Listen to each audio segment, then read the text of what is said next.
something hostages. Based on Yes. last number, there was some people who died, so we don't know how many of those people are still alive. And based on that, I can't give you an answer to the second part of your first question because we don't have the data. Here you go.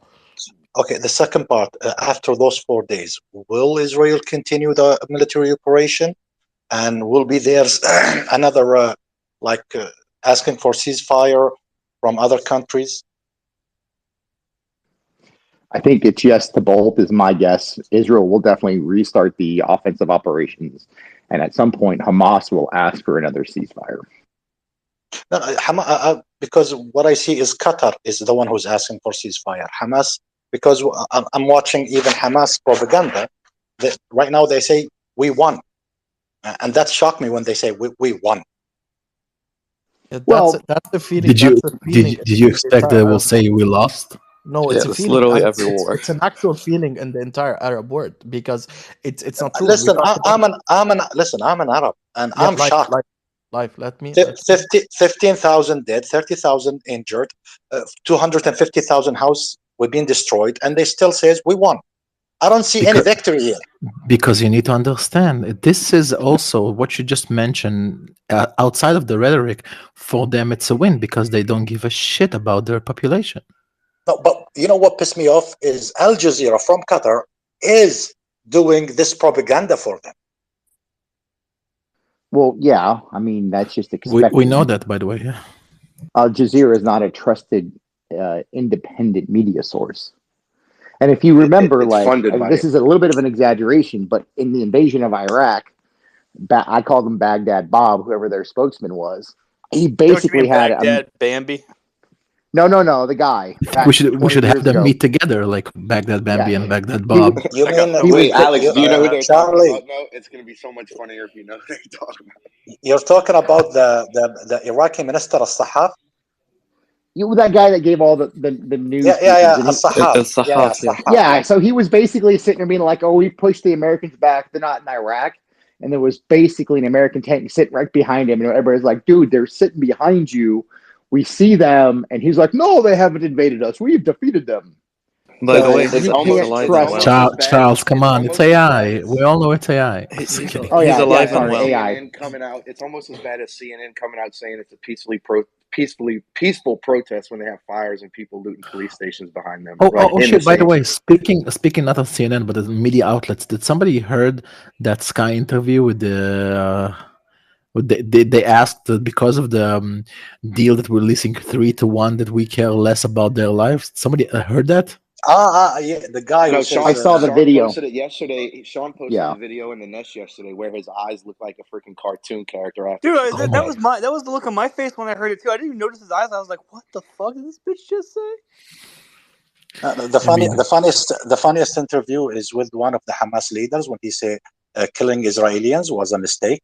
Hello, when did you discover that? And he said, right after the second yeah, after. yeah. He said it was a mistake, unfortunate mistake, but we want to free our own prisoners. To be honest with you, I don't know what kind of logic those people are using, but to be honest with you, someone had to do something about Hamas. The whole world, not only Israel. Oh, listen, first of all, this is the first time we're speaking together, but we've been saying that since day one. Our war here is the war of the West next. And we've been constantly saying that over and over and Alex, over again. Alex, Alex, we exile all the Palestinians from UAE, especially the Hamas people. Well, you're from the Okay, UAE.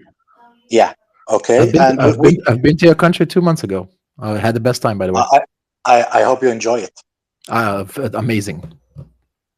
and I hope you didn't have a negative feedback. Oh, the contraire.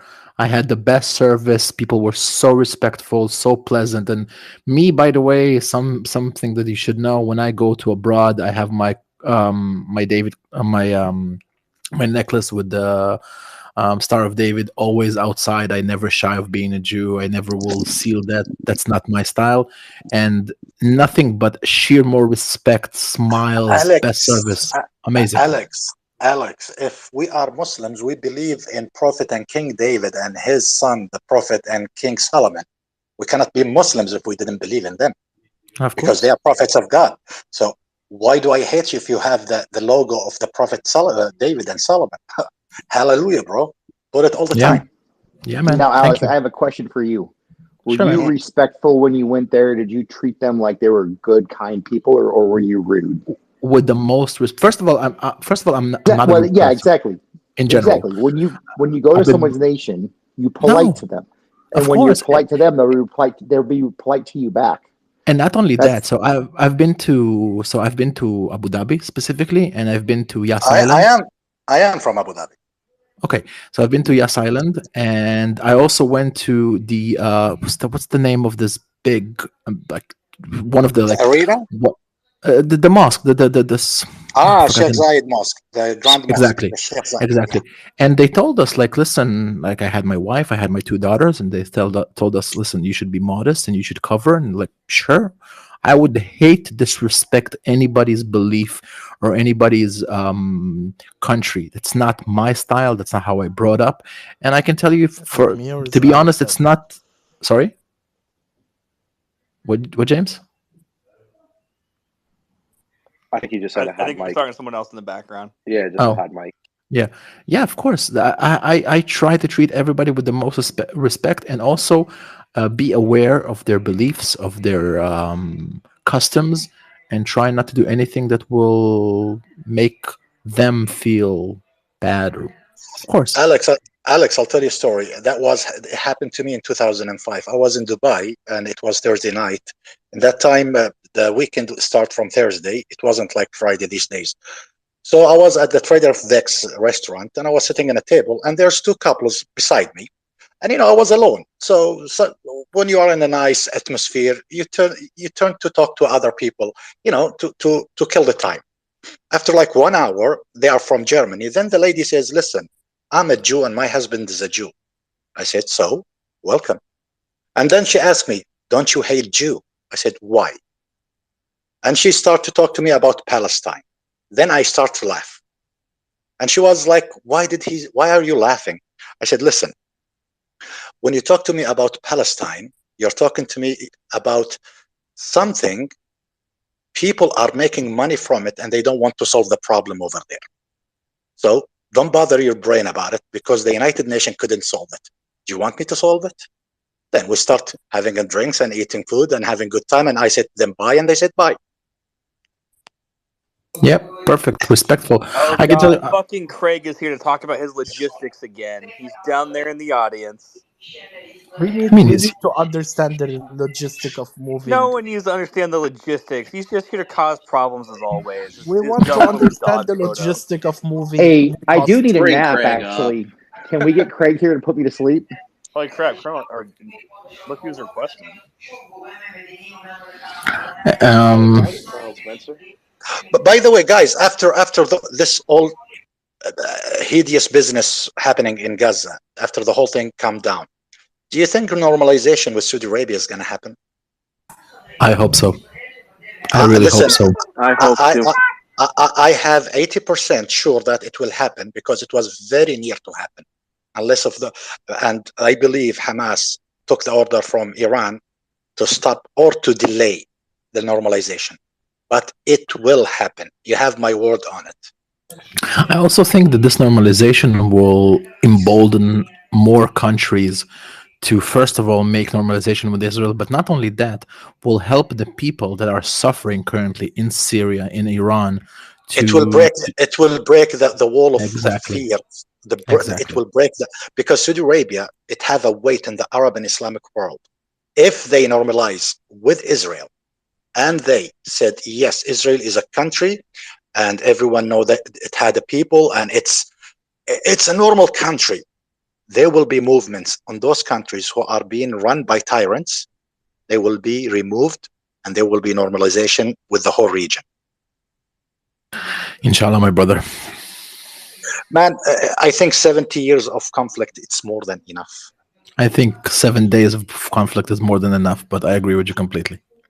What's up, Because Colonel because Spencer? because Because how many generations suffered from it from both sides? How many generations? 7, 8. Too, yeah, too much. Listen, I'm a father of two daughters. I don't want this this situation in the region to be hoisted upon my daughters. Do you know, Alex, when UAE says we are not going to cut our ties with Israel, do you know how they bombard us in every media? Yeah, yeah, They call yeah. us traitors. They call us Zionists. They call us heatheists. They call us every possible word you can think about it. And still, we told them we made an obligation and we're going to keep it. All right. Thank Yeah. you very much. Hello, Colonel Spencer. Good morning. I laughed out loud when you were talking about the game from Mario's space. Oh, did you not like that? Not Mario's space, Nelson's space. No, and the reason I'll tell you why, because as an academic, I deal with a lot of other academics, especially with no military experience. Although I mean, these are very smart guys, but the other academics will try to talk to me about game theory, and I just like start sleeping as soon as they do it. Like I understand what it is. Game theory is a very academic way to deal, to discuss conflicts and wars, and add in the prisoner's dilemma. But like as a translator of complex, like it doesn't help. It's almost like this own academic thing that academics use within themselves. Like I'm just old infantryman. I don't want to hear it. I want to explain to people in common speak. Yeah, I think that was a little bit too much for the people who were listening. Honestly, I was just there to talk shit to Habiba and Joa and call Habiba Baghdad Bambi, which I think is a very fitting title with the propaganda she spread. And that dude, little I that think dude doubled down. I'm too I dumb. won't share his stage with Joa. Like Habiba, I can't. I won't share a stage with that dude, that guy. Yeah. Joe is just lost, Colonel Spencer. He's just a lost He cause. keeps doubling down on the rape thing, and as a father of daughters, that son of it like triggers. And I don't. I have few triggers. There are a few, but that's a trigger for me. Like it just like instantly turns me to rage. I always ask those people like, what kind of a proof you're looking for? Like, what do you want to see that will settle your mind that this happened? Because any You reach a answer after place. that is either sadistic or just simply just crazy. You reach a place where any proof will not be enough. Like whatever you give Joa, whatever you give Syrian girl, whatever you give those people, they will not listen to you because they have like last time I had a fight with people that support Suleiman because for me he's a detriment for the Palestinian cause. He's not someone who helps the cause move forward. He's bad. He's extremely bad for it. He's not good. And I made a post about it. I called him out publicly. People started thinking, but he's doing his best to help the Palestinian cause. Saying that 9/11 is a Mossad internal job does not help the cause. It's not something you should say in the middle of a conflict like this. What helps the cause is making people from the region speak, giving your opinion about the mentality, talking to people, explaining to them how people in the region think, so that when both of you have a conversation, especially when you're not Palestinian. Like me as a Lebanese, I don't talk about the Palestinians as if I'm a Palestinian. I just explain in the Arab region how people reflect on certain situation, how they look at it, how from what angle, and it gives a certain point of view that people might not agree with me, but this is how the point of view of the region is. And Suleiman doesn't do that. Khaleesi doesn't do that. Syrian Girl doesn't do that. Syrian Girl is warmongering at that point. So yeah, it's not fun. James, I said that all the time. Like I say that time and time again. Suleiman, the only thing he sounds like is unhinged, deranged, crazy lunatic. Right? It's the Zios, the Zios, the Zios are crashing the space. Like it's all, you know what I'm saying? Like they just sound unhinged and deranged. They don't bring any logical facts or arguments to the space. Yeah, and Because also they are also you can no, hear no, their arguments from a mile away. no, Yeah, because but they are because they are in someone else payroll. They are taking money for that. yeah, Guys, but breaking, breaking. let's not go into that. Yeah, break it Yeah, to us, yeah. Go ahead. please. Go ahead. So the Israeli hostages are now meeting or already met the Israeli intelligence officers that are assigned to them, and that's Yeah, from the Israeli media. I also want to add something about this breaking. So first of all, there's a there's a complete list of the prisoners that will be released today. Out of the 39, 15 of them are minors, 24 are women, 11 of them are from East Jerusalem, and the other 28 are from the Gaza Strip. That's one thing. And also, the Thai kidnappers are already in Israeli hands. Guys, why don't Israel go to the criminal war court and file a case against Hamas leaders? Oh, because the ICC isn't real. It doesn't actually have any power. Uh-huh. So at least, like in the international theater, that will be a good move. Then they'll go to Interpol and ask for the red notes against them.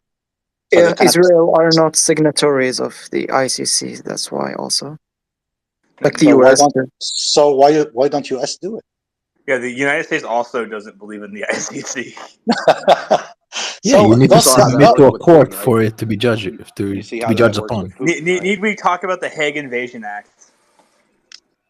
No, but doesn't Qatar and US have a prisoner exchange, or for the people Yeah, but terrorist things? that's not ICC. That those are treaties negotiated directly between two countries. You can Yeah, you can I still know. follow. Go ahead. Yeah, but can't America ask Qatar to hand over those terrorists? But they're not going to do it. Well, it's not going to happen. When you say those terrorists, did those terrorists commit terrorist acts against the United States on U.S. property? Because if they didn't, then the U.S. wouldn't have any jurisdiction over them.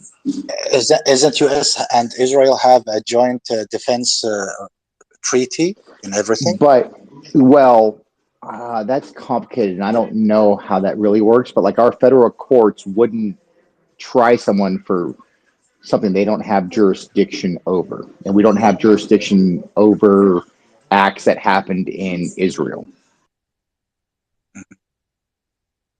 Somebody saw this video that was filmed on Hollywood Boulevard, on Beverly Hills. Sorry, Yeah, the girl that was being pulled. I would be very. That guy that's wearing like the Hamas attire, the ski mask and everything, I would be very, very afraid to do that because you can easily get shot and crazy. Guys, what happened? The U.S. wouldn't They don't shoot allow you. firearms in California. Guys, what happened in Dublin in Ireland? Aren't Ireland is one of the most supporter people pro Hamas? What's happening over there? Wow. Ireland is very divided. Let's go back to the fact. Ireland is one of the most divided countries when it comes to those stuff, because you have people that wanted the liberation of Ireland that are very supportive of Palestine because they care, they have the same, not care, but that they empathize, there's empathy between them. And you have the other group of people that are completely against that mentality, and that's why it exploded. But No, but it's not just the riots. empathy, James. It's not just empathy. The IRA and the PLO were collaborating in the past too. Yeah, but what happened in Dublin is a mayhem, a chaos. Well, it's because there was an Armenian immigrant who stabbed 3 children and an innocent woman. Armenian or Algerian? Armenian. It was like Algerian. Sorry, not Algerian. Don't make my buddy Chris going to come in here and start swinging around. I actually, the funny thing, when this report came out, I actually heard like somebody that's pro immigration to Ireland that said, "Oh, by the way, he was tackled by another immigrant from Brazil," and like that proves nothing. Actually, French. The guy that took the arm off is French. The reaction in Dublin wasn't about pro the Palestinian cause versus people who want to shut it down, right? It's a similar thing to what happened across Europe and reflected in the recent Dutch elections, right? It's about the massive immigration since the Syrian civil war and before that, and the pushback against the people, which has been ignored, and people have been called racist and xenophobic, etc. So these things happen. If it was just people carrying Free Palestine flags and protesting, but instead people are carrying Hamas flags and ISIS flags and looting. So it's these two phenomenon coming together. If you're carrying reaction. if you're carrying an ISIS flag, you're not seeking asylum from Syria. You belong there. Yeah, so this guy, Geert Wilders, has been trying to get into parliament for years with a far right guy. Was polling same as where always polls a month ago before October 7th, low single digits, and then the reaction across Europe and in the Netherlands to the terrorist attacks of October 7th, rioting in the streets and all that stuff. People just said enough. When you want something different, and I think it was a similar reaction of outrage that you know anger at the politicians for pretending what's happening before their very eyes isn't really happening. Oh, So guys, you didn't see the war between the Kuwaitis and Saudis tweeters about Gaza Strip? The Kuwaitis are supporting Hamas. The Saudis are bombarding them. Says, why are you supporting a terrorist people? It was been like 3 weeks now, till today. Kuwait have a big base for Muslim brothers, and Saudis, I told them, stop it. We want to stop the war over there. Let them have peace. And the Kuwaitis Muslim brothers says, no, war should continue. You know why we don't know about this, right? I don't know, really. No Jews involved. The world doesn't care. No, because it's also because Saudi says we're gonna normalize with Israel, and it's none of your business. It's our business, and the Kuwaitis are upset and pissed off because the Saudi says that. Listen, there are so many things going on in the last month that people are ignoring. Whatever happened in Eritrea, Darfur, that were about 800 to 1,000 people were killed in a day. Everything that's happening in India with the Pakistan border, everything that's going on in Kashmir, Sudan or in Sudan, Sudan. yeah. No, listen. Wait, can you speak further to that? Because I mean, Kuwait, the Arafat supported Saddam when Iraq invaded Kuwait, and they This is expelled them. So this is the amazing things. Like most of the people who are supporting Hamas, they are not the old generation. They are the new generation who doesn't know nothing about Saddam occupying Kuwait you're and talking about in Kuwait specifically. Yeah, Kuwait specifically. Okay. And they are like boycotting anything. Like if they boycotting Starbucks and McDonald's, I don't know what else. And the funny thing, one of the Kuwaiti thinkers, he says, guys, if you want to boycott, stay home and boycott even your iPhone, because it doesn't make sense. Now it's a Twitter war between all those pro Hamas and people who say Hamas is a terrorist. So this is what I call it, the aftershock of Gaza Strip thing, or 7 October, to be honest with you. By the way, there is a Life is report short. right You now. really have some good points, and you remind me a lot of Loy. Loy. Luai. Loy Sharif. Yeah. Yes. Today he was sitting with a nice lady. She's a from Jewish community in Dubai, and he had a picture with her. She's 91, and I think that he had lunch with them today. Oh, we have a Jewish community in Dubai. Do you know that? Yeah, why not? We have a I was just synagogue saying in Dubai. you remind me a lot of him, and you provide a lot of good insight from just the Arab side. So I appreciate all your insights you bring. Yeah, I'll ask you. I'll ask you one simple question. One simple question: is the Jew and the Israelis are human or not? If they are human, why not to coexist with them and have a friendship and life will be good? If they are not, or if they are aliens, why don't you also make a contact and try to understand them? It's a very simple thing for me. Great analogy.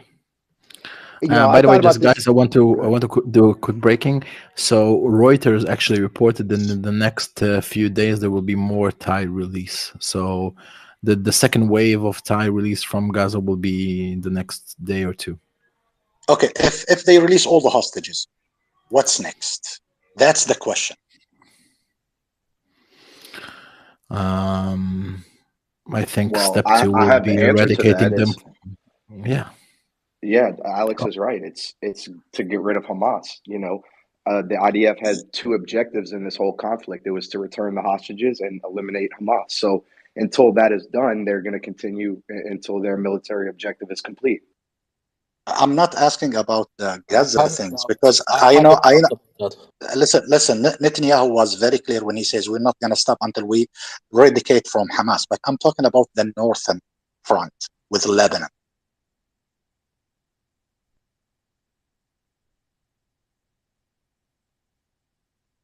So the situation in Lebanon is a little bit different. We won't initiate any activity there from our side. We will respond, of course, but we won't initiate.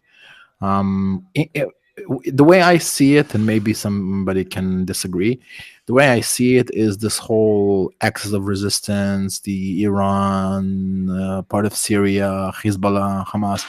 They kind of understood by now that Hamas will be long gone, and they're not willing to sacrifice their other more major forces for this war.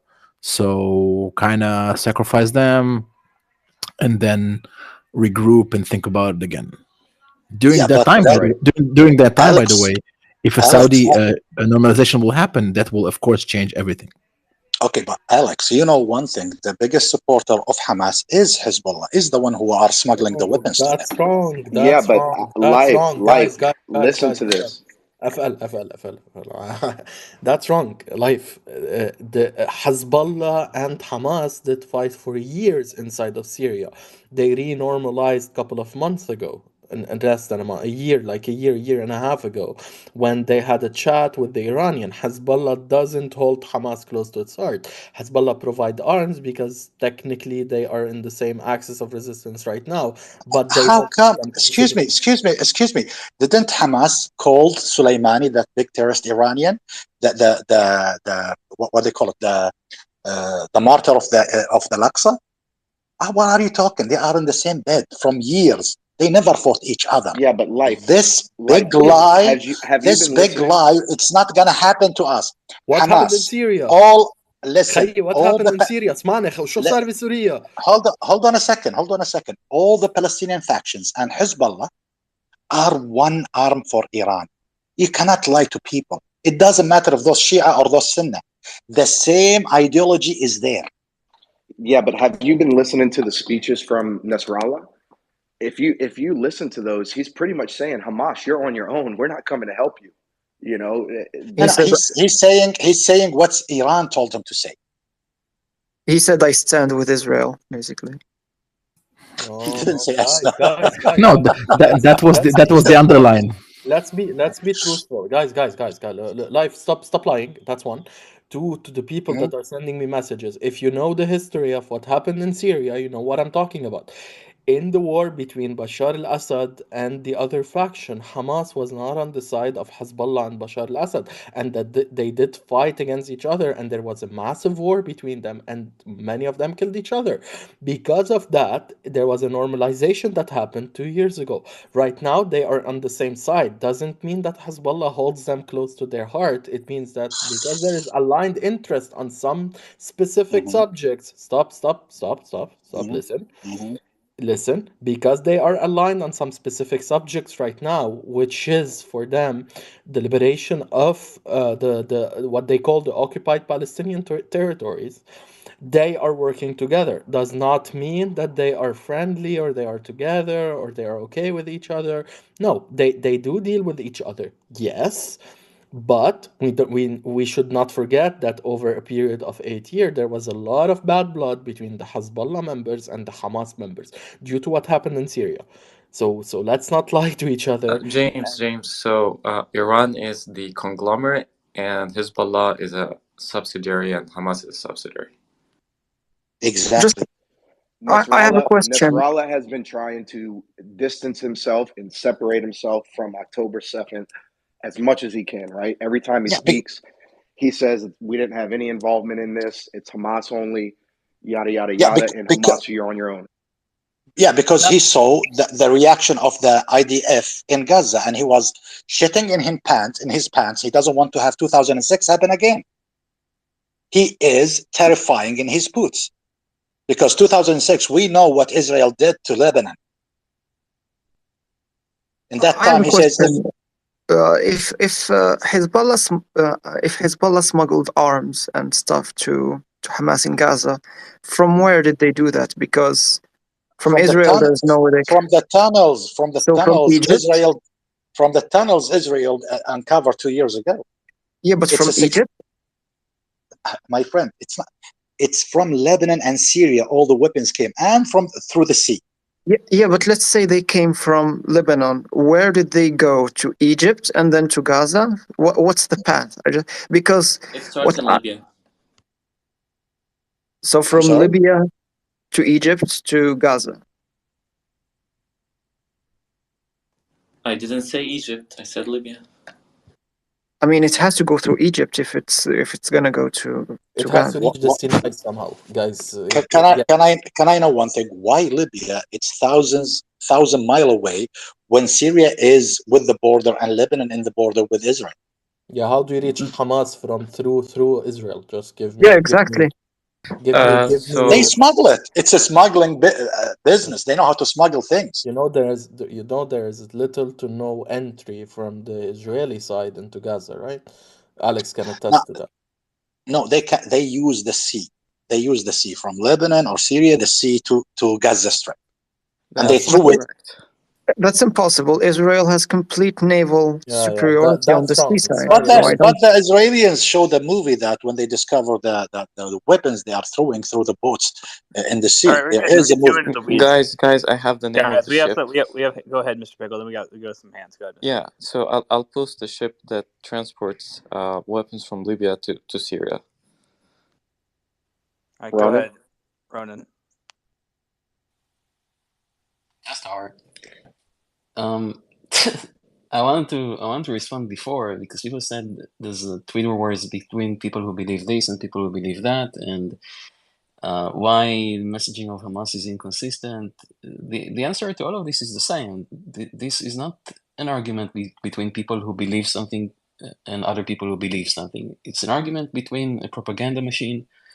There's an operation. It's funded. It has plans. It has resources. It has organizations, and it's in the style of Russian propaganda. It doesn't care about truth and doesn't even care about consistency.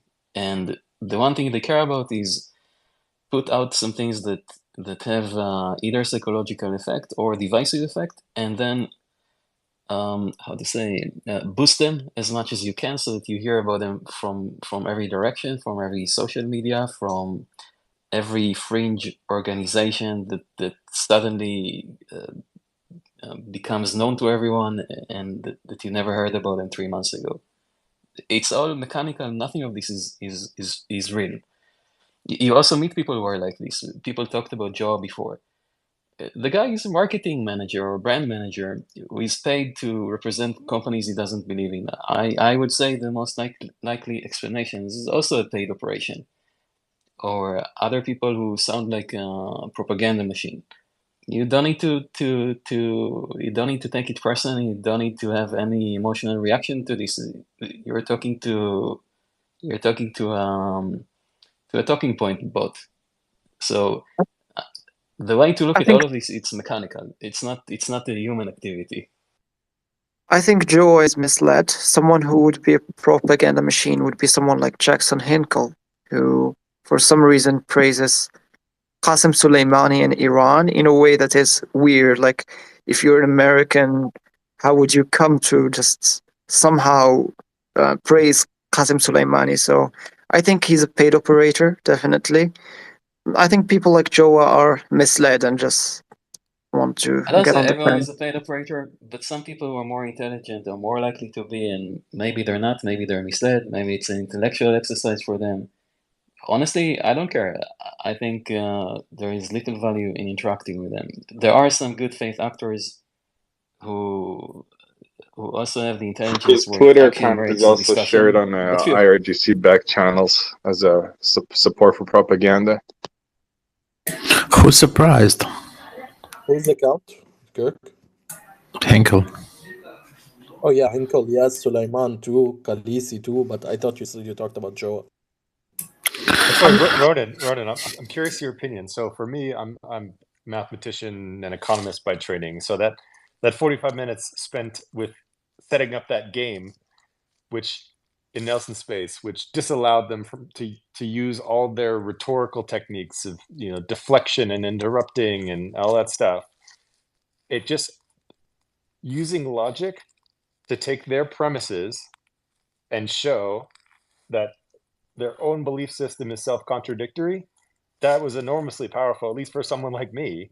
And every other time I listen, I'm just like pounding the table, like, no, how do you let them get away with that? But locking them into a train of logic and allowing them to defeat themselves effectively. I mean, I know the audience is usually much different from my own ears, but that was possibly the most effective and powerful segment, apart from M's tirade of rhetoric the other day. But so there's different appeal to different audiences, and I think allowing them to trap themselves and not just go on and on with their crying and deflection, 45 minutes out of hours and hours is effective. Up and over, I understand what you're saying. My background is kind of similar to yours, more engineering and math than finance, but there is value in that maybe. But A, we don't have to do it in these forms that don't respect the situation. B, it doesn't have to be a game. The normal rules of debate will and a moderator that holds them to it and is a bit more strict and mutes people more easily would also have the same effect. The difference between this and debate forums is that there is no screening of the people who are participating and their level in debating or following logic. So maybe adapting it to be a little bit shorter and stricter and keep the rules of a fair debate, it will have the same effect. Yeah, I mean, the pushback to you say, oh, you don't find value in Nelson or Mario's space. They have thousands and thousands of people tune in, partly people just there for the Jerry Springer, but also there's a lot of people who aren't familiar with the history and the facts, and they want to understand it better, and who aren't going to just come into. Most of these people are bots. Most of these people I are disagree. bots.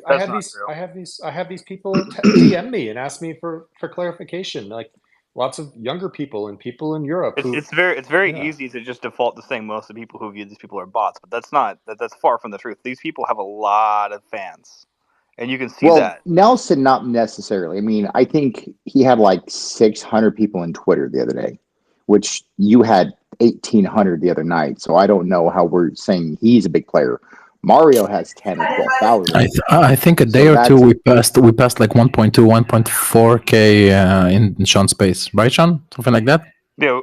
So Charles actually had it right when we were talking about the updates the other day. It was the peak was 1,800 live listeners. It's because you had Craig, right? Yeah, but you had Craig here. Up and over made a good point. Because I had Craig talking about logistics. And guys, no, but up and away made a good, or up and over made a good point. Though everyone gets his name wrong. Up and away. I mean, you can't see it all. All I see is up in. Yeah, I'd say up in. Fair point. Up and away is what I thought of, but I don't know. But no, he made a good point because while maybe a percentage of these people in big spaces like Mario are bots, not all of them are, and a lot of people are looking to go get information. So I think it is important for people who have the knowledge and have the ability to rebut these talking points from some of the pro Hamas side. It's important for us to be in there in those spaces and actually correct the truth, because with their spin, it's just completely misinformation, right? Fine. See, I disagree a little bit. To people. If you're coming from a place, there, it will be exactly. Kira and Jay are doing an excellent job. If you're coming from a place of just ignorance, like you don't know what's going on, and you just see, even from October 7th, right? And you're coming from a place of pure empathy, and you think, okay, that was horrible that 1,200 people were killed like that, but it's also horrible now that tens of thousands of people who had nothing to do with it, are dying. So why? They're trying to understand, how is this reasonable? And you need to explain it to people from all different angles, from John's laws of war, for people to understand the context of the conflict, to understand what's going on. So I do think it's important to speak to people who are trying to understand. They're not my laws of war. I didn't say it's... No, that's the argument you bring. The argument. Yes, I agree. I like to go Eminem style. Complaint, just say everything they're going to say at this point, since we know that they don't change their talking points. Rarely. Just do like Eminem. Like before you start talking, here we go. 10,000 8 mile. tortured. 8 Mile. I think I said that. Yeah, that's right. Oh, did you say that? I didn't hear it. Yeah. Great minds. Yeah. My Exactly. point was no one started our space last night, right? So we never got as what I would say the pro-Israeli anti-Hamas voice. It was never running I'm and gonna be real. That game theory argument put me to sleep. yeah. Well, but still, at the time that you normally would have started, you didn't start because you wanted to go over there and debate, which is fine. But we still need like the Mariah report. Someone needs to have a space where we are preaching our. Mariah Carey. I don't know how they say their name, It's but Maria. where It means the dream. we need Hey, to have the the Zionist first space, time I ever the messaged my pro-Israeli girlfriend, we were space. both listening to the Maria report. Maria. Do you ever notice though, like when you get in those spaces, especially when I think this happened when we were in a space with I think Mario once on Colonel Spencer. Jackson will say whatever he wants to say, and then he's like, "Oh, I gotta go to another interview," and he'll never stay to hear like an actual a Well, rebuttal yeah, from somebody on the other Right. Oh side. yeah, He's 100%. always like, he did that to I gotta Colonel go, I gotta go Spencer. to Yeah. the other, I, I gotta I, go to I He did another that to was. interview. Colonel Spencer. He said one thing and then ditched out immediately for No, a he second called to me. He called me. respond. What did he call me? A war criminal. Uh, and then the fact that I mentioned CNN. So yeah, I mean, I tried once, and that was dumb of me. I had to cancel myself later. For Canceled yourself? yeah, for getting up there with that guy. Where somebody, you agree, but where like a Habiba will actually attempt to use logic, reason, calm voice, but then we'll circle back. And if you really get her, and I really enjoyed that conversation, although it's an old one that's been had, I think it was yesterday, then she'll deflect. So it's almost like we need somebody to let's show you the strategy of a disinformation agent.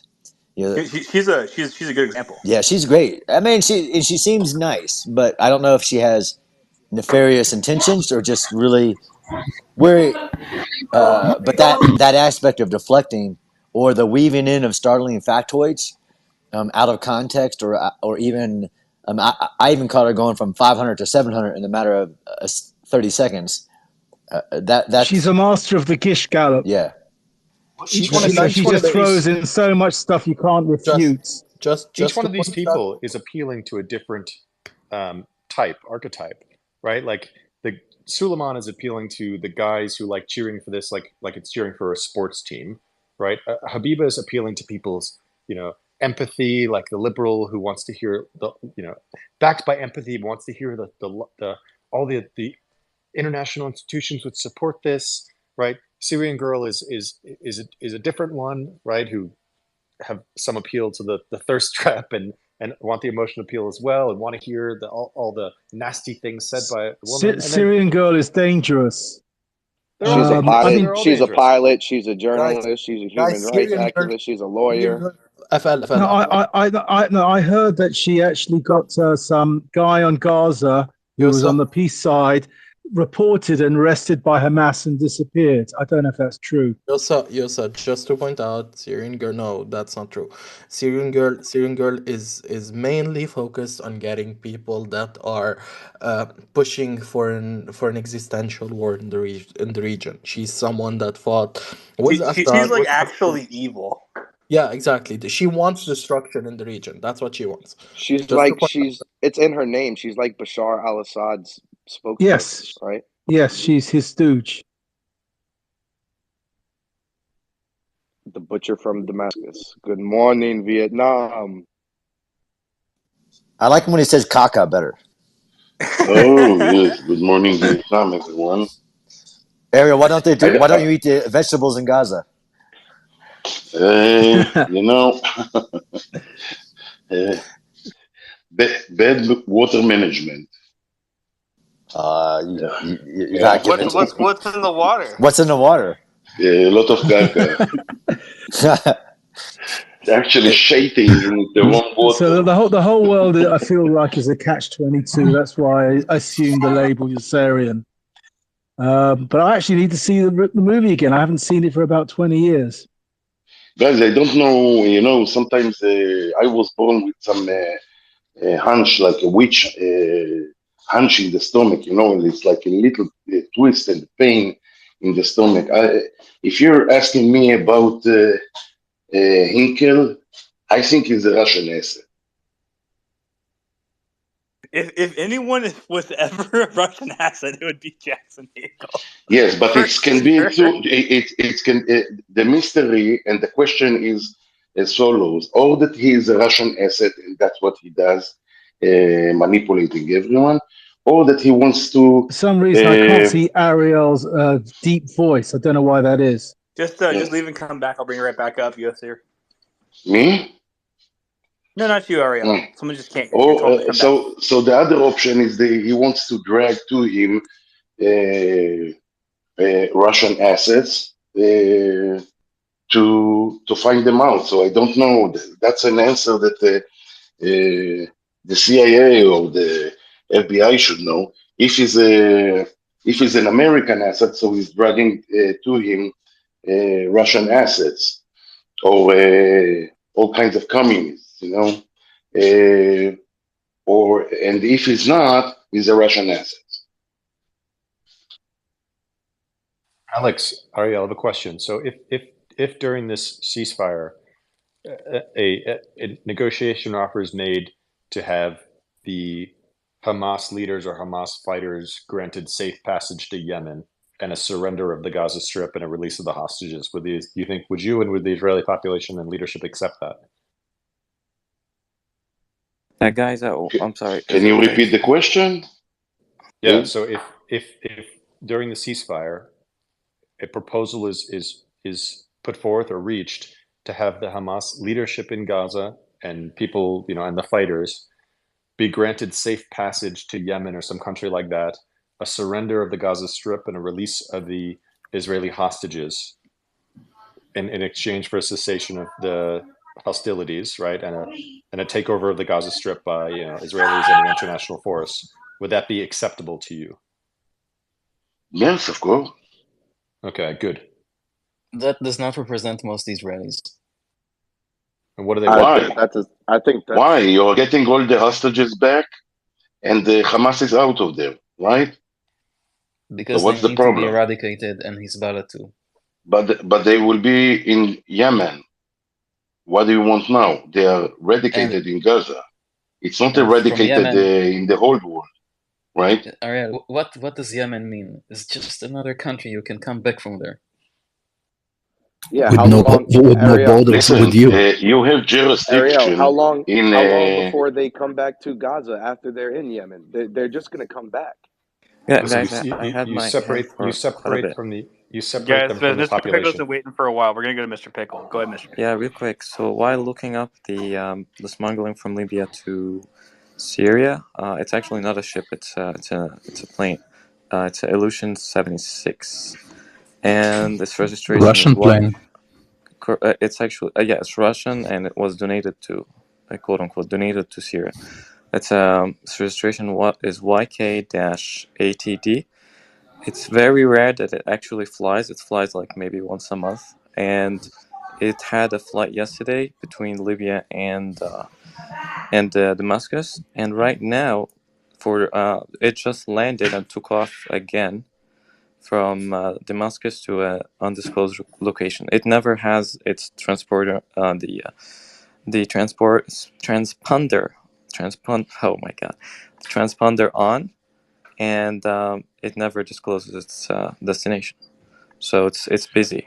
I don't know why it's busy. Actually, I kind of By do the know. way, I think that the idea of if they want to go to Yemen and to leave the Gaza Strip, this will be a fabulous idea. It looks to me like it's heading for Iraq. It's heading for Iraq at the moment. It Okay, looks so like that. Iraq, very good. They can make another militia in this all kinds of Hezbollah nonsense, Hak el Hezbollah, Kharta el Kharta, and all this Hezbollonim. Is Iraq so out of control? I mean, like, we have bases there. Yeah, Yes, but if you put them over there, firstly, you're taking the distance from your own civilization, your own population, and this is good for their own safety. Okay, so you guys are talking about Secondly, two different things. You know that, right? yeah, Ariel's still talking about the people, and you're talking about the airplane. So Yes, get on correct. the same page.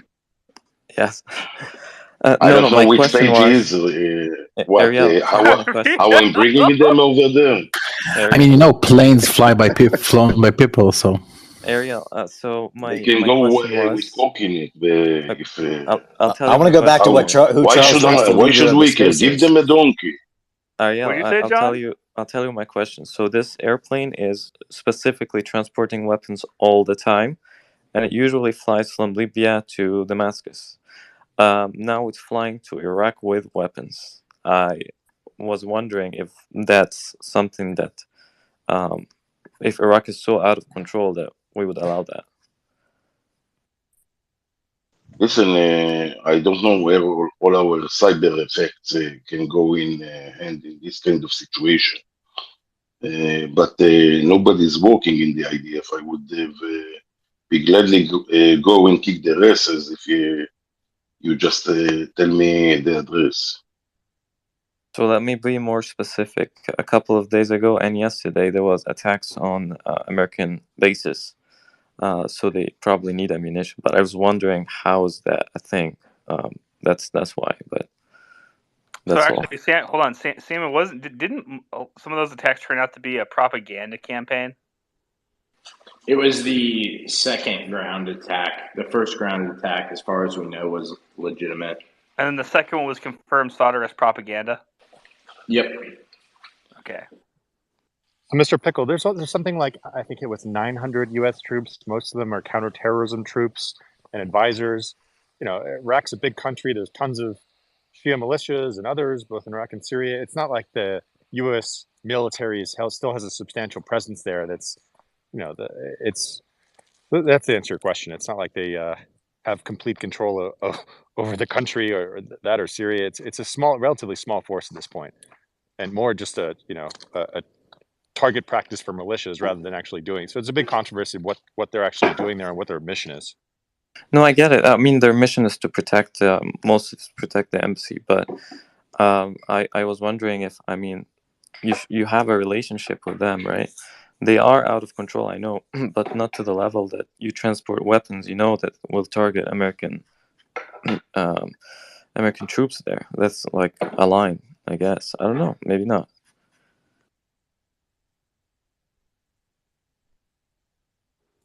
So, Colonel Spencer, what was it you're trying to say? I want to go back to who Charles thinks the great leader of the space is, and that drove all the numbers up. And I bet you now Charles is AFK. The supreme leader. He said he wanted to go take a nap. He was tired. Did he say that? Yes. So why did he step down from being No. co-host? He said he was getting ready to go to Disneyland. Oh, Disney. I heard nap. I don't know. He said that if you want to get Craig up, put Craig as a co-host. Okay, so the great leader of the space is Sean, because he's the one who always starts it. Sean is smart and brings up people like Colonel Spencer, who drives, 1,000 viewers immediately. But the only Sean starts the pro-Israeli spaces for us. It's not pro-Israeli. I'm here. I'm pro-fact. Well, how about Facts anti-Hamas? don't care about your feelings. Anti-Hamas, yes. Anti-Hamas, yes. Yeah, it's an anti-Hamas space. Hamas is not accepted here. So You would James, think that should be the consistent space across the board, but apparently it's not. No, I can guarantee you it's not. It's also very fair in terms of spaces. Like, we get people here that speak, and we have contradicting arguments, and it's a very fair space. James I think it's fair to say that Sean and I are not our intellectual bestesses. So letting Colonel Spencer and Brian and all those other intellectual giants jump in between spaces, I think it's perfectly. This just isn't my lane. Good. Exactly. So letting the true intellectual titans of the anti-Hamas space go into these other places and debate, I think is good, and it should happen. But I think someone needs to run these, our spaces every night, so we have a place to to sell our propaganda, for I a mean, lack of a better if you want to word. get into the nitty gritty for how bills are passed or how you get people elected, I could talk about that for hours and hours and hours. Oh my God, I mean, if you want to talk Charles about just called us counter propaganda. IED, I could talk about that forever, but I That's don't an think anyone offensive. does. Sean, I wanted to answer your question about the battles of Fallujah. Oh, the DM I sent you? Yeah, I forgot about it. Sorry. Yesterday was really hard to get that podcast out. That is out this morning. I figured the Y'all. best way to bait you up is to read your case studies. Yes. No. John, when are you going to make Iraq shish kebab? A what? Iraq shish kebab? He's talking Yes, about they the ground talking attack not in Iraq. very nice about American troops and American leaders. Trust me, I I would be have. insulted from that. Just to define, John, just to define the shish kebab is when Hold on, you James. roast something. Just saying. Oh, okay. I Yes, thought he it's meant Guys, like. breaking, 500 breaking, degrees, you breaking. The know. hostages, breaking. The hostages are on TV now. That What? was not a good idea. Is there any links? Yeah, I can provide the links. They are Thanks. in the ambulance. I have a link to how to make shish kebab. What happened to the hostages? I think I could figure that out. What happened to the hostages? Because I couldn't hear. They are on TV now. I mean, being transported. Are they So interviewing they're them not on TV? TV. You see them moving through the TV camera. Correct. They're not giving interviews. Yeah, they're not talking. They won't That's give what But I'm saying. interviews. the first televised view of them is what he's saying, right? So Ariel, Correct. I'll have Colonel Spencer answer your question by having him answer a different question. The tie as well. John, Up and away. what is the number one objective of the United States right now? U.S. national interests. Wait, Survival. Specifically the Middle by East, the over way, there. guys, Middle there's East. names already. And I can see old women and Margaret young Moses, children. 77-year-old. Yeah. Yeah. Here's another Okay. one. Adina Moshe, 72 years old. Very quick correction because I was might be wrong. The airplane is either heading towards Iran or Iraq. It if you're leaving that trajectory, then you can go to either country. Yeah, but it's just an airplane. So, I mean, arms deals happen. This isn't really new. No, it's an airplane designed to transport weapons. Like everybody knows that. Sounds like an easy target for an Israeli F-35 to me. Over Iraqi airspace?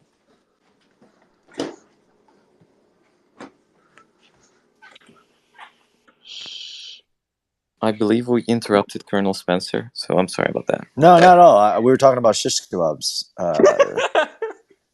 That's an important update, and if you have something that shows it, I'd love to see it. Just as from a human aspect. I'll send you the Israeli website that's broadcasting live. You won't understand Hebrew, but that's fine. You can see the video.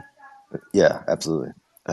So my thoughts on the Shia-backed Iraq militias, and to somewhat answer Up and Over's question, although it's complex because there is no one single objective for the U.S. presence in the Middle East or even in Iraq. Well, some of the leading interest is, of course, is to support the anti-ISIS campaign as invited by the nation and the current government of Iraq. There are other reasons in keeping the diplomatic channels open, supporting other operations, counterterrorism operations.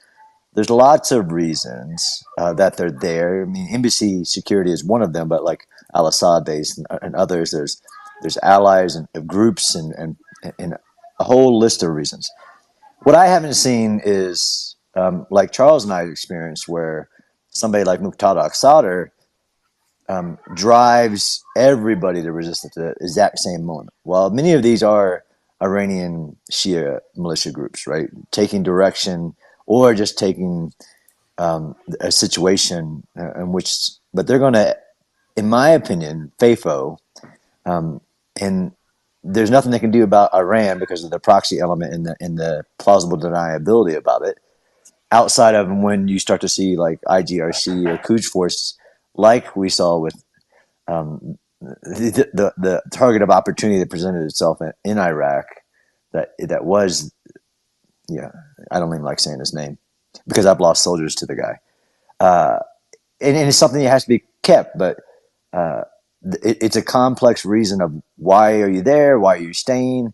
Where I agree with, I think it was Charles on Syria, same thing. Very complex why you're there, why you're staying, to support multiple U.S. national interests.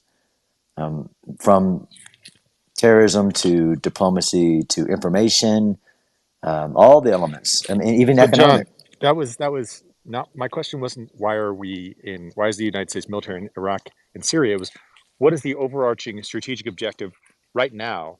We're sending aircraft carriers for not responding to pot shots being taken to the U.S. military. It's because the overarching objective for the Biden administration, including pushing for the ceasefire, is to avoid a regional escalation. They're doing everything they can to make sure this doesn't spread. Right. That's why they're True. ignoring Yeah. pot shots being taken to U.S. soldiers. They're pushing Yes. for a ceasefire. The I mean, they're aircraft not carriers are ignoring there. them. They're using a graduated response to the shots. I wouldn't say they're ignoring them. That's a mischaracterization. I don't think they're responding in kind as they would have if. Oh, you cut out for me. Did somebody else hear the rest of it? He cut out for everyone. Okay, let's go to Bree. She has her hand up. Go ahead, Bree. Sean, just a second, Bree. Sean, I'm gonna jump down and I'll take it from my phone. So Okay, go ahead, Bree. Hey, I'm getting some words that earlier today, Hamas supporters threw held a pretty violent protest outside AIPAC president's home in Brentwood, Los Angeles. Do you guys have any information about that? It So seems from what like Yeah, I have a saw, video. I have a video of it. so I'll I'll post the share video, it but to the it nest. looked like they were throwing like smoke bombs and other things at the house, which is a significant escalation when it comes to these protests. Like actually going to someone's house and throwing sending your device. You can set a house on fire with those smoke bombs. Those things are very hot. do you I've guys dealt know with those. whether or not the police responded and FBI? Because that to me seems like terroristic activity. Sean, important info. The released Hold on a second. hostages We're on a are topic. all Mr. Pickle, we're on a topic. okay. I just shared the video to the nest. Yeah, so I'm not sure if there's any reports of that being reported to the police, but it does seem like something that should be. Certainly, we'll have to look into that. Yeah, But thanks. I wanted to also make mention with regards to the present ops out in the Middle East. We ramped up our naval activity to post 9/11 levels. So the carrier strike group, the amphibious group, all of that is, I want to concur, out there for presence ops, deterrence ops. The Biden administration certainly isn't going to engage, however, outwardly, but with regards to unless like, his hand is forced, right? right, or like, unless there are, say, like drones that are, you know, are looking to attack, and then of course they're going to respond, which comes to the second question. Did you all hear about activity that over the last few days where a DDG, and this is actually towards John, did you hear of a DDG responding, sorry, a destroyer, I have to speak in without the military jargon, a destroyer, one of our destroyers responding potentially with a Sea Whiz or small arms, taking down drones that were headed towards Israel, and also some of our I think it was headed towards carrier strike group as well, taken down, and potentially the the Israelis, gosh, the Israelis being involved with one of their aircraft over Saudi airspace. Did you hear about that? No, I didn't hear that. I was pretty occupied yesterday with the I podcast heard editing, that but reports though. that'd be I heard interesting. reports that the DDG was involved in intercepting some attacks. Yep. Yeah, if someone has a link to that, I've been told the Israelis came out, which I think is pretty significant considering the three named countries involved: U.S., Israel, and Saudi airspace. All of that, if that came out on official channels, that means all three nations okayed the putting that information out there. So if someone has like some kind of link or heard about that or know where to go, I'd appreciate that as well. Thanks. Yeah. So Saudi airspace has been open for years to Israeli aircraft. That's well known. The other thing, a lot of the hostages released are dual citizens. Americans? No Americans, 0 Americans, and the whole deal has 3 Americans involved. That's it, and not today. And I heard that it's elderly people. Do we know if any of the children were released? Yes, It children was as well. 12 children and one elderly. If you guys can help out, if you can find links to that and DM them to Bree, or if you don't have Send the just send them to me, and I'll be I can forward all that information to Bree. I think Bree could be. You're using this to write up a story, right, Bree? Yeah, I'm looking to cover this as whether it's for Daily Wire or my Substack. I want to put it out there that hey, like it's a pretty significant thing that the Saudis have opened up airspace for Israeli aircraft. That's a big deal. And Knowing we're just talking about the Israeli tensions. combat aircraft, right? Not just Yeah, yeah, aircraft. So combat. that's different than allowing other aircraft to fly over. Yeah, for interception, combat. Yeah, exactly. So yeah, if you guys get any of that, send it to me or. Sean, I actually have a question maybe to Bree knows. I saw somebody post this morning that there were two, I don't know if they're ambassadors, and I had to go back to, it was right when I woke up at the Rafah Gate talking about making the ceasefire, trying to make a message that the ceasefire should be permanent, but I didn't catch which two countries it was. It was Spain and Belgium. Got Correct. it. Thanks. The airspace has been open since at least July 2022 for all civilian aircraft to and from anywhere from Israel. For Israeli aircraft, I mean, and I believe it's CNN reported on that. So I'll send you the link, Sean. Yeah, that's important to note as well. But it's quite different to say civilian versus combat aircraft. That to me again, considering that Saudi has still to formally recognize the Israeli state to permit air action, and considering I believe these were Houthis who were sending drones towards Israel and our ships, that shows some interesting collaboration. Just to clarify, almost any country does not allow a foreign military aircraft inside unless it's a really important thing. So exactly. Yeah.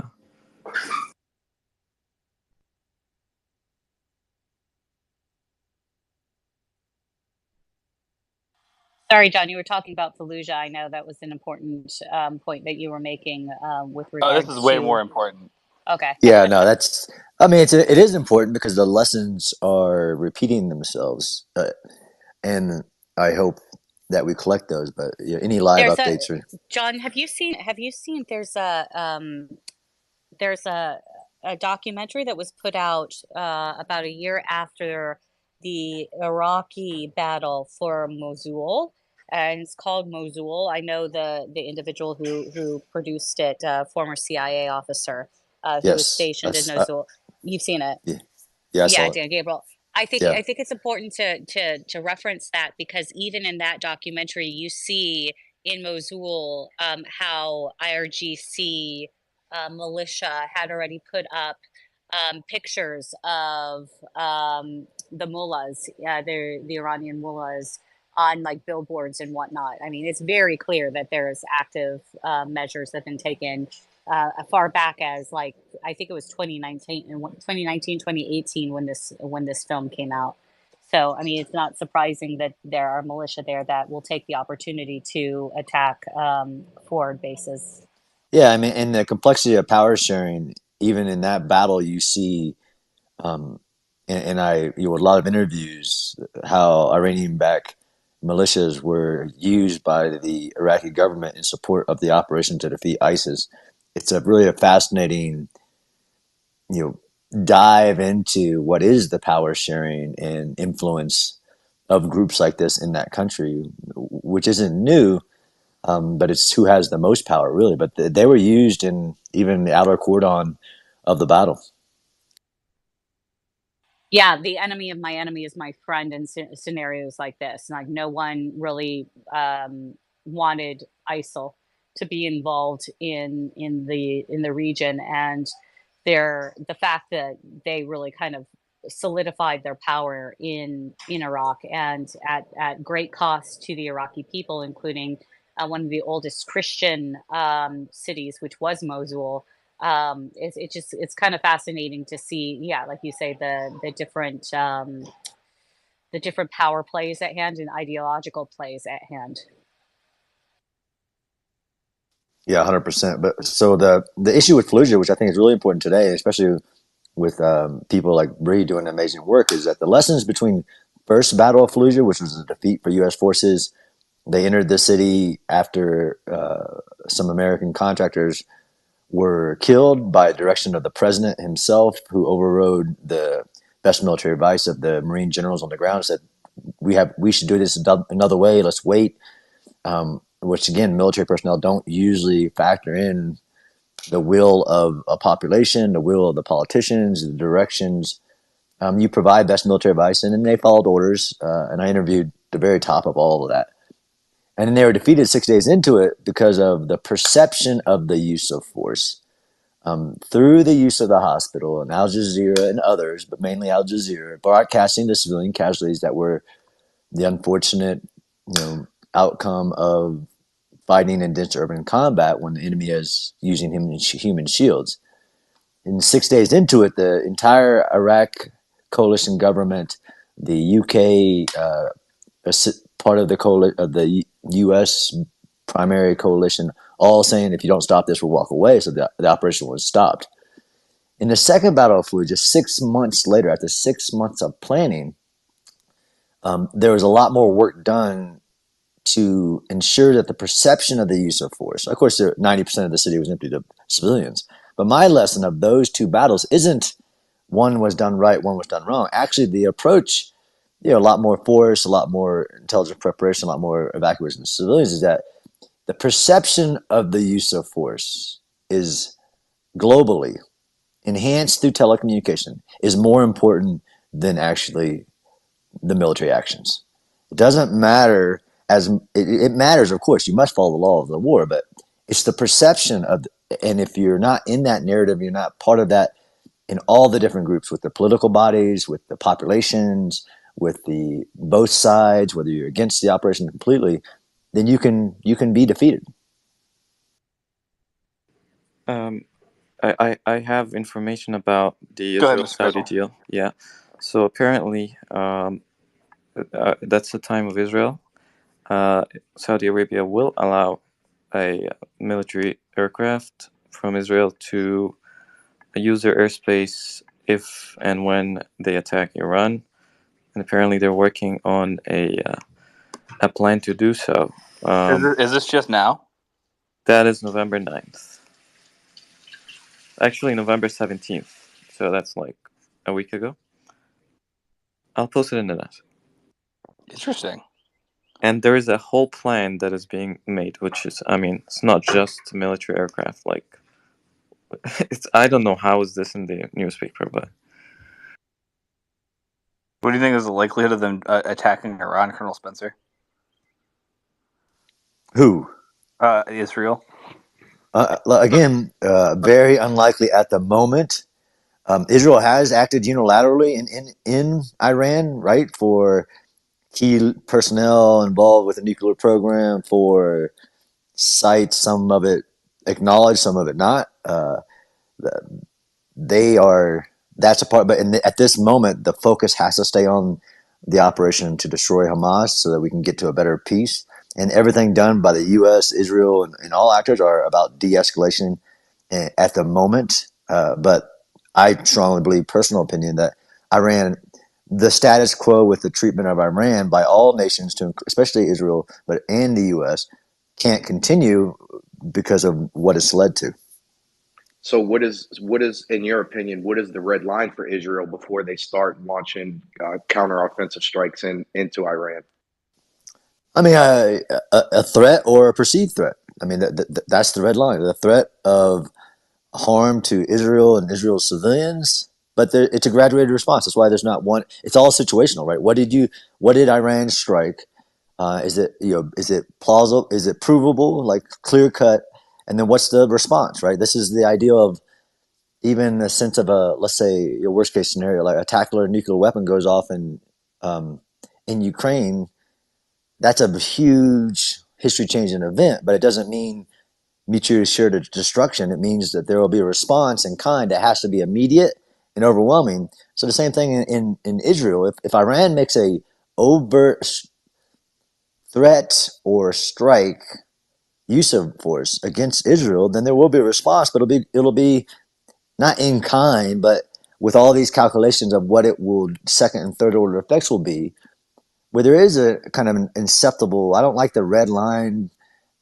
Of course, there are scenarios like that. That's it.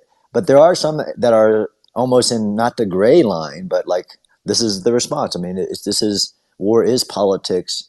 There are all these calculations in the second order effects of what it will do to escalate. And at the moment, one of the primary strategies is keep it all de-escalated.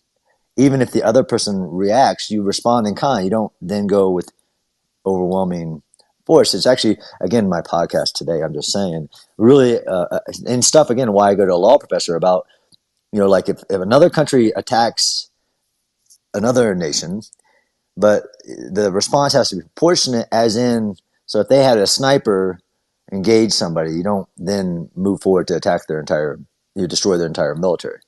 That's an element of proportionality, but it's all a graduated response. Yeah, so I think I agree with you too. With the situation currently as it stands, the response would be proportionate to the attack. So I think we can agree there. 100%. And it can, but it's like it's so hard to get people to understand the second and third order effects, even on a deterrence level, right? A strike is also a deterrence, like we've been talking about, to like the Hezbollah kind of thing, or the Hamas. There are second and third order effects for even what the graduated proportionate response is to send a deterrence to others. That this isn't a moment of weakness. This isn't a slide into escalation. Everybody has to protect their own interests. That's where you get the miscommunication. Although Iran's is different, but where in the beginning of this, we saw a lot of actual either scripted messages, which could be viewed as communication, like Hezbollah's, Iran through Hezbollah, but like communication, like don't mess with us. We have some red lines. We're not going to tell you exactly what they are, but right now, we don't want this to escalate into something much, much greater. I think a valid target that would definitely be in the interests of Israel would be Iran's oil facilities, right? Their oil refineries. So if there's any type of escalation, the ability to knock out Iran's financial capabilities to line the pockets of these terror organizations will definitely be in Israel's best interest. I mean, if they can't sell oil, they can't fund Hamas and Hezbollah, right? Right, but that's not a graduated response. That's more of a larger strategy, right? That's a large scale attack because you're cutting finances. I have a question, John. Do you understand the perception, the fact that in the Middle East right now, the perception of the hostage, the fact that they reached a hostage agreement is seen as a weakness on the side of Israel? And 100%. I mean, it was a calculated, again, those are the part of these complex cost benefit analysis and risk that Israel had to make. Yes. So what do you think is a long-term impact? Because if I'm following Lebanese TV and other TVs, the entire rhetoric is about the fact that Netanyahu lost, like already from now, the first phase of the war. I would like to know your opinion on that, and how do you think moving forward they can maybe regain a bit of that power? Would it be against Hezbollah? Would it be with what they will do after with Gaza? I don't know. Yeah. No, I think it's a great point, James, and it's definitely this is the ideal that this could lead, the consequences of this leading to, and not a unilateral or a complete surrender of Hamas, and there's no continuation of the operation. That to me would reinforce that ideal that Hamas won, right? So that's part of the calculation. These are very complex things about perceptions of diplomacy versus the perception of Hamas winning using terrorist tactics and hostage taking. So if Hamas is saved to fight another day, that will have very strategic consequences for Israel, which would calculate into their decisions on whether to do that or not. I mean, yes, if Hamas did a complete demilitarization, all these things, if Hamas is this strategy of hostage releasing leads to Hamas living to fight another day, that is a strategic blow, in my opinion, to Israel, of course. So I see Malcolm Nance is tweeting this pretty furiously. You think there's a chance you get him to pop in here again, John? I can send him a note. I mean, last time it was very specific to his. What's he tweeting about? Oh, he's just covering the hostage deal. He's talking about how they're airlifted and things of that nature. Yeah, let me send. Yeah, I mean, he has a lot of experience. Let me send him a note real quick. But John, I think I So agree John, with you there. I said the same thing, that somebody mentioned that if, you know, all the hostages were returned and Hamas had a safe corridor to Yemen, would that be acceptable? I said that that's pretty much a loss to Israel, right? That's accepting defeat, because how long before Hamas is back in Gaza at that point? Right. I can't. You never can say it's impossible. Just highly unlikely.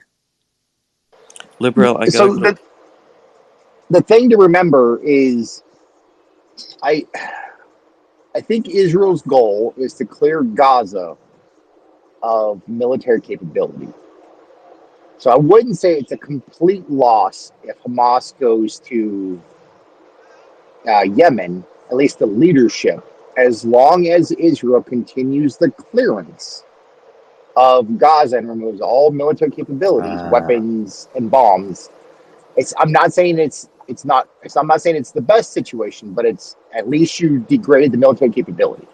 Yeah, it's also very Yes, different when. and Sorry, John. Don't give yeah, me your yes and Colonel. it's again in likelihoods of achieving the three stated strategic objectives of Israel, and yes, they can change. Reference Russia and Ukraine. Nations can change their strategic objectives based on the political environment or the actions on the ground.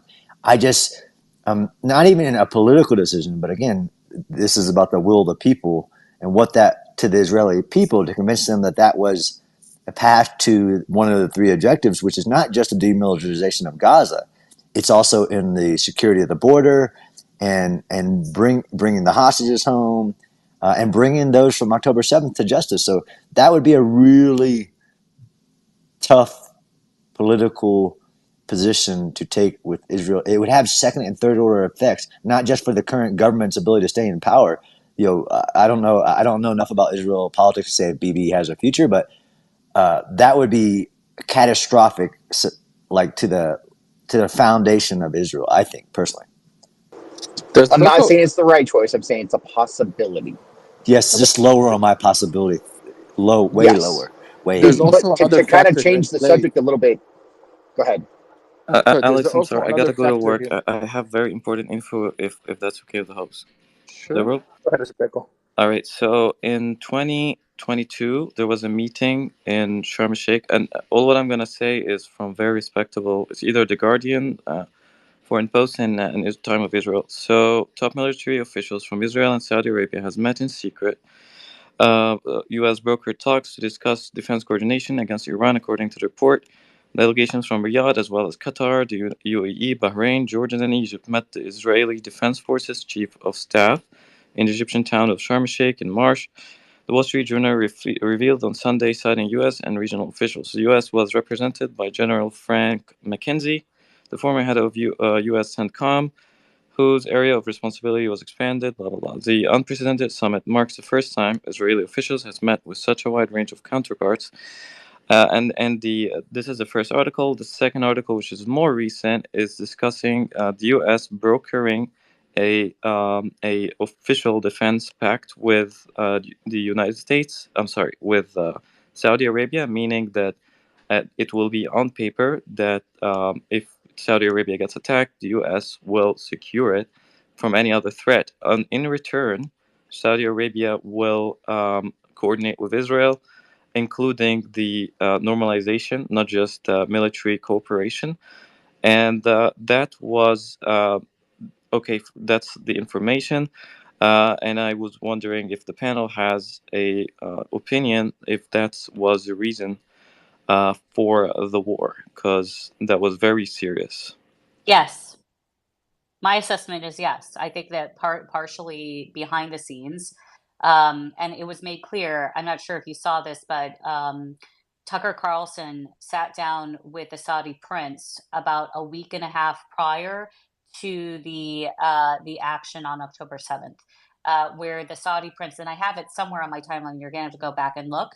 But the Saudi prince literally said we have to take care of the Palestinian question, the issue behind the Palestinian issues before we normalize relations. But we are open and in talks, and yes, I believe that this definitely threatened Iran. And despite Iran's claims of not having known about when the Hamas was going to attack, or the scale of their attack, it's very clear that Hamas planned this attack for quite some time.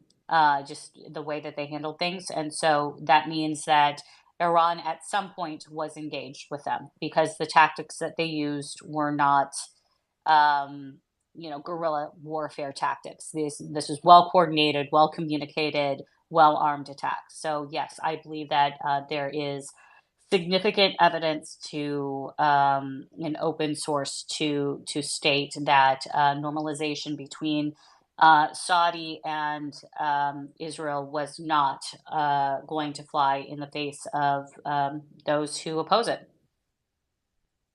Go ahead, Carl Spencer. No, I'm just saying I'm watching the live feed of the hostage or the hostage release back into Israel. So it's really, I mean, it's fascinating. It's heart wrenching.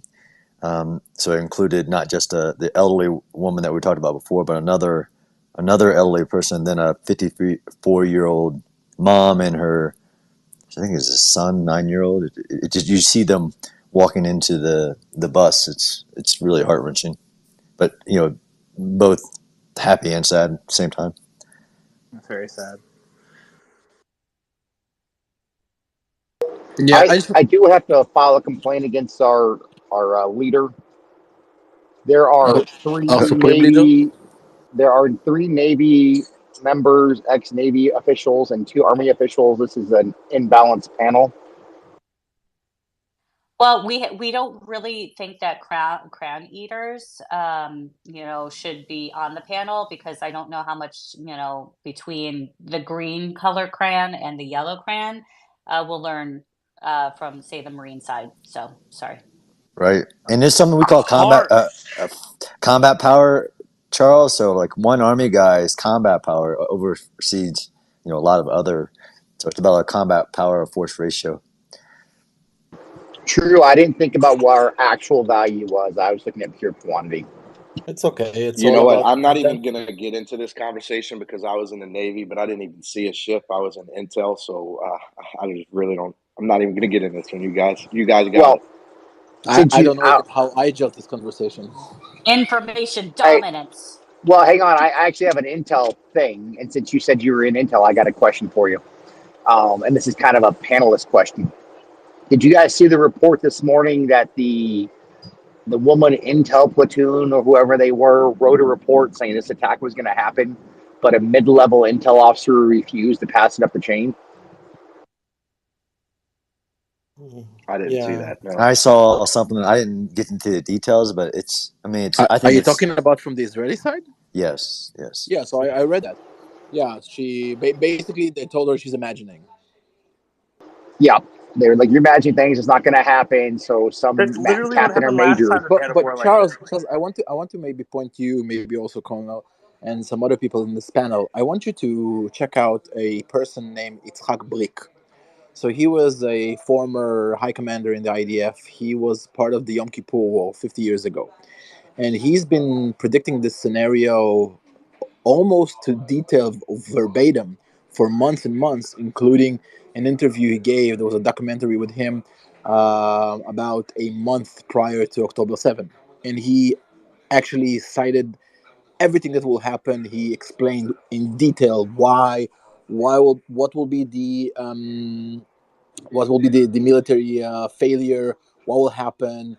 And again, he was being ignored in terms of somebody that was very scarred from the Yom Kippur War, and also kind of imagining things, always seeing the dark and black in terms of everything that's going on. But happens to be he was completely right. So I do urge you to go and check that guy and everything he was saying. Alex, so there's a scoring system of threats, and that was released in 9/11, I think, committee. So basically, you need 10 points for something to go up. We're talking about a foreign country that's not the United States, though. No, but yeah, but tell me, I'll tell you the point. So there is a threshold where you need to Yeah, get but to. you're talking about the a U.S. threshold. How does that relate to how Israel It's handled it? it's basically any almost any intelligence agency. So for you to report something to your higher up, or for it to be taken seriously, because they get so many reports, they can't just take them all seriously. So I think in 9/11 there was like it was 1 point below where they needed to actually take action on. You just don't believe anything you get. Yeah, but I want to tell you something very different. Wait, So repeat that since again. go ahead, Repeat Pickle. that again, Mr. Pickle. What did you just say? I said so. There is a point system, or like a level of seriousness that you need for a report to go. You have to like up the chain, because they. I mean, you can't just take everything and act on it. So, for example, 9/11, the score was like 1 point away from like taking serious action on it.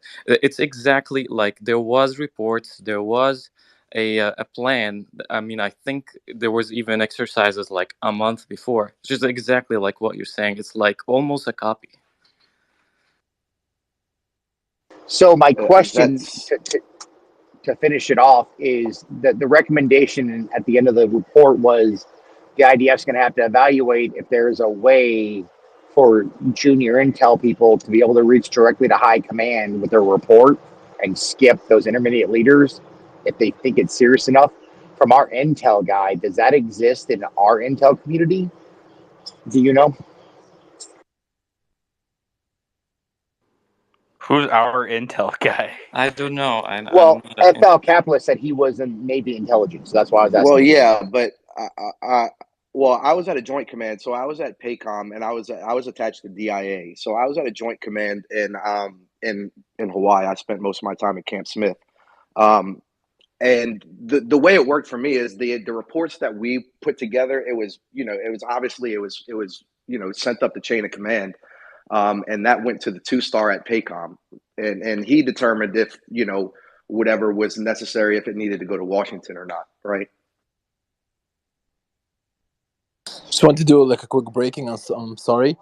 So Go all ahead. 13 hostages were identified. All of them are now in Israeli hands, and we actually see names and pictures. And from what I'm seeing here, four elderly women, one mother. She's actually was abducted from Nir Oz, the kibbutz Nir Oz, but she's from Kfar Saba. Her son, 9 years old. Another daughter, 6 years old. That's another young woman, Daniela Aloni, 45 years old. So there's a full identification of all 13 hostages. Can someone put that in the nest somehow? I'm actually watching this on TV, so it will be a little problematic for me. But please, if somebody has the option, please do it. Um, It's in the nest. yeah, I want to respond to Pickle in terms of how it works here in Israel. So, since the border was established, so when I served 2001 2004, the border was still not established. There was no fence, but towards the end of my regular service, the border started to be more of a fence, more of a reactive fence. When you touch it, there's some alerts. Since that was established, any indication, any point of view of anybody that's actually looking at the cameras and seeing something needs to be checked thoroughly. No point score, no nothing. Everything that she says needs to be checked immediately. That's the that's the overall rule in terms of how those things work. And the fact that she, again, we're talking about reports here, but the fact that she mentioned something and somebody dismissed that without even looking at it, and again, I give that a caveat of that being not true. It's a failure. It's a big failure. Alex, the first helicopter to respond was coming from the north of Israel. So, I mean, that tells you something. Even if they knew, there was nobody to respond. Yeah, I also want to mention something in terms of shit. I forgot my point. Yeah, circle back to me.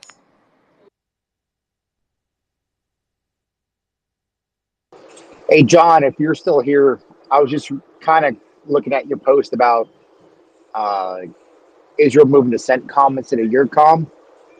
Why do you think that? Why do you think that's UCOM, Europe, significant? because it, if the audience probably won't understand, the U.S. military has geographic commands, so assigned to Europe Command, Central Command that we've all heard about because of the Middle East, Northern Command, Southern Command, all of these. So there was this. There's been a long, like years of discussion about Israel falling more in line with EUCOM versus Central Command. So they made a. It's been years, like back when I was in the Pentagon, it was being discussed, and they finally did it, made it, executed it. Where just recently Israel, so that means really a theater security cooperation, mill to mill relationships, even ambassador, lots of things in terms of U.S. coverage, support, forces, everything going through one combatant command, which was Central Command. It was shifted to Europe Command, which also covers Ukraine, just as an example. Um, and when the war kicked off, it was really a question of this new framework.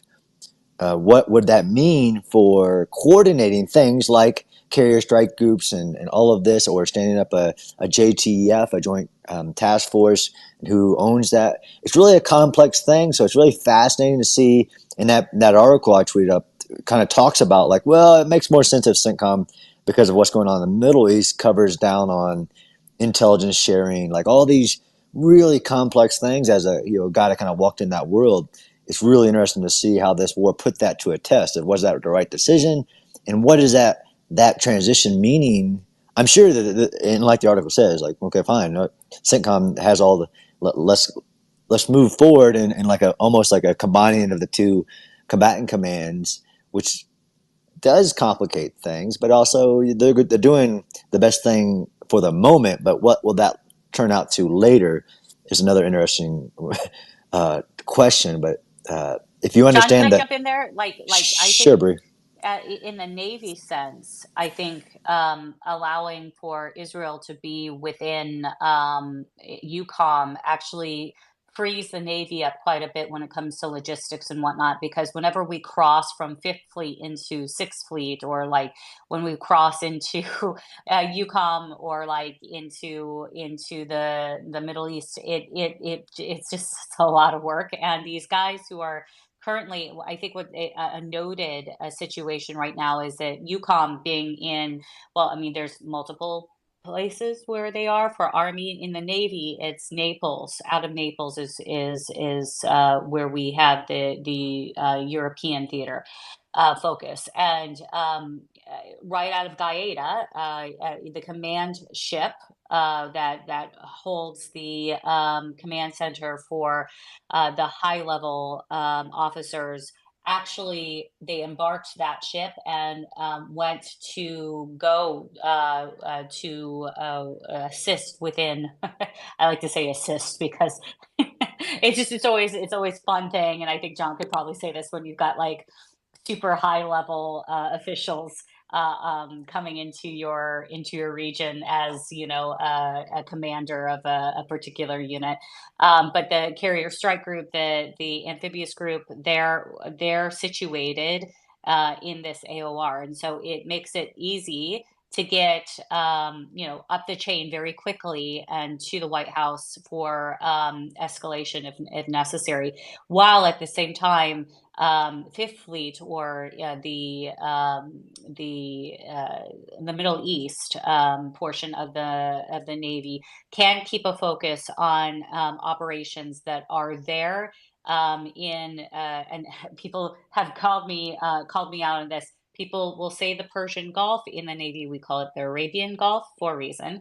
But in the Arabian Gulf, where there is always action to ensure the free transit of shipping cargo vessels, as well as forward presence ops in the region. And lessons learned in history, and John can talk about this in military history, but we study this at the war colleges. What are some of the lessons learned when a major power fights a war on two fronts? We can learn that from Napoleon. Just recently, that movie comes out. I haven't seen it yet, but I'm guessing they touch upon that, as well as during World War II, and the extent of fighting a war on two fronts. And so having a separate separate commands, combatant commands, are necessary, even if Israel and the information that we have from Fifth Fleet covering Israel, they've worked it for forever. Now Sixth Fleet can, I believe Sixth Fleet can handle it.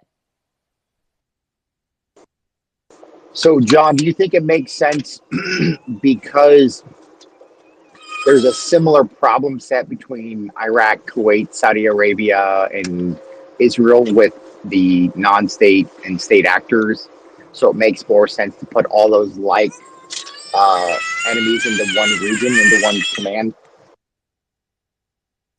I mean, that's been a complex part of the discussion, not just where they fall geographically, where the like threats, like um, this diplomatic conversation. I mean, there are so many variables when you look at a geographic command's responsibilities and theater security cooperation, or really people don't understand that the combatant command's main role is maintaining stability and basically peace. It's called, so when actual conflict starts up, they're there. They assist in the coordination, but then they'll actually stand up another command. So it's, but the day to day maintaining stability, maintaining awareness, maintaining resources to achieve that goal, and to be prepared for all the contingencies,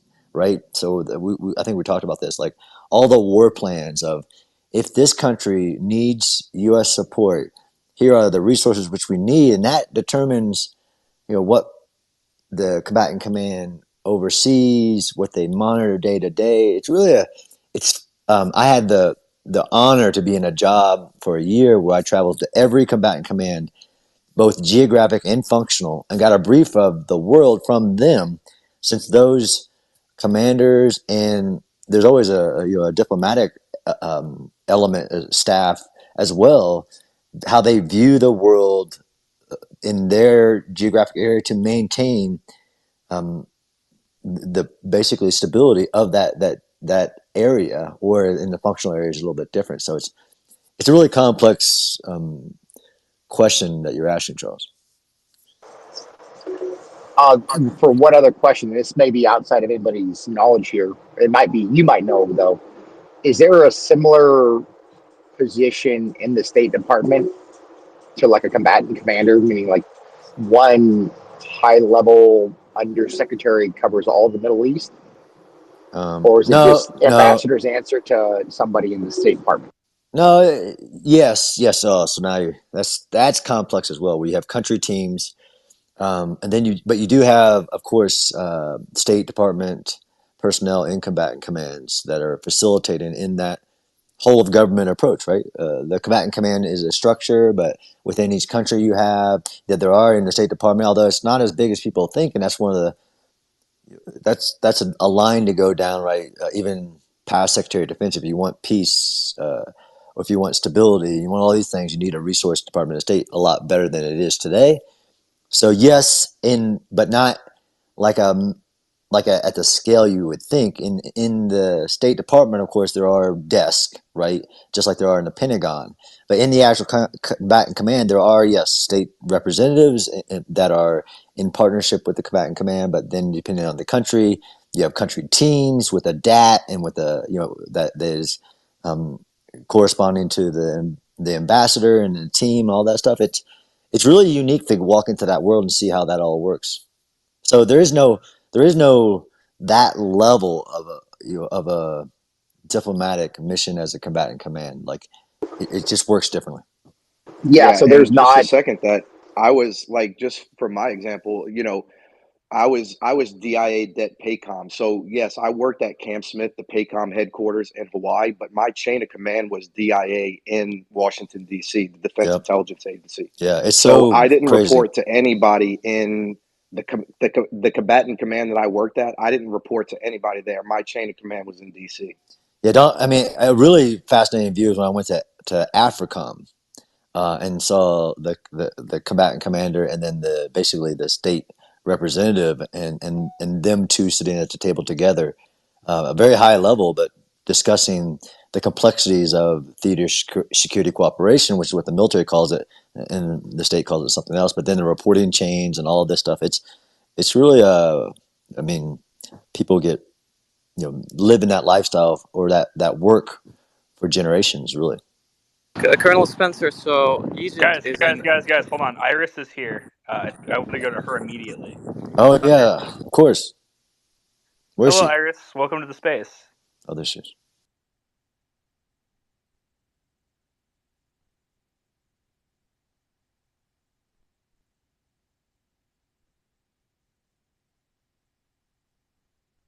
Iris? I don't think she's still muted. I couldn't hear you. Were you talking to me? Yep. Can you hear us now? Oh, yeah, I can hear you now. Do you have an update Wow. for us, Iris? What can I say? The last hour was like really so emotional to me. I think I tweeted some of the stuff that I was feeling. So we can say now that 13 hostages are in Israel. Um, the of the deal of the hostages deal. I have to say that I think it was done in an amazing way. The whole process went through, and that's why I want to, to push back on a lot of stuff that was said on the stage yesterday. There were people saying, well, this deal is not going to go through and all this kind of stuff. So we are really, really happy. Um, there's a family that I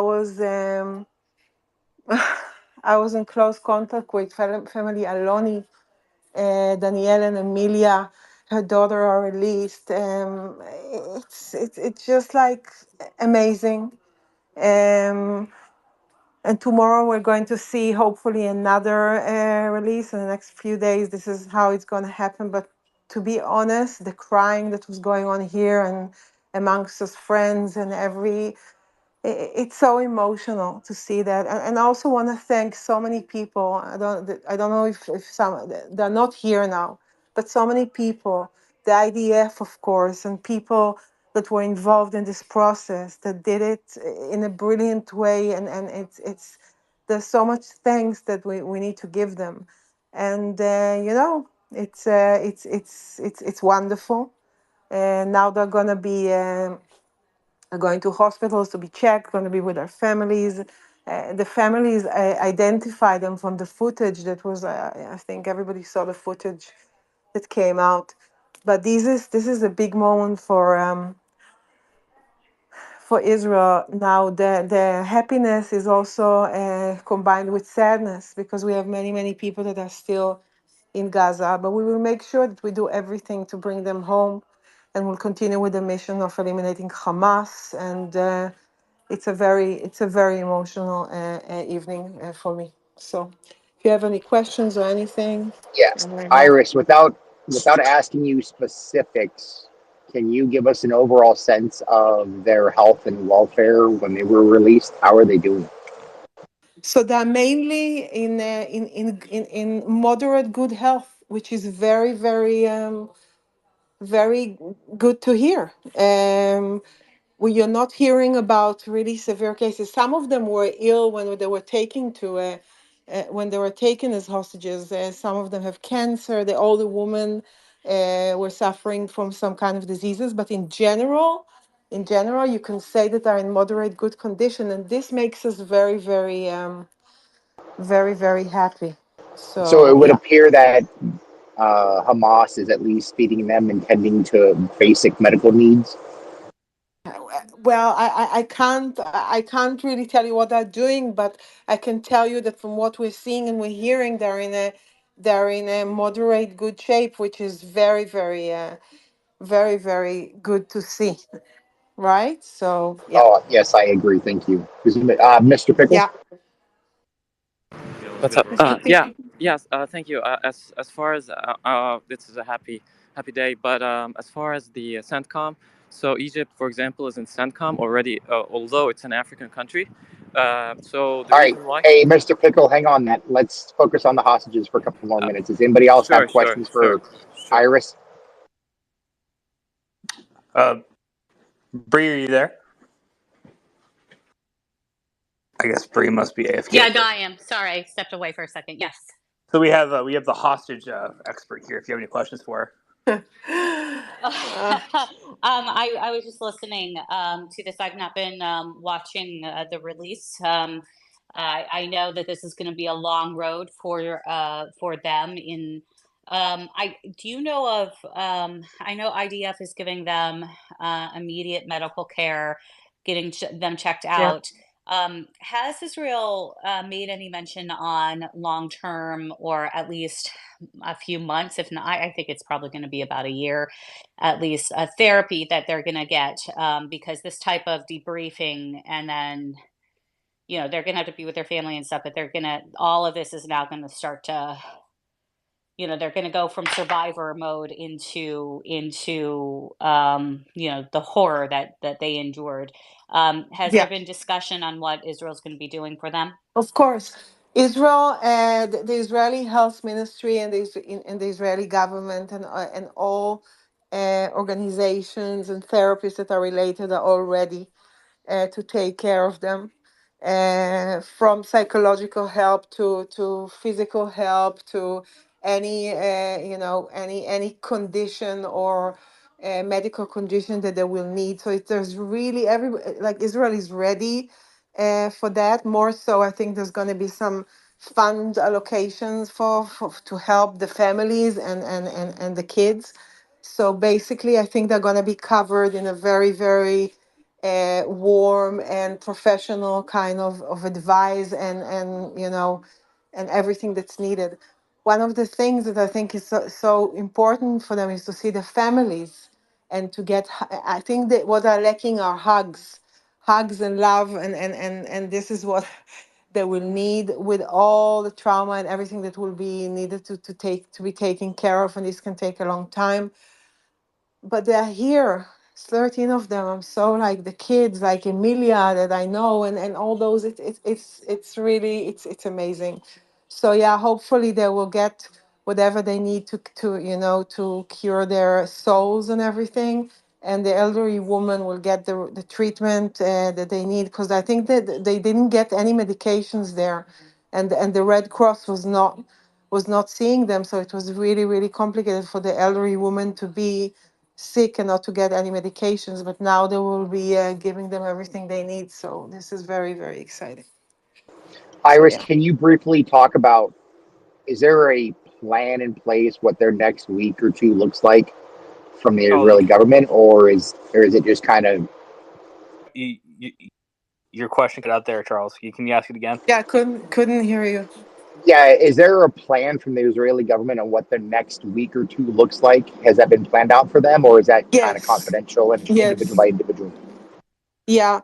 They're going to be in a certain base in Israel, which I can't give the name, together with after they're going to be checked in hospitals, then they're going to be staying in this base. The older people are going to be investigated, because that's the procedure of coming back from being in hostage. The kids are not going to be at this point, maybe in a later point. Um, and then slowly after, the I think it's a process of a week or two, or depends on the situation of the hostage, but mainly is like the medical care and the investigation to the and some kind of it's not an investigation of it's an investigation that you need to We do, and then call you it come. debriefing in America. Yeah, Debriefing. that's what it is. That's what it is. And that's what they'll have to go through. And the kids at the first point, no, but when they'll be a little bit more less vulnerable, then I think this will happen too, because I think it's important. And then slowly, getting cure and making sure that they are with the families and are getting the treatment that they need in order to, who knows what they were going through there. So yeah, so this is the process, basically. Up and up and away. You got your hands up. So why don't you ask a Yeah. question? So even before you came on, Iris, there was people in this space reporting it was going to be 12 children and one woman released. So just to your point, please check your sources before you spread information. And so, question. That's what I asked for. Yes, yeah, Yeah. So, yeah. question for you, Iris. Mm-hmm. So this was, there was an expectation there was going to be more children released at the first couple of batches. So, who's do you know who's making the decision about who to release? Is it Hamas? There's a negotiation, and then where these, since these people were a lot of elderly women or adult people, do they have illnesses? 'Cause I think for propaganda purposes, Yeah. it's better for Hamas to release the children and stop holding children. Yeah, so basically the ones who decide who are going to release are Hamas. And they did release some elderly women. Some of them are sick. One of them has, I think, yeah, one of them has cancer. The other one is also sick in some other illness.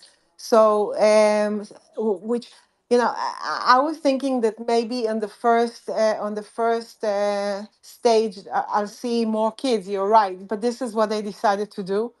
The lists of tomorrow, I think, are coming in a few hours, so we'll have to see what's coming, who is going to come back tomorrow.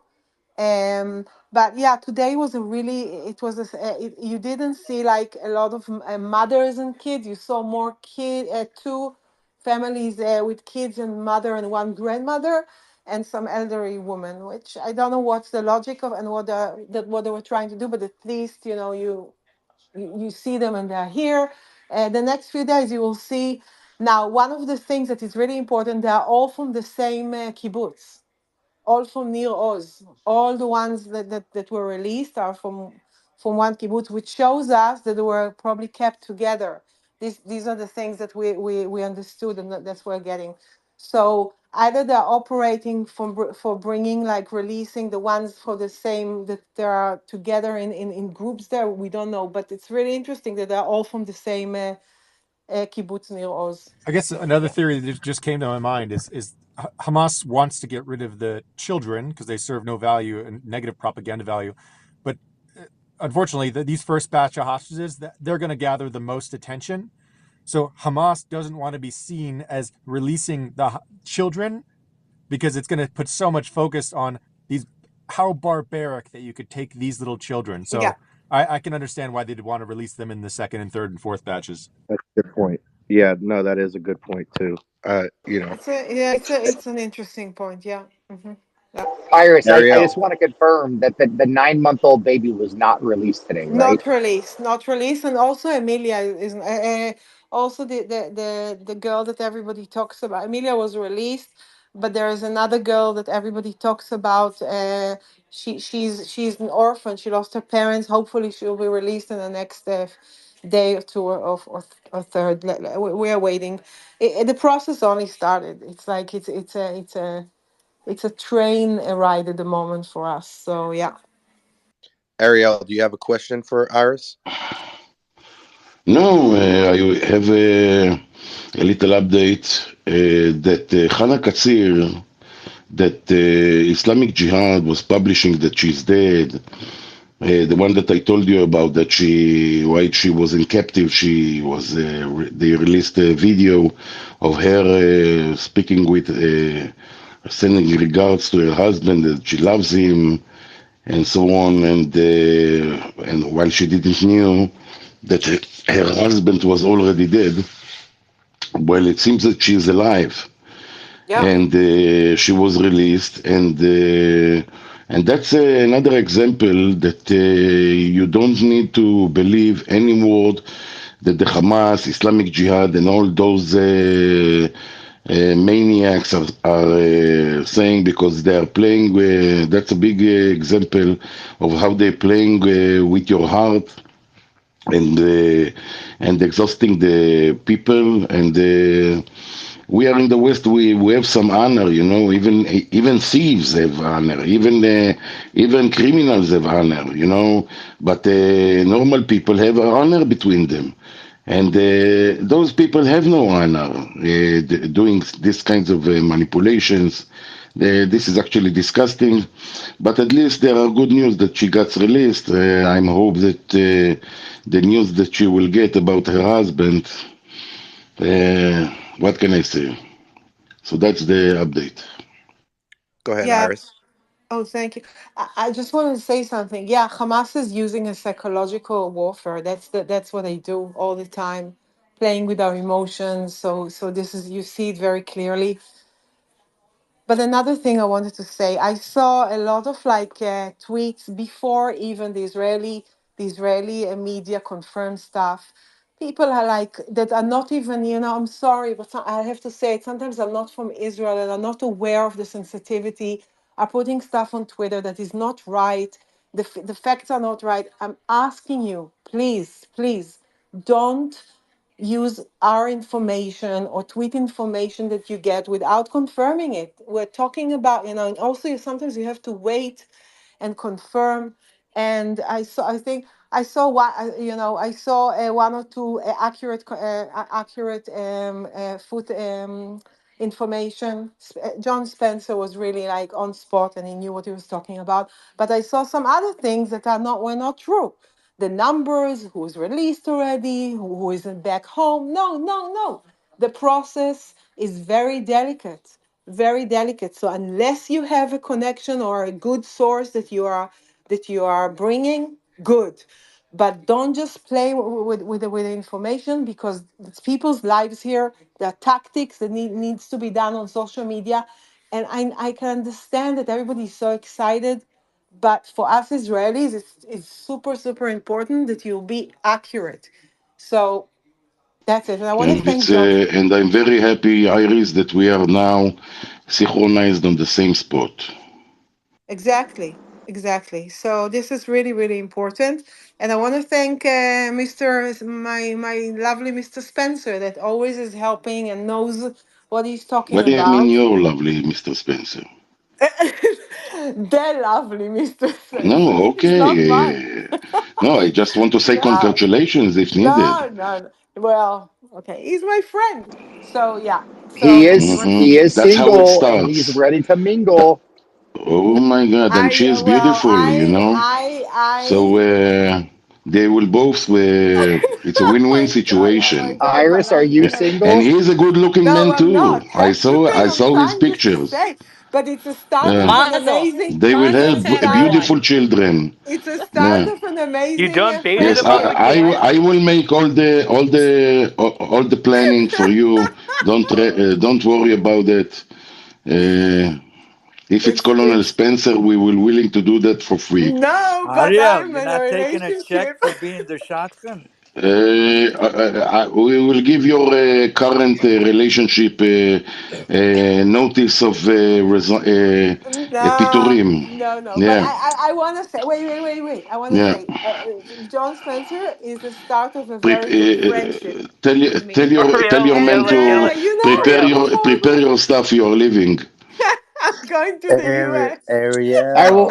Ariel, John Ariel. just stepped up, so let John speak. I'm telling, John. and for my dear friend Iris, I appreciate that, and I know she's a happily married woman now. If Gal Gadot becomes an unhappy divorced person, let me know. And I just wanted to say thank you, Iris. And I tried. Spencer, John, one day if something happens, God forbid, I'll let you know. All right, thank you. Do let John, me know. I'll fix I mean, Charles the is things right. behind the scenes for you. Don't worry. I am I'm single, but I'm getting you covered. Oh Don't thank my you, worry. thank you, God. Ariel. No, I'm hoping Uh, everything Aris, is. what's the address? I'm jumping on MSNBC right now. I wanted to say thank you, Iris, and it is a good day. And thank you. Of course. I try to be really Yeah, thank careful you with so Yeah. much. information that I put out. Thank you, John. Thank All you, right, guys. Yeah, Alex, you want to you ask were Iris a spot question? on, John. I-24 Yeah. News released the names. I don't know how accurate, but I'm just saying, and the ages, and 6 out of the 13 were over 74 children, and the rest of the women between 30 and 50. So, but yeah, 6 were over 70 years old. Yeah, some Yeah, of them were very ill, which is good because they had to get also a treatment and they didn't treat them there. So yeah. So what's the end On of the the question, situation with the Red Cross? Are they going to let them come and see all the other hostages, or they would want to go in cooperation? These Well, well, this is You psycho know, Hamas is Hamasnikim embedded in the Red Hezbollanim. Cross over there too. So what?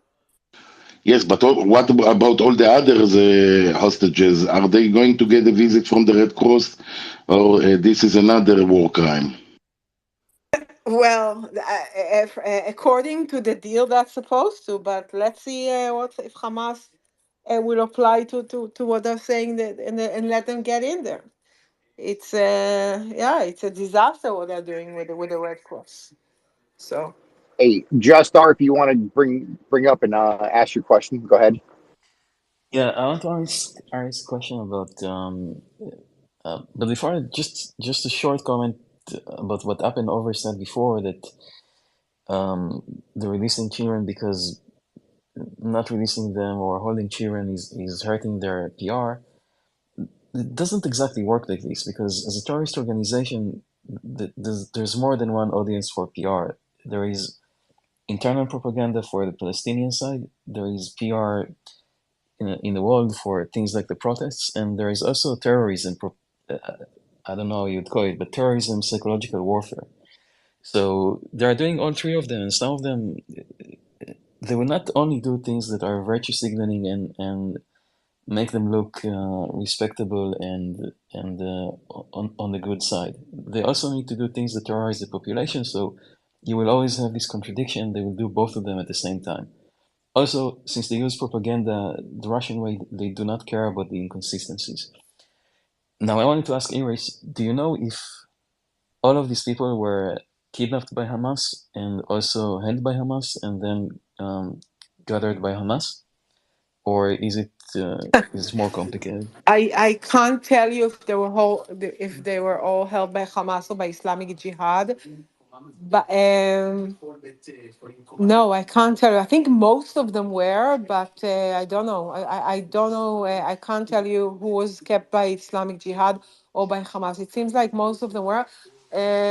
Katsir, I think the Jihad Islamic said that she's dead or something. Is alive.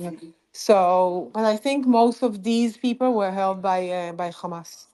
I think so. Yeah.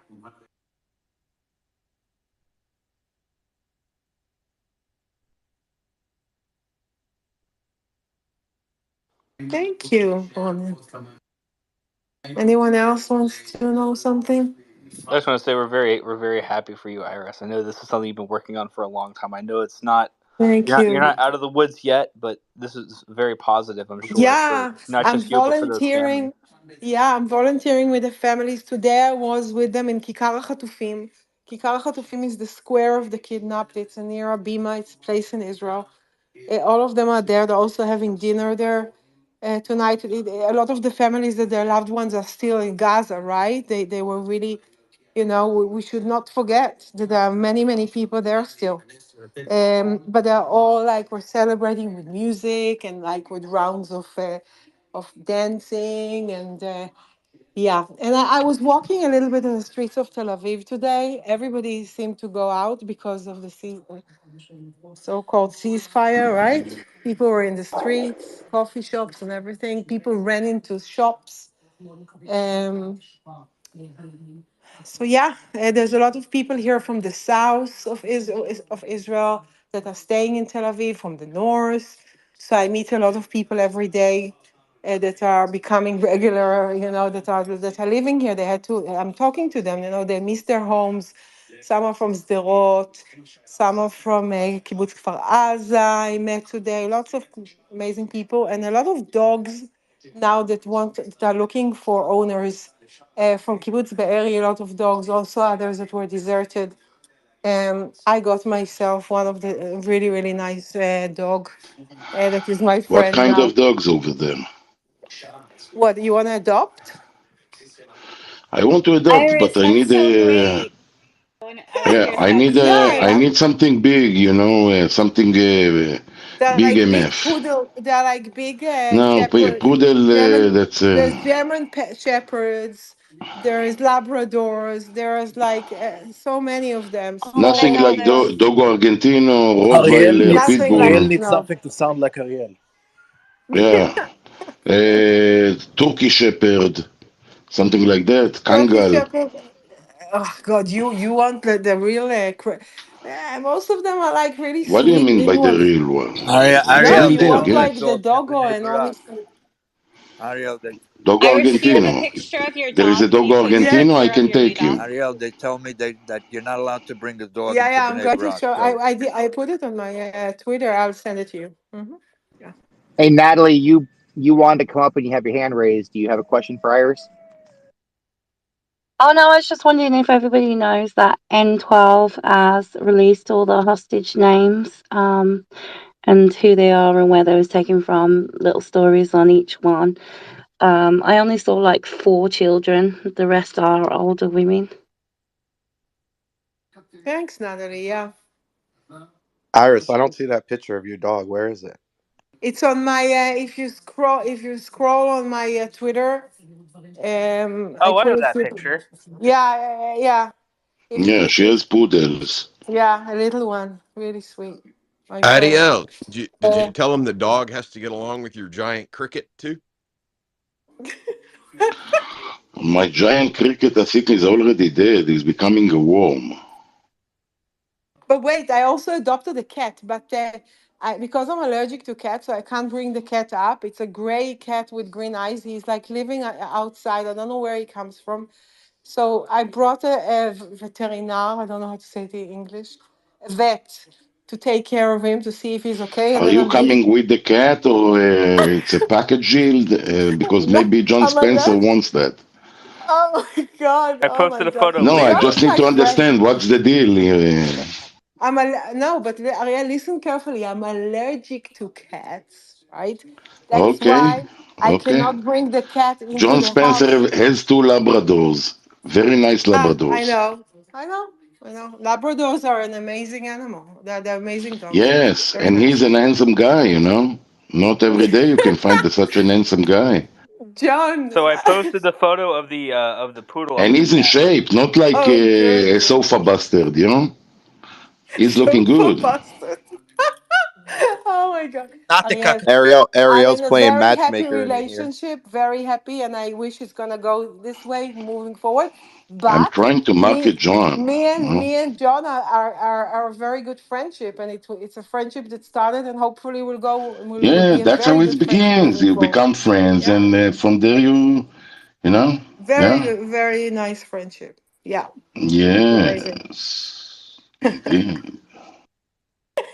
That was so funny. Yeah.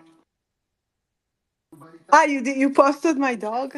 Oh, amazing, cool, nice. Who, me? No, No, I'm not stealing Liberty, your Sean. pictures. Sean. No, no, no. Ah, I allowed him to because I couldn't be bothered to go through okay. my, Yeah. No, nobody touches my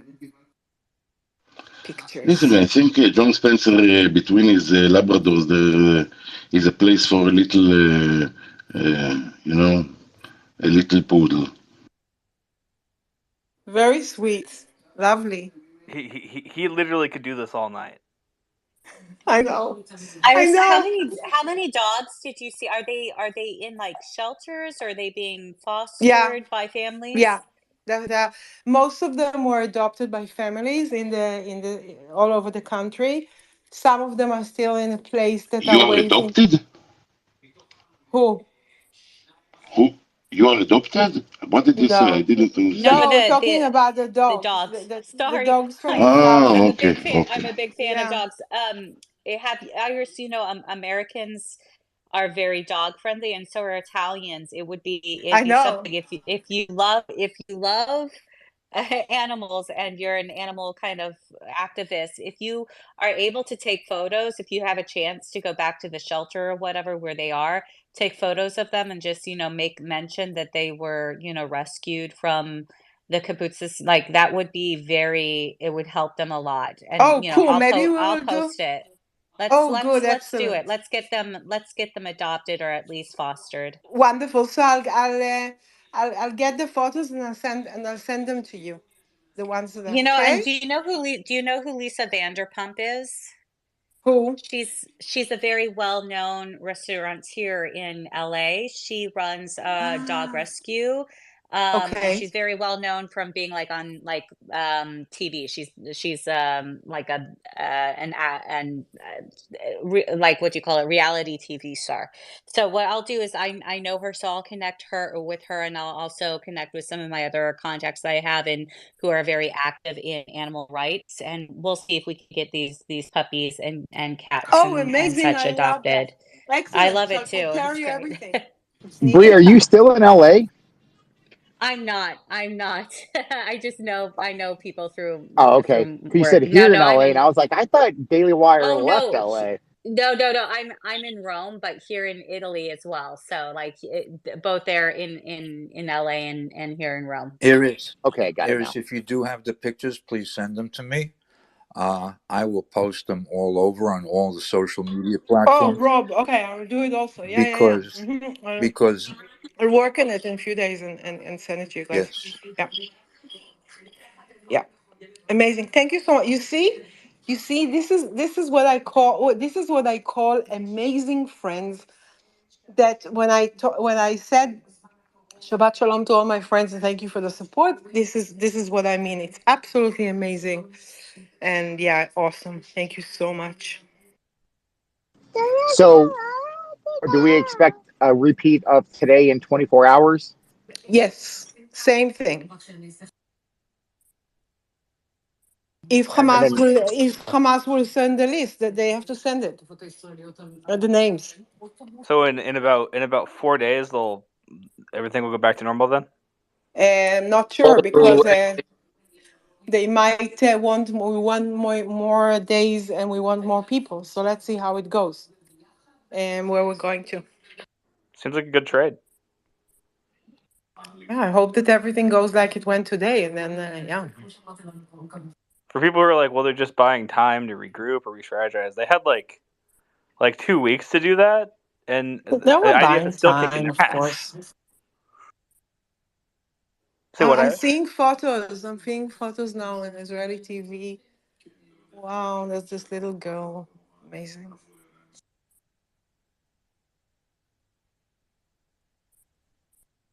They look very tired, pale. So obviously, yeah.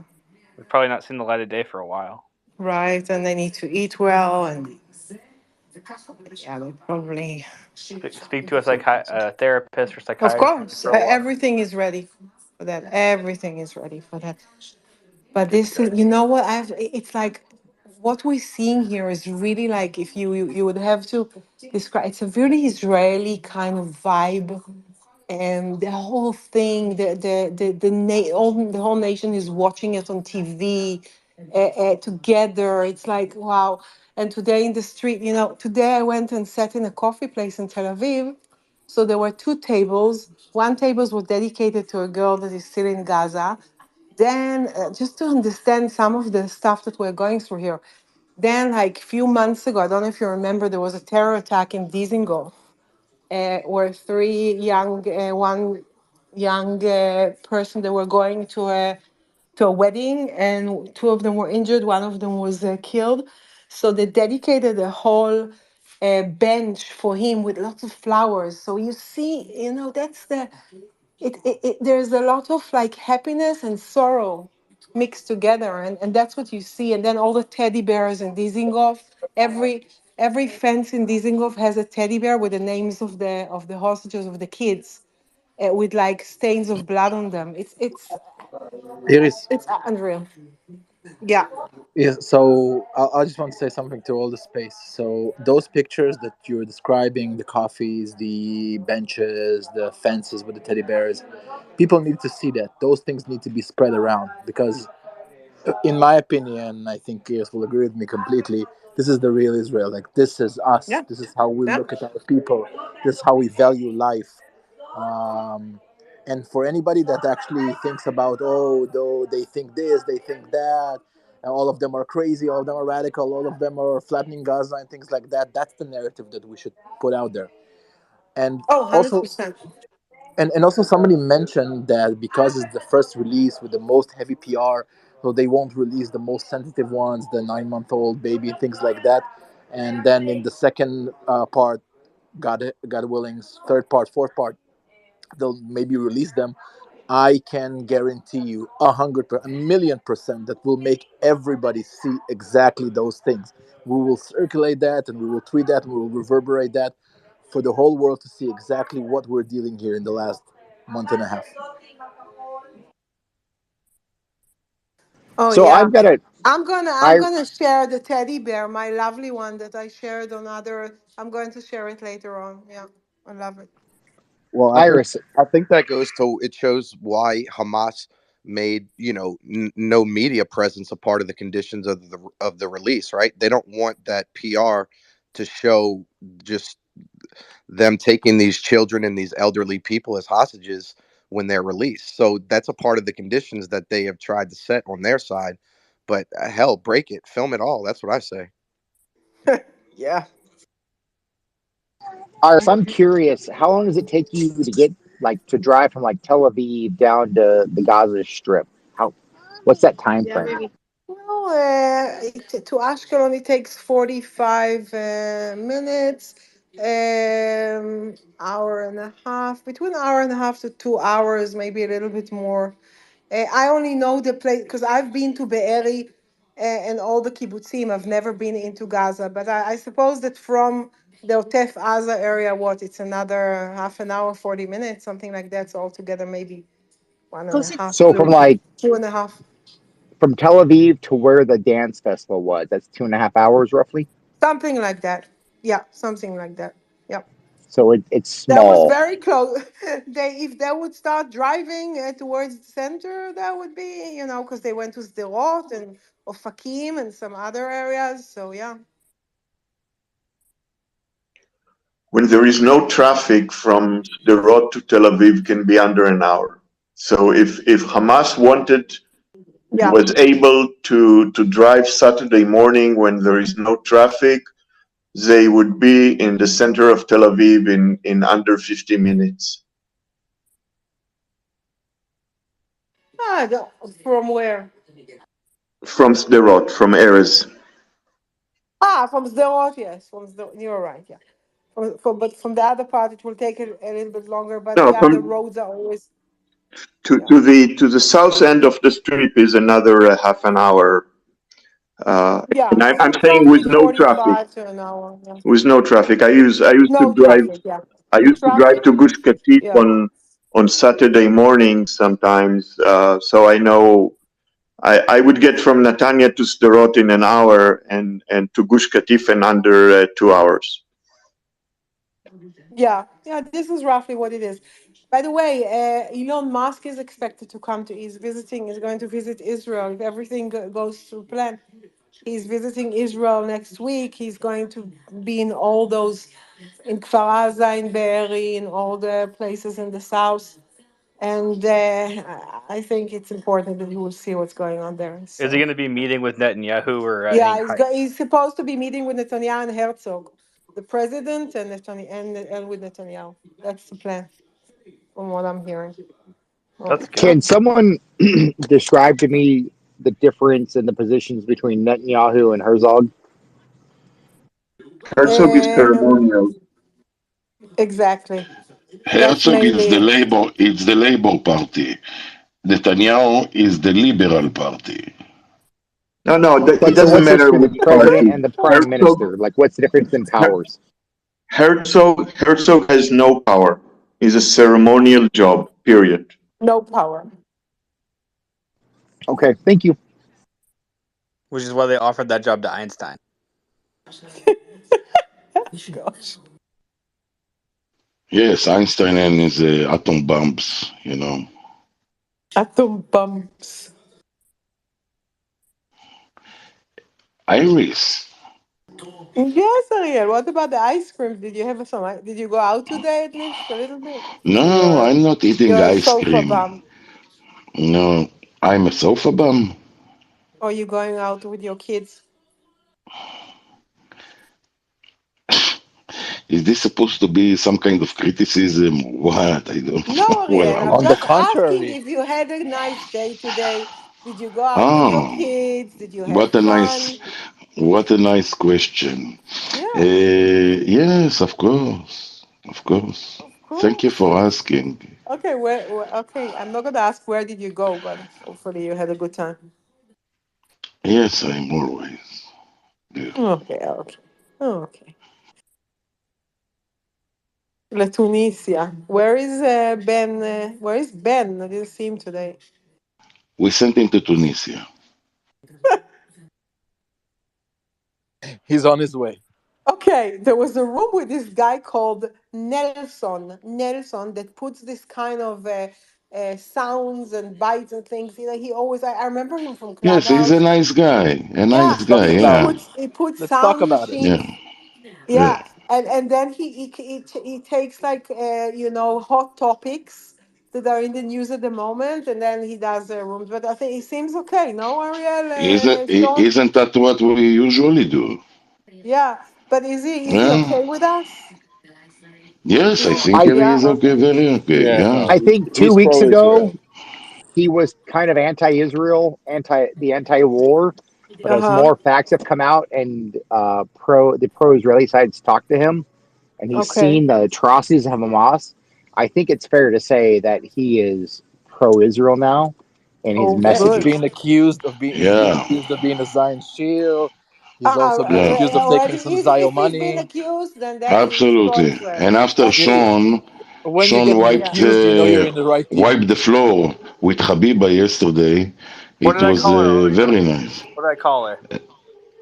What? I called her Baghdad Here's the Bambi. yeah, do you know the nickname of Habiba? Sean, Sean will No? get a medal. You called her Sean will get a medal to operating smoothly on X. He doesn't move left, A right, or medal? center. No, He I says don't that. think that a medal is enough. You have to pay. Yeah, give him two medals. Come on, Sean No, no, is money, he money. he'll doesn't get a move small left. medal with a check mark on it. Oh Yeah, my yes, god. yeah. Write the check. Don't be cheap. Oh, soon Hanukkah is coming. Wow. Yes, Hanukkah money is good. Yes, it I'll makes I'll Hanukkah take even a better. Iris, you have connections, you know. Try to use the Yeah. connection for do good in the world. Oh, I'm doing it all the time, Ariel. I'm doing it for Okay, we years. Oh, need to What get really? about you? Me? No, I'm just nobody. What do you mean you're nobody? What do you do in your life? I'm a Sean and I'll nobody. take an all expenses trip paid to Tel Aviv if it's possible. Yeah, come on, Charles. We'll host you nicely. I'm not allowed to go to Tel Aviv unless Mitty goes Who with on me. the stage has been to Tel Aviv except Ariel and Ronen and Eyal? Who? Thank you, Iris. Thank you for mentioning me. Oh, yeah, Alex, of course, Alex, מובן מאליו. רגע, You guys I need to only walked redesign the there for IDF like headquarters. 11 It looks years. awful. Looks absolutely atrocious. Just a moment. Are you going to manage events over here now? who?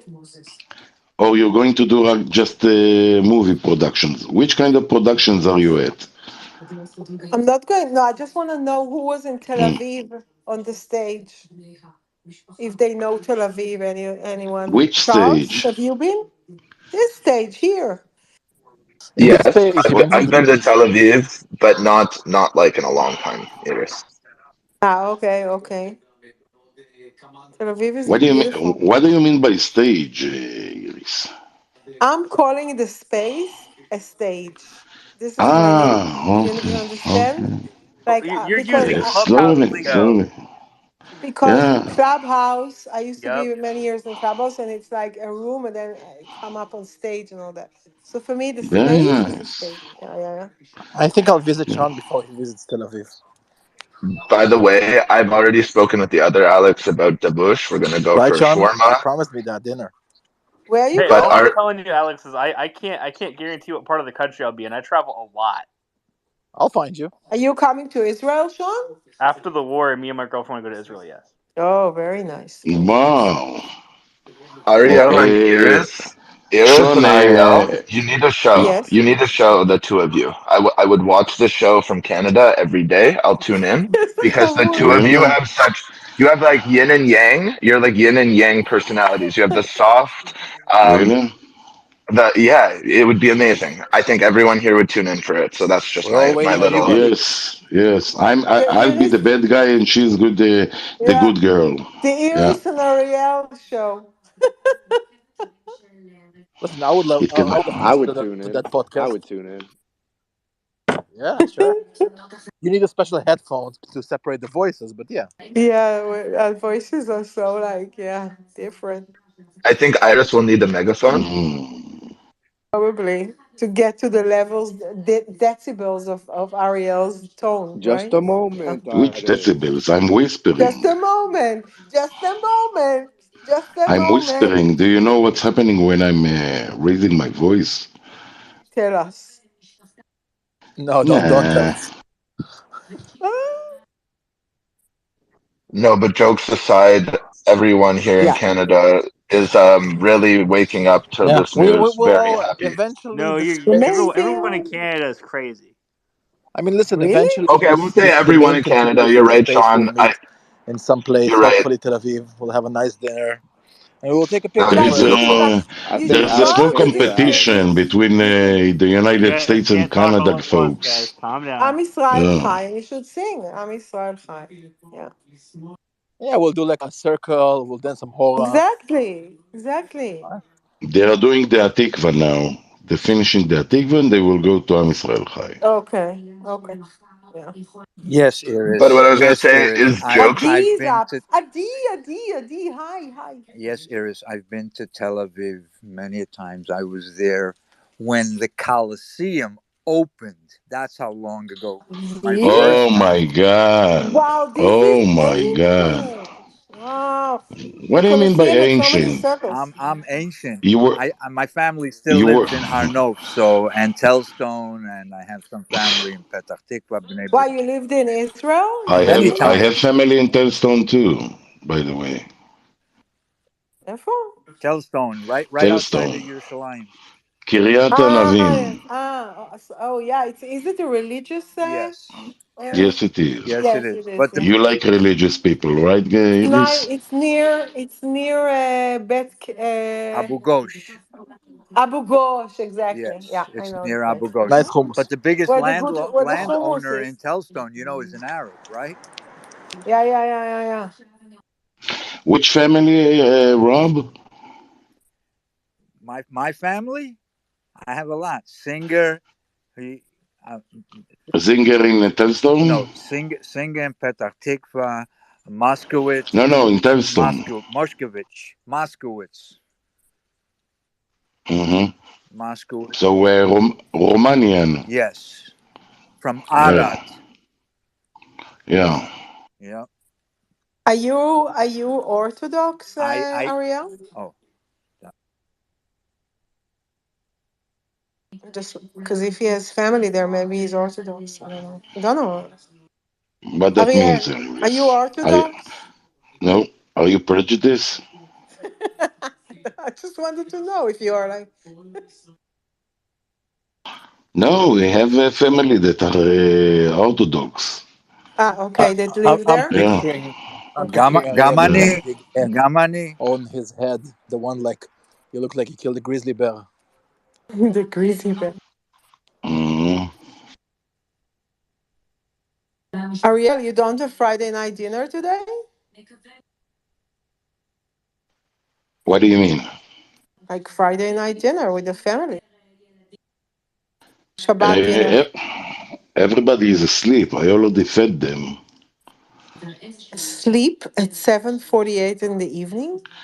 You Asleep? didn't eat what I'm making. So What what did can you I make? A say? chunt or Some let me parents give don't up. cook. Chulent is for tomorrow.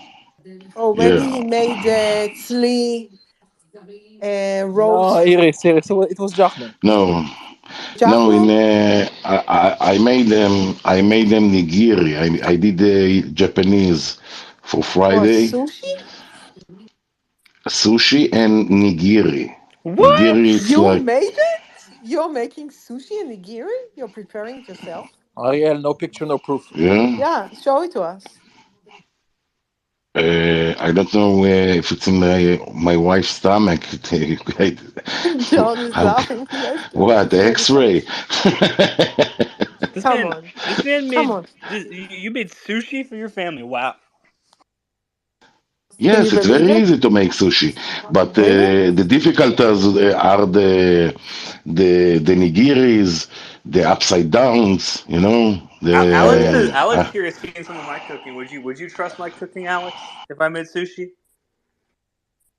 No, I can't. Ariel just sent spoke me. about sushi, and here is Yehuda coming. You see, Microwave sushi, Sean? I wouldn't put it past you. Ariel, we're gonna what do start you calling need? you. What do Oh, you need? A microwave? Yehuda. Come up, Yehuda. Come up. Come up. Yeah, We're gonna start calling Yehuda, you Come we are up, not Alex doing from the Yehuda. Yehuda. two-state solution. Period.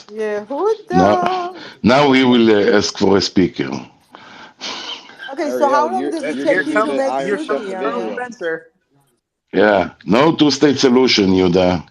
Period. Yehuda, what's up? Sorry, I'm just getting my earphones connected, and I heard Ariel.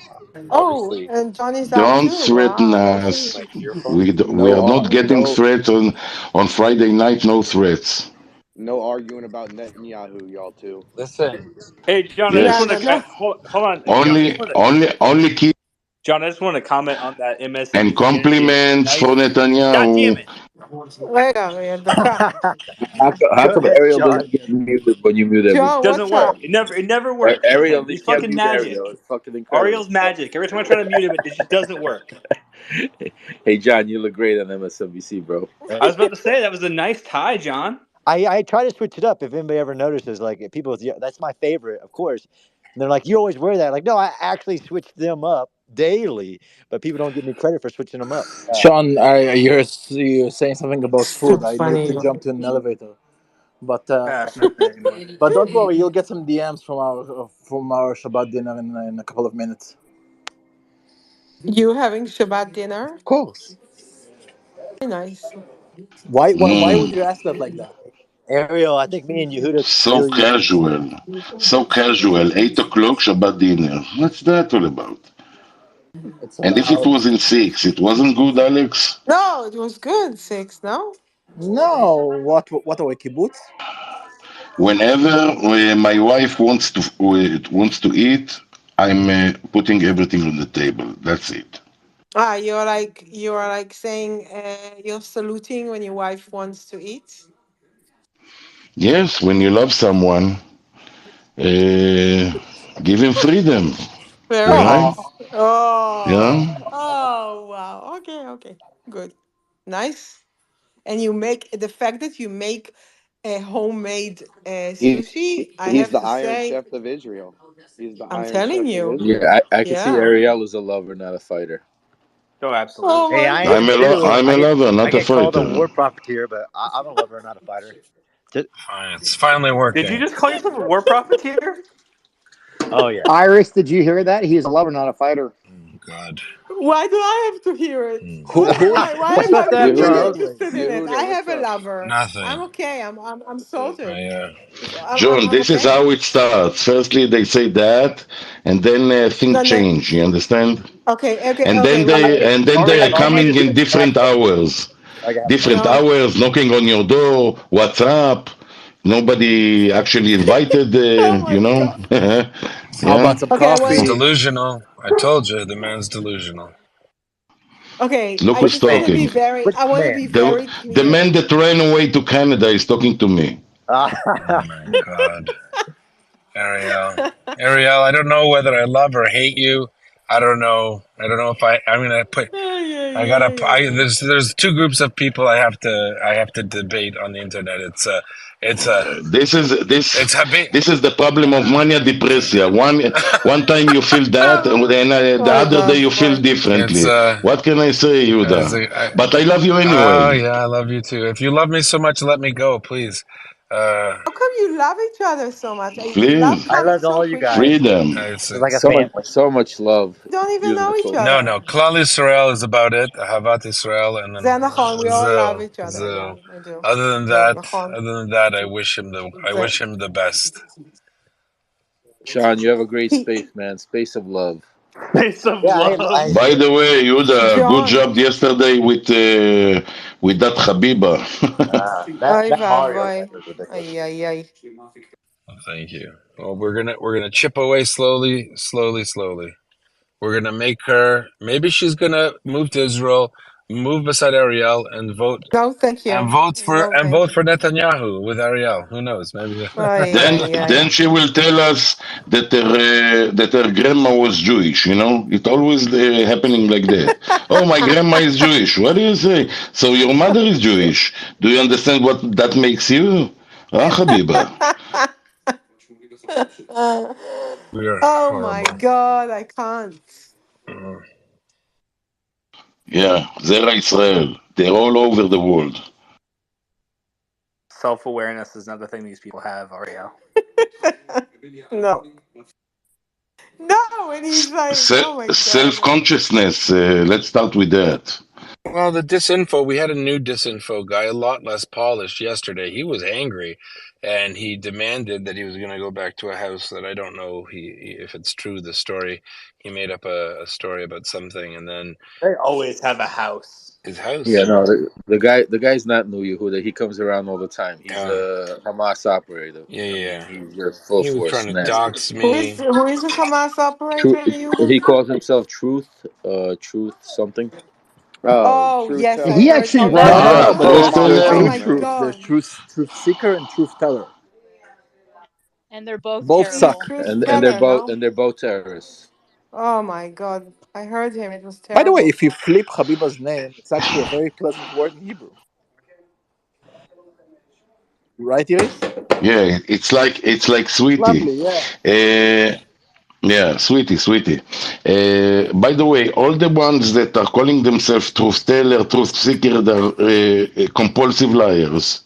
Probably. Yeah. If you need to say it to yourself that you're a truth teller, you're probably lying. You Yeah. Yes, you No, can so just write your name. You I'm the know. colonel. something all of these accounts have in common is they'll put something like in their title, like truth seeker or truth teller. There's something about that I think is coordinated. Like actually, go ahead, John. Mm-hmm. Hey everybody, how's it going? What's What? that? My brothers and sisters.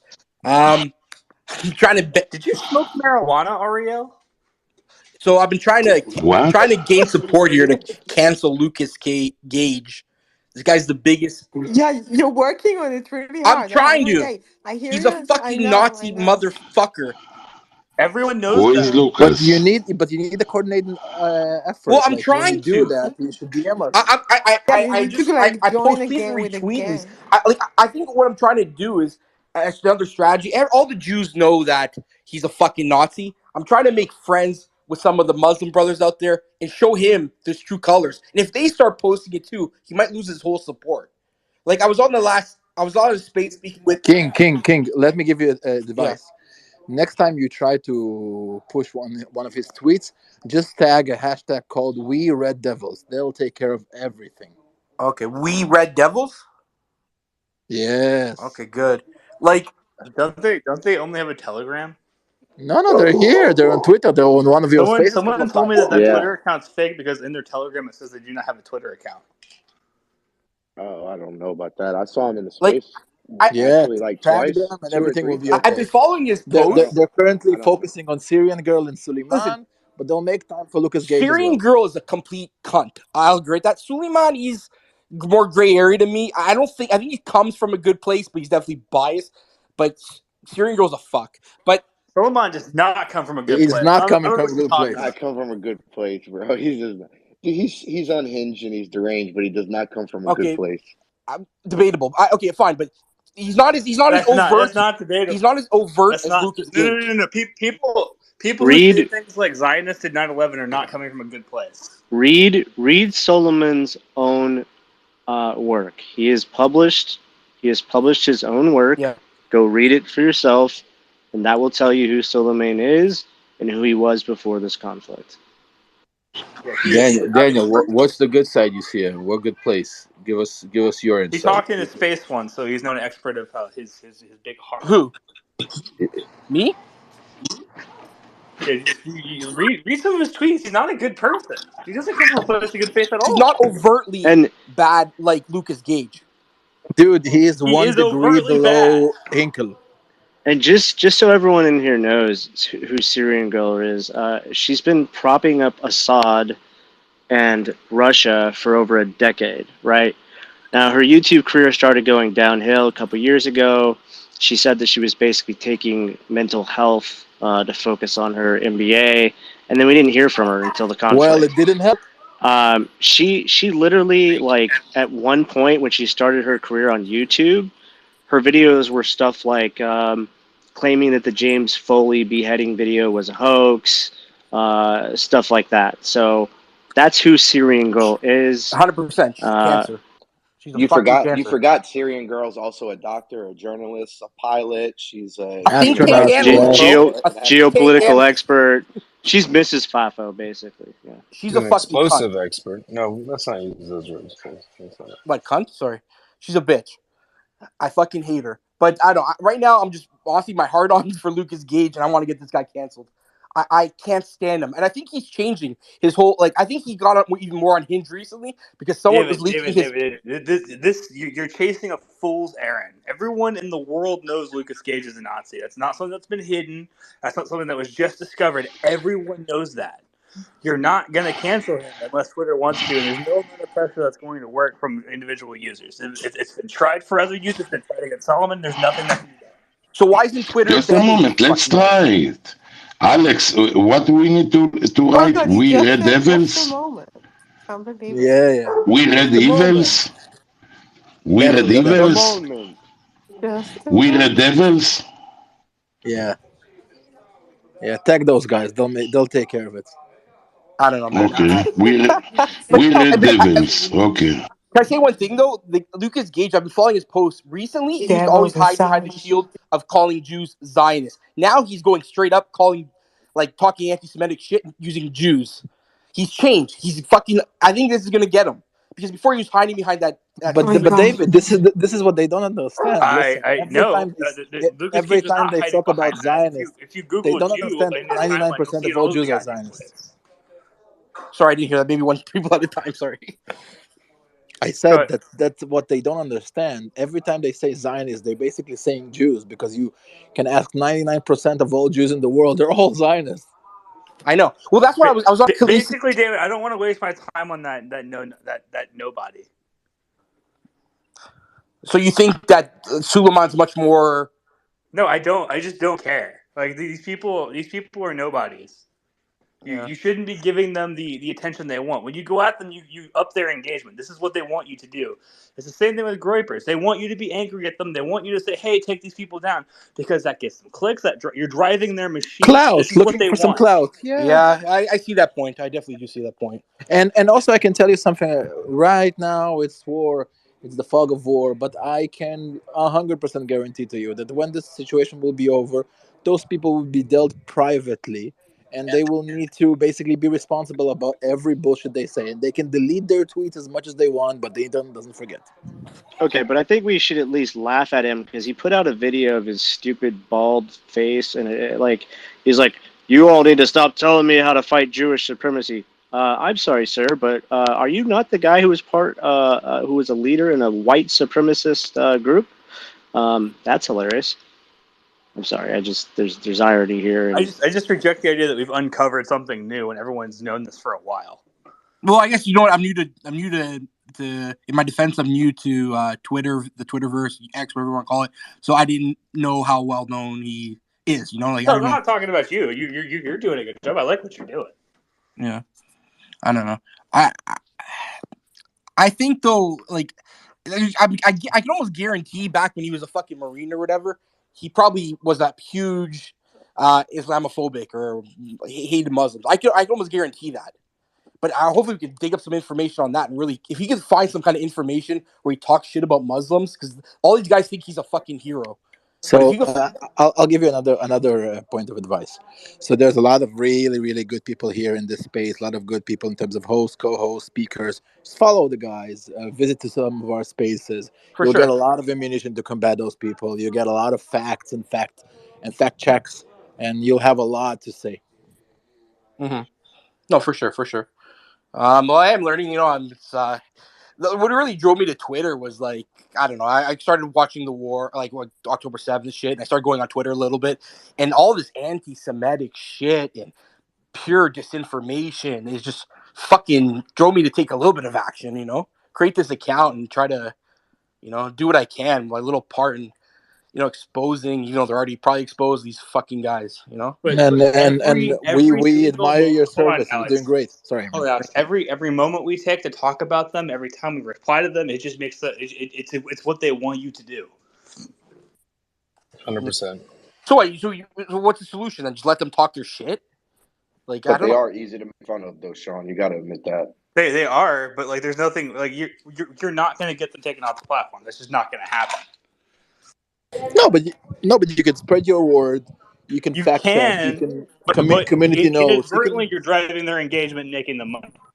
of course. How But funny again, is a guy like Lucas Look, I think Gabriel? I think what we're talking about is, look, if they come onto spaces where we're at, we need to confront them and knock their Absolutely. asses off. Would say at 100%. But what I think Sean's saying, and I agree with him, is not to go on their spaces, because the people that are on their space and they're listening, you're not going to change those minds. Those are hardcore radicalized people, and it's just going in there and to get You laughed at, know, because when you leave, they're going to laugh at you.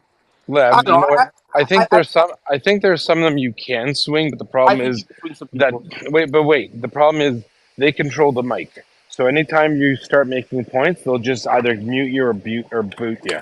Well, See to be that? You know what I honest, mean? to be fair, I was just on Khaleesi and Suleiman's space. They, Yeah, they you did let me shouldn't talk do a fair that. bit. Pardon? There's no benefit from you going into a space like that. None. But they actually did let me talk. And you know what? It just actually cut out when I wanted to post about his last two tweets. I don't think anyone with a conscious mind who's without blinders on could possibly say those last two tweets he sent out that I posted are not anti-Semitic. And I think Suleiman will fucking admit that. I No, don't know. no, he won't. People have tried. He will not do that. Yeah, you're dreaming there. Listen, there are people, without saying names, there are people in the info space, and people need to get this in their head. There are actual people that are paid influencers through third party Of groups. course. They're doing it not because they believe in the cause. Of course. Of Jackson, course. the Hinkler guy's a Hinkle, perfect example. Yeah, exactly, Hinkle. let's use him, and I don't want to get personal with people we talk. Now, I spoke to Hinkle. Now, this guy, besides threatening to invade Canada, which was funny, and on the tank. I offered him. I said, "Come on." He goes, "I'll ride before I die. I will ride into Canada on a tank." I called him Soft Hands Hinkle because he kept saying, "I go, do you know anything about the military?" He goes, "No, my grandfather was in the military." I'm like, "Great! I read a book once. Who cares, right?" The guy wasn't. But here's the thing: he said the most outrageous things: anti-Semitic, dumb, ignorant, untrue. And you know what he was doing? You could hear him. He had a hot dog. He was just eating a hot dog on his patio, didn't care. He's like, then when everyone was done talking, he's like, yeah, Zionists take over the world, blah blah blah. World Bank, Economic Forum, post-colonialism, apartheid. I don't even think he cares to string them together in a more coherent way. So this is 100%. not. And Yehuda, there's a difference between people like him, though, and people like, say, Joa, right? Like, those people. Who there are people that all I'll say there all I will say is this: there are many more paid influencers than you know who are talking online. That's all I'm going to say. Yeah. They sure Yeah. are they are monetizing the hatred of Jews. It's so obvious. And There are plenty of people who accuse me of being paid by the Israeli government and Mossad for holding the spaces. I Oh, want to know really? when should I Yeah, expect yeah, my Sean. check? My check is on the mail. I'm You'll waiting get on it that soon. check. uh, Hey, look, I'll register as a foreign influencer with the government. I'll take a check from Israel, Oh, no problem. Charles. I left the military 10 years ago. I'll help Israel. It's all good. Pay me, help me go to Disneyland. I'm down. So here's the thing. Here's the thing. Same with our Ukraine space, where we've been fighting Russian disinfo for ages, right? Almost 2 years, and you have people here. the reason why there are so many paid influencers on the other side versus none that I know of on ours is because you don't need to pay people to say the truth. You don't need to pay, anyone, like, on balance, any normal, rational, reasonable person is going to know that when a group of, terrorists cut up babies and murder them, that there is no plus side to that, right? You have to be against it. So Yeah, it's not a debate, right? But when it comes to, like Ukraine, who on earth, there are so many strange folks who didn't know Ukraine from membrane 2 years ago, and all of a sudden they became Ukraine experts, and they're like, "Yeah, Russia, NATO, Minsk Accords, blah, blah, blah, blah." They're like, "What are you even talking about?" Right? Like, these are not people that even, and there's no interest in it. I get it. I get people who say, "Hey, I'm Palestinian. Hey, I'm Russian, and I believe Russia's amazing. That's why I live in, Brooklyn." There are people that you can understand why they say these things, but there is an enormous amount of commentators, and we're talking about. We're not talking about the person who says, on their profile it says, you know, Russian studies, and they're a professor of Russian studies for 25 years at the university. We get that. But all of these other Johnny come latelys, there's a reason why they're doing it. And there's a reason why there's a reason why there's NAFO. NAFO is a result of, like, you know, tens of thousands, hundreds of thousands of normal people that just don't like to see genocide in Ukraine and aren't buying it. They may not have been really interested in Ukraine before, but they know something's bad when they see it. So that's why these Russian disinfo and the Hamas disinfo and the Hezbollah disinfo, that's why they say that, oh, it's a paid CIA thing, because they're trying to discredit it, right? But the truth is, it's organic, right? The CIA couldn't pay for that kind of publicity. And the people, go Sorry. ahead. Sorry. The thing is, you're right, but the reason why these guys are paid, it's all economics. There's a demand And for that's what money Jewish, means. and it's money. There's clicks there. So many people fucking hate us around the world. Look, it's gonna make money. That's No, why. no, they're getting paid by Russian disinfo to distract and create chaos. So Jews are just an easy target. It's not because nothing. I don't. It's not even personal. Maybe they don't even care about Jews, but they'll use us as a lightning rod to promote whatever the terrorist thing of the day is. Okay, Yeah. so it's not. This isn't a money making scheme for them. For them, they're being paid to BS. They're given talking points. They're given apartheid, post colonial, neo. These are not even terms that Mr. Hinkler even understands, but he'll use them because he knows that these are the terms he's supposed to use. And whatever money he makes off of his subscriptions on top of it is gravy. But he's still getting there are people getting paid. Let's just leave it at that. I believe it for sure, for sure. But they're only able to get paid though if you have people to follow it and give engagement. And the reason why they're getting so much engagement is because people fucking hate Jews, for example. No, you're No, missing the no, no, no, point. no, You're no, no. missing the point. And they don't pay just any account. They go to accounts that have 100, 200,000, 50 to 200,000, sometimes 500,000, and they say, "Listen, we don't care. Look, you're going to just start talking about health shakes for the next 6 months with a lot of pretty girls on it. That's what you're going to do," and they'll do it. Now, the reason Hinkler there, he had what? Someone told me he had less than 500,000 Twitter followers. Yet when he became Mr. Pro Hamas, he jumped up to 2 million because they started plugging him in parts of the Arab world and Muslim world, and he would say, Assalamu alaikum, and he'd get those, and that would cause like this domino effect, the snowball effect, right? So, I mean, it doesn't matter that it's Jews. It could have been, look, before the Jewish stuff was happening in Ukraine, it was magical grasshoppers and biolabs in Ukraine. It's the dumbest thing you've ever heard, but people were eating it up,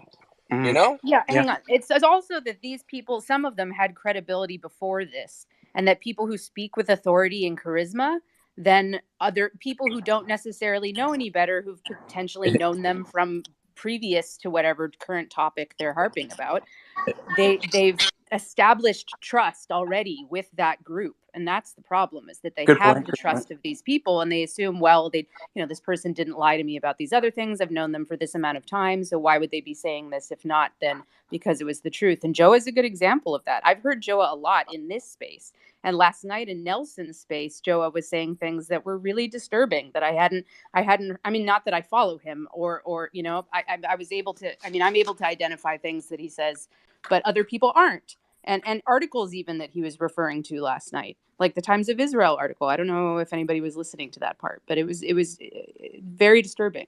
So here's the psychology behind that type of individual.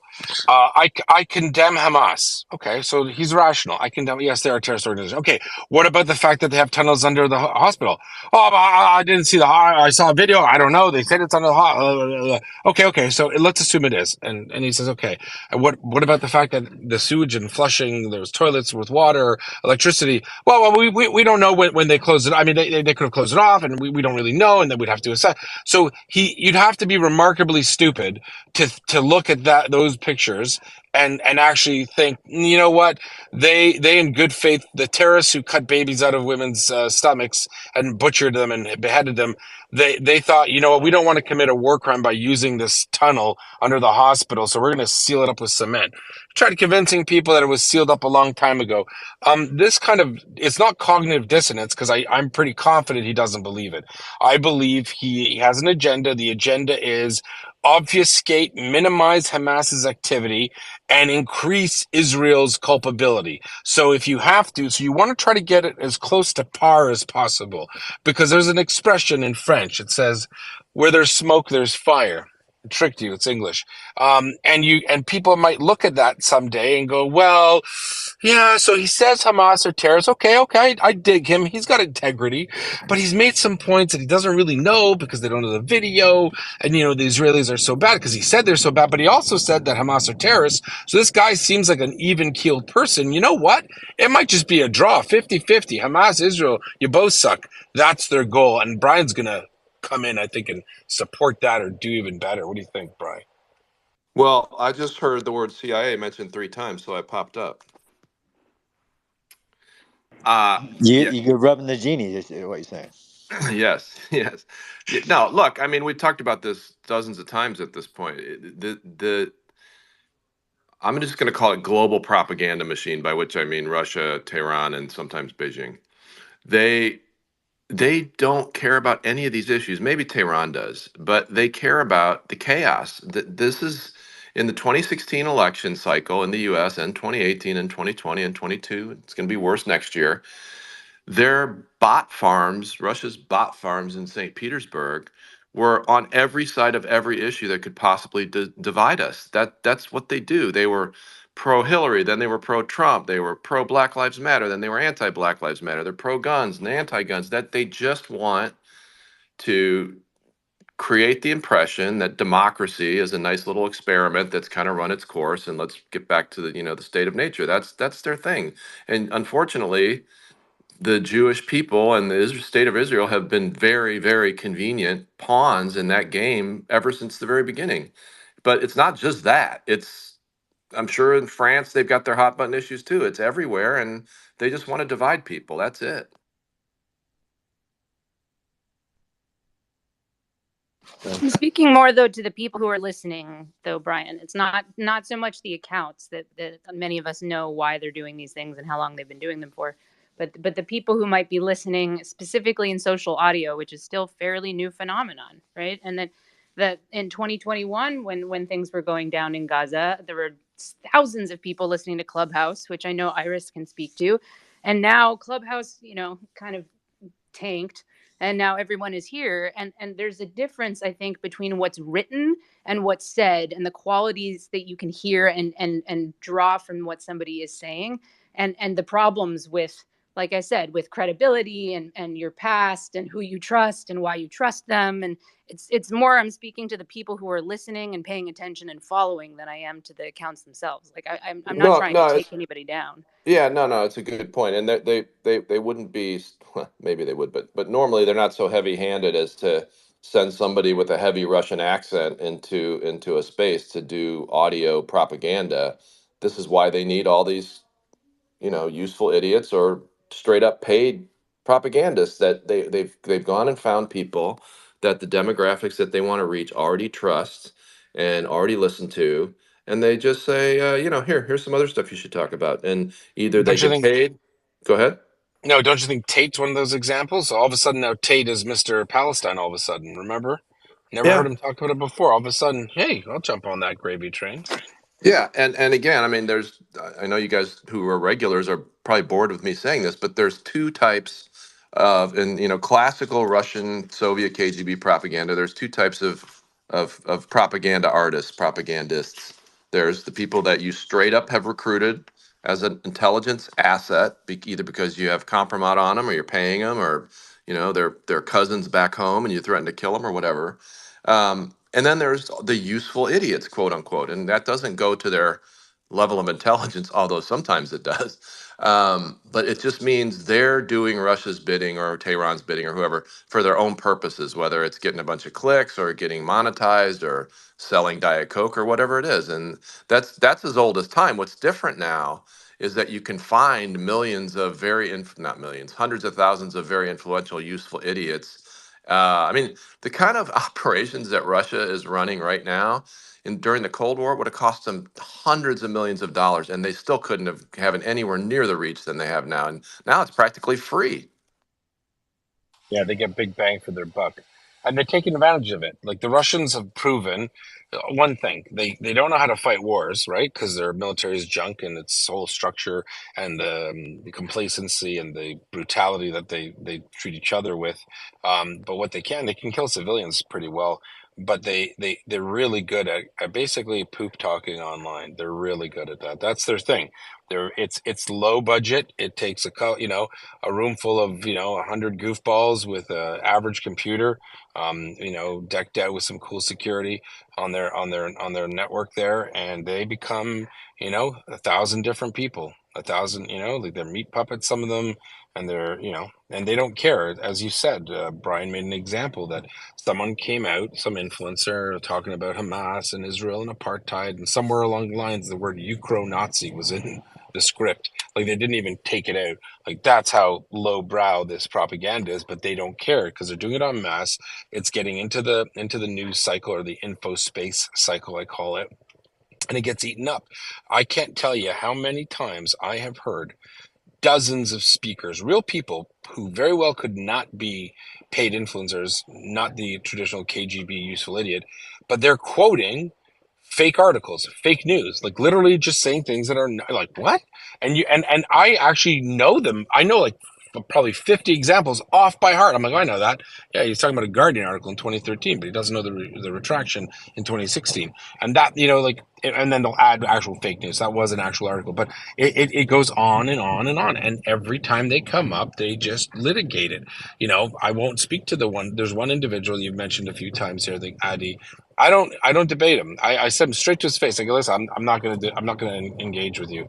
There's no point. This is way too obvious. I Well, just but won't engage Yehuda, with it. that person, then I won't mention by name, I suppose, but on the space last night, who mentioned a very real article that has not been debunked, but his interpretation of the article is what I'm pointing attention to. Yeah. Like and so then people will. I looked up the article and I'm like, what article is he talking about? I mean, and the points that he brought up from that article, it's the interpretation I think is dangerous, because this is a real Yeah. article from an established The rape news denial, right? source. Right, Yeah. Eddie? The rape denial. Exactly. Yeah. Yeah, and so he does it. Now, forget the fact that it's just a disgusting thing to do as a normal human being, to mock and question the brutal rape of so many women.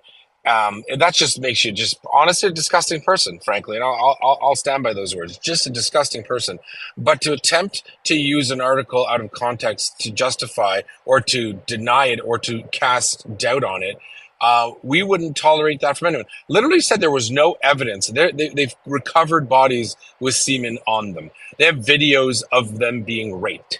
They have videos of Yeah, but them the being article, beheaded. this one article I found says that they don't have any forensic evidence of it. But Yeah, Haaretz, he's a fucking idiot. That's Yeah, It all. makes I me. mean, I'm But triggered. Haaretz, That triggers. B'Tselem, breaking the silence, everything Yep. no, is no. But Yep. watch what you taken do. for. Listen, another individual did that with me. So I said, no problem. Thank you for saying all of those things. Do us a favor, not in the nest. Go on your profile, please, and put the names of all those organizations. Just the names. I don't want you to do a lot of work. I don't want you to go out of your way. Just put the names in there. Let other people Google them, right? Then they'd see the Amnesty report shows that there are no 14-year-olds and under in Israeli custody. that there are no 6-year-olds that you've mentioned, that there are no, and let them do it. And you know what? Not one of them takes me up on the challenge. All they want to do is they say, "Oh, I'll send you a link to a 22-year-old article from Amnesty about something, with Israel." So you just call them out on it very casually. No problem. Why don't let the audience decide? Why don't you go post that on your Twitter timeline there? Let's see what it No is. one called him out, though. It wasn't Haaretz. It was Times of Israel. And he took one point from that article and then ignored the rest of the article. That's my point. So the people Yeah, listening. that's what they do. That's what they do. They take one sentence of the article, which Yeah, is it's the completely same. not It's the accurate, and same they use mo. it But We show a falsely. full I'll listen video. to We show a let. full video of a tunnel, and then they go like, "Oh, but he said that Yeah. on the wall there were What, names John? and not dates." Who Yeah, but gives a No, guys, shit? you're forgetting they've done this since the start of the conflict. Since day one, they've like show me proof of the beheadings. What kind of sick individual would want to see? You know what I mean? Like that's Mm. I can't. But guys, so this to me, this just demonstrates that the real hidden hands behind this stuff, all they give a shit about is volume, because so many of the attempts by these useful idiots are just ridiculously half-hearted. Like they're not actually trying to persuade anyone who's persuadable. And just one example is kind of what you guys are alluding to at the beginning. People like Syrian Girl. They're like, yeah, all this stuff happened, but no beheadings. You haven't proved the beheadings yet. I mean, what rational person is going to be persuaded by that? They don't even try that hard. yeah, but the beheading is the trying to put that seed of doubt that all other information, even with taking it out of context, is false, right? So there wasn't 40 Yeah, that's beheadings. true. That's a good point. Yeah. And the other thing is they don't hold themselves to the same standards. There are 6,000 dead children. Show me pictures then. I wouldn't say that because it's not a classy thing to do. I don't believe there are 6,000 dead children myself, but I know there are clearly dead civilians and dead children, and it's disgusting. It's horrible. Again, I say to them that's Hamas's doing. It's not Israel's. But the point is, they have standards that they hold Israel and those who support defending Israel. They hold us to different standards than they hold any of their claims, and they say their claims like literally with no shame. And that's one of the tactics I've realized they do, and a few of them are much guiltier than others. They will try to pepper you with 5 or 6 completely insane points of view, and by the time they're done talking, you only address the last one. So the listener might be like, "Oh, okay, well, it is an apartheid state, it's a colonial state, and they rape children." And then, "Oh, but now you're focusing on the Hamas tunnels." So every time it happens with me when I'm a co-host, I actually stop them and say, "Stop. Let's address that. We can't just let you gloss over that. Let's talk about apartheid." You just went on and said, "Now, everyone, you realize here." And then they'll often caveat and say, even the Israelis themselves say it's apartheid. No, they don't. No one in Israel says they live in an apartheid state. You're being ridiculous. So let's address it. So, in your opinion, it's an apartheid. If you want to say, so you need to stop them at every BS statement because they like to, it's like someone walking in the room. "Hi, I'm the king of Spain. This moon is made of Swiss cheese, and I'm."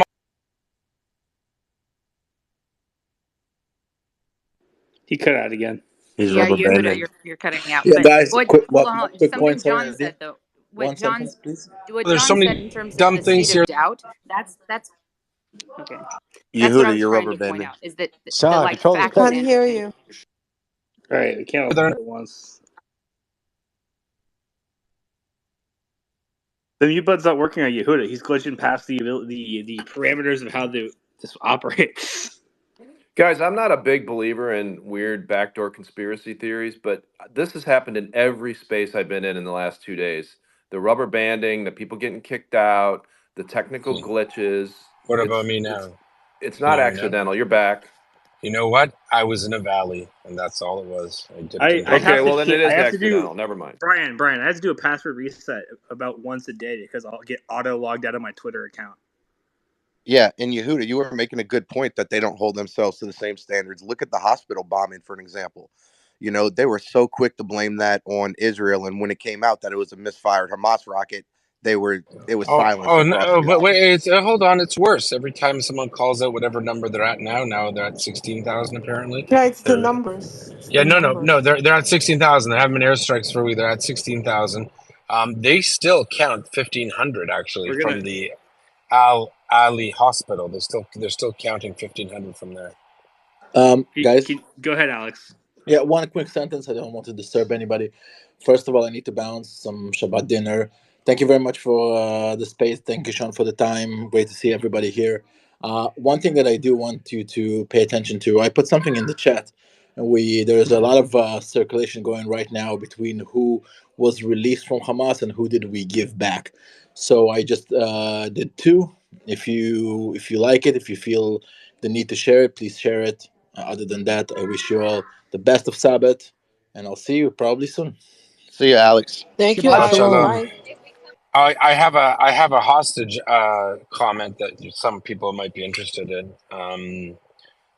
Coming from some friends over there, would you believe that there was a bit of a ruse at the actual exchange? Do you want to know why? About who, at what time they were coming?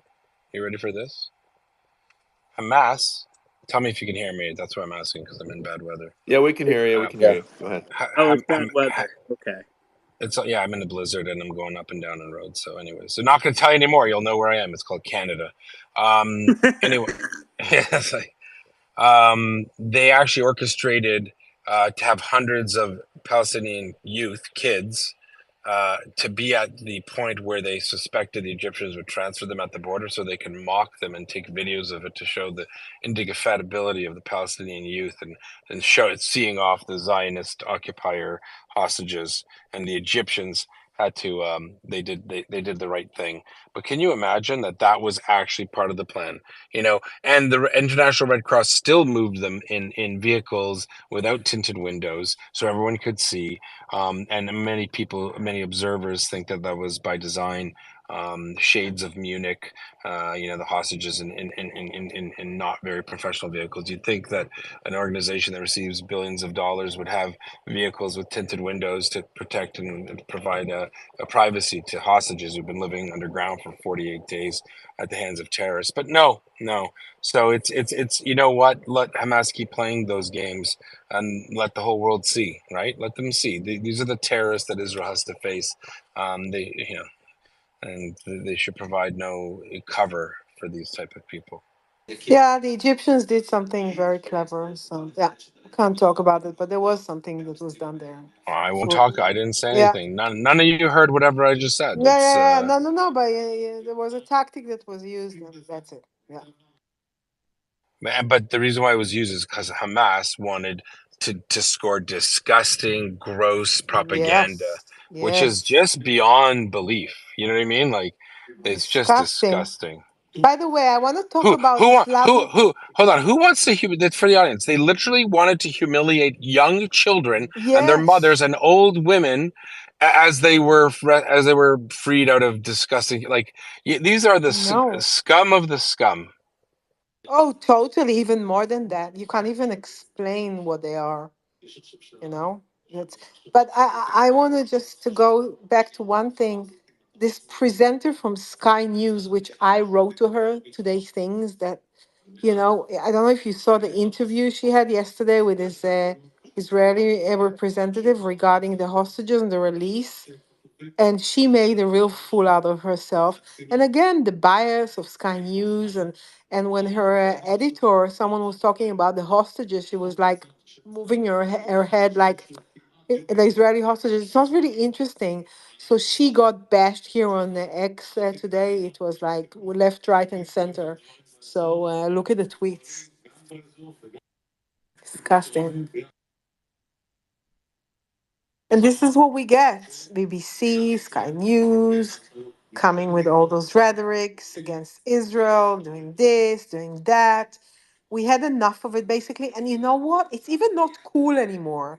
It's not. And it's not even it's so disgusting that it's so like low. Was it So ever they cool? no, but they think it's cool, but it's disgusting, right? Go ahead, Rob. Yeah, I posted in the Nest an article that was written by an American Jewish guy, about the propaganda machine. Can you hear me? Yep. Yeah, about the Yep. Hamas, uh, Hezbollah, and all of them, their propaganda machine, how they, twisted it and said what they were going to do years ago. That's one thing. I know everybody's talking about, Russians do this. And yes, I agree. The Russians do. They just want to create strife in America. But, Hamas propaganda is a total, different thing. It's basically an anti Jewish thing. And yes, people are paying, these people. So Yehuda is right. But King was also correct, is because if you look at, for example, uh, TikTok, I think it is. When it says, when you look at the hashtag Free Palestine, there's like 5.5 billion likes. But if you look at, Bring Them Home Now, or the hashtag Pro Israel, there's only like a couple 100 million likes. So in the world, it shows that there's more anti-Semitism, and anti-Semitism sells. So a lot of these people that are on X, who, the blue check mark thing, I call it, they basically, think, okay, well, that's going to sell more because I'm going to get more engagement, and that's going to monetize me. And that's why there's a lot of people that do it just for, they really don't care either way, but they're looking at the money wise. So for example, like Nelson's Place, he's just basically does a show, but he's going to promote a lot of these anti-Semites because it'll get more anti-Semites, or anti-Zion No, no, it's not. He doesn't promote. He has probably more pro-Israel people on his spaces lately, than but in the not. So. beginning he didn't have it. Mhm. And Yeah, so I disagree fully. It's not about anti-Semitism. There's 15 million Jews in the world. There are hundreds of millions of people who've never heard of Jews. This is about paid influence activities, and they're picking on easier targets. Jackson Hinkle, I don't think this guy even cares about Jews. To be honest with you, this guy right, is and this that's is and there's that's zero and that's integrity. my point exactly. It's like some He's people paid to do don't it. even care.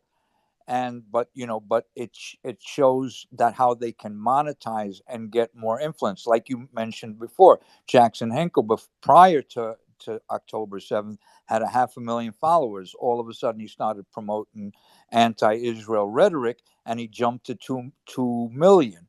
So 2 million now, and if you get Yeah. engagement, then he gets paid for it on top of being a paid operative already. No, he gets paid base, but it's not the point. He started hamming up the Islamic crowd and the Arab crowd to say that he respects them. He was playing them, right. So this was even before the anti-Semitism stuff, before the Hamas thing. So bottom line is that there are people with influence that are paid to do things, and then it snowballs.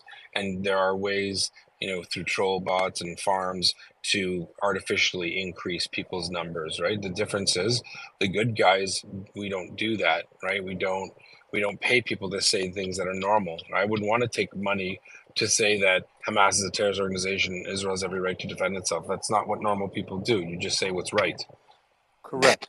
Hey Correct. guys, And real quick, I talk about this in depth a lot. What's going to come, specifically for the 2024 elections, but also for this subject, are these large X accounts that have been here for a while that are being purchased and then basically transitioned through algorithm use, and then a good speaker brought in. So, for example, let's say there's an account, with 1 million followers. It can be bought, and then you come into the account and you bring a good speaker, and bam, you have the algorithm, There you have the goes Joe. numbers. Yeah, I mean it's an old crypto trick, but I'm starting to see it more and more. And you have a good speaker, or a good account with 5, 10,000. Why not have that same person in an account with 1 million people in it? So this is coming. It really is. I've had some back channel talk on it through crypto, but it's coming on the world stage as well. So let's open up a GoFundMe and get Sean an account with 1 million. We all agree. I want to earn every follower I have. I'm kidding. It's a joke. but it's not out of the realm. It's very possible and very easy to do. I mean, the truth is, like, this is for example, my Twitter account. This is my second. Originally I was banned for playing music, whatever. So I started another one just to get news. And so whatever name they gave me, I let it go. So they gave me my name with like 7, 8 numbers at the end. And so in the middle of it, I said, that people look at me like I'm like a bot account or something. So you can switch your name to whatever it wants to be, and you don't lose any of your followers either. So you can sell your name with 1 million followers and then just switch it easily, and that's I'll, simple to do. I'll give you a good example. Look at Matt Wallace. He started as a crypto account and with a small following, 50,000. He was big on YouTube. When he started getting big through crypto, then he transitioned into what he's putting out there now with 1.3 million followers. So you can always transition your account to what you want, and whether you like him or not, he has got that engagement. He has kind of worked the system. So going from what he started at, nothing to do with world events, politics, strictly crypto. When he made that transition, go look at his account now. The engagement he's getting. Look, there's a lot of conspiracy theories out there, and all of these guys to get these accounts, all they're doing is going against the grain. They're just being controversial, and they're just lying and spewing garbage about no matter what the topic is of the day. And all these conspiracy theories are following them. So their followers, even though they might have 1 million or 2 million followers, it's a certain group of followers. You don't have a lot of normal individuals in that group of followers. So I wouldn't be too concerned. It's about who are. It's not like regular people following him. It's the same people like him that are only place that they could get this garbage is from people like him, because the normal information sources do not give this type of information. The Hey only Brian, thing though, Lev, I would Lev, say though is it gets a lot of attention. We were talking about it on one of the previous shows. I agree with you 100%. The type of people that follow and retweet aren't standard, Lev, but just the numbers wise, the algorithm, he is really hitting that. Some of these accounts like Hinkle as well. No, I agree with you, but I don't. It's he's not the problem. They're not the problem. The problem are the people, the hosts that allow them to come on site to build that platform. See, if they would just be going on their own spaces like Khaleesi's or Suleiman's, they would have the same following because it's the same group of people. But what these paid operatives are doing is they're going out and they're using their followers to bait all of these co-hosts that are having these, like, well, Mario might not be a bait because Mario does it, but there's a lot of other that want the audience and will allow them to come in there to spew their garbage because to bring up their audience and excitement, and that's how they get more followers from different sources. If the co-host would stop allowing them to come out and spew this nonsense and garbage and fact check them, they wouldn't be getting these followers. They'd be staying in the same group of people in the same spaces. yeah, that's but because that chaos sells. That type of Lev, chaos sells. the point being that I was trying to make is that these people really, who they are, and you're correct. They have the same followers, and they just cycle through and they spew their hatred. It's the ones that act innocent, like Yehuda was saying. For example, a guy Joah, Hamas. Yeah, they did terrible things. So now people listen. Oh, he agrees with me. So then he'll spew something else against anti-Israel, and that's where the influence shifts a little because when somebody acts like he's you know, in the middle, and then all of a sudden he steers you slowly to the opposite side, and those are the ones that really you need to be So, Yeah. so careful I just for. got a And I agree with you, Sport. so, Sorry, so Sean, quickly. Just Lev, someone go wanted to ahead. agree with you. Yeah. So someone actually messaged me this because they heard what you were saying, and that Nelson does leverage larger audiences. So one of my friends who's a conservative political commentator was invited, and they have a sizable audience for the purpose of helping boost his show. And So again, I'm not sure if the previous listener was Yeah. getting what we were saying, and that is that they're not trying to swing you to the other side. They're trying to swing you to the middle.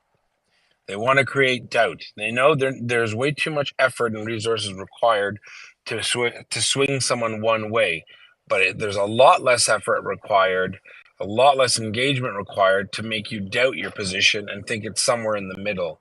That's the purpose of the propaganda. It's not to make you a Hamas supporter if you're not already one. It's to make you think that maybe Israel isn't such a good guy either. This is an easier sell. Okay, so try to beat that one to death. Yehuda's 100% right. Also, one of the ways I found it easy to confront some of these operatives like Joe that come out there and pretend that they're in the middle is once they try to agree with you on certain side. Like when, for instance, when yesterday Joe said that he agrees that Hamas are terrorists, which before he never agreed, but then he started agreeing, swaying his conversation. And he says, I'm in the middle and I like to look at evidence. Well, take a look at your timeline. Why don't you post that? Put a post on right now on your timeline that you agree that Hamas are terrorists. Simple as that. He won't do it. And that's where you start confronting him, and you could see where the bias really comes in, and there is no middle. Because if you are looking for truth on both sides, like Joe says he is, take a look at your timeline. I don't see not one post saying about where Hamas did something wrong, where the evidence is wrong. Every single post is against Israel. So it just shows facts where it is. Yeah, a lot of people post very different than when they're called out on it, right? A lot of posts from people that talk to me, they're very nice to me, but yet when you look at their timeline, it's a dumpster fire, right? So there's no desire to have evidence based. Oh, I only believe the evidence. Well, of course you're saying that, but you've demonstrated that it's not the case. 100%, and I agree with Yehuda that it's the most dangerous guys are not the Hinkels or the Suleimans, because their crowd is their crowd and they're radical, and only the radical, really radical. It's the guys that like the Joas that go there, that look in the middle, that speak good, and they cause doubt. Because 100% you're not going to sway them, but to put that little doubt in a person's mind, to start going down the rabbit hole and start reading things and looking at things, that's the most dangerous thing.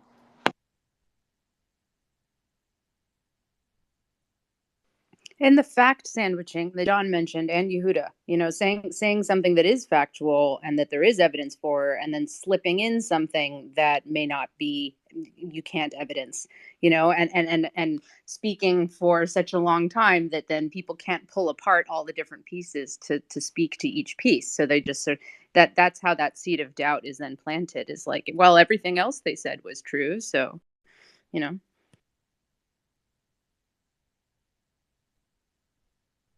So, Brian, that's actually a quick question that's off topic. Have you been following the attempted assassination of a Sikh on U.S. soil by the Indian government?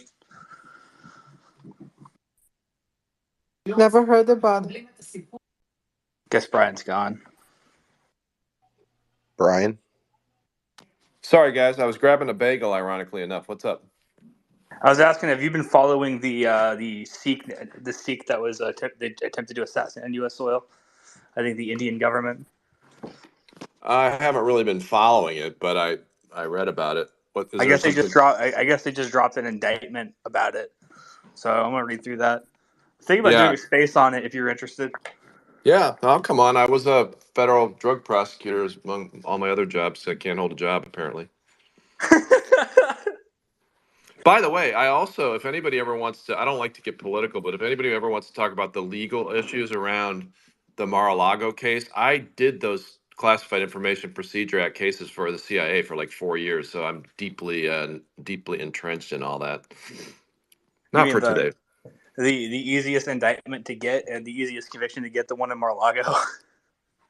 Yeah, I mean, it's if any of what has been made public is true, the only way he doesn't get convicted is if there's a juror who just won't vote to convict no matter what, which is certainly possible, especially in Florida.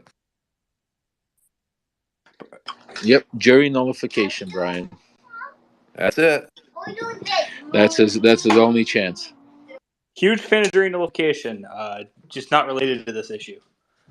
Not that I care about this issue particularly, but typically I like jury nullification. What? Sorry. Oh, you want me to say what it is? No, I know what jury nullification is. Oh, I thought. Okay. What am I responding to then? Oh, Lev was just making a comment about jury nullification. Oh, okay. Yeah. Sorry, guys. I'm just trying to eat my breakfast. Enjoy your bagel, Brian. I will with my mic off, though. Bagel Thanks, is sir. the best. Is it with cream cheese and lox? And lox, is it a lox and cream cheese Is bagel, it Brian? lox and cream cheese? It's just cream cheese, but the key thing is my lovely wife makes them home. That they're homemade. You Ah, are lucky. Yeah. that's so Ah, You nice. I'm eating are a bagel lucky, Wow. too, man. Brian. But I had Nice. egg whites and cheese and a bagel, but nowhere's You Dude, in it New does make York, sense. John? You in New York? They got the best bagels, man. No, I'm in Colorado, brother. Oh, sorry, bro. Love All right, bagels. sorry. I Dude, can they look Colorado way does better not though with have the snow best and bagels. mountains. Brian, if you want to I suggest, Yeah. love Colorado. if you want to suggest for your wife a bagel, use boursin French cheese with smoked salmon, and then put cap on top, and then eat that. It's really good. You can put some salad too if you want to be healthy, but not worth it. That does sound good. I might throw some capers in even. I love it like with plain cream cheese and smoked salmon. It's so good. Oh my god. And it needs to be a little bit toasted. Otherwise Just so you know, Brian, if you just put cream cheese, then like that's American Jewish. If you want real Jewish, just call the cream cheese the schmear, and that's it, and you're a real Jew. Kashmir. No, but it's so delicious. Got it. Don't you But don't then hey there's don't by another. the way by the way, given that word, don't you think it's ironic that care smears people? Oh god. Wait. Brian, do you know a cheese called halloumi cheese? It's really Oh, I nice. love it. You get it grilled in Cyprus and Greece. Oh, Oh Yeah. yeah, it's one of then my you can favorites. have it on. You can have it next to the bagel, and then you can put smoked salmon on the bagel and have the halloumi cheese. That's Yeah, really yeah. yummy. I've Yeah. actually spent a fair amount of time in Cyprus, and they do their Mm. halloumi cheese well there. Yes. Isn't there like a decent amount of military equipment and like bases in Cyprus for NATO? Oh yeah, huge NATO base there. I don't know what the status of it is now, but I was there. I don't know, 9 or 10 years ago. It was still thriving. I imagine it still is. Makes sense. And actually, it's probably if anything revitalized because, as I'm sure most people know, that's where the Russians like to put a lot of their money. So I would imagine Western presence there has just increased, if anything. Plus, with the what's happening in the Middle East too. Great place though. Great place to visit.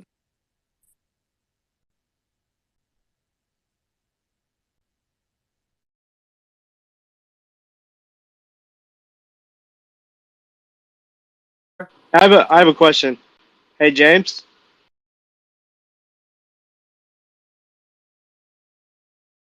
To selectively malicious edited videos.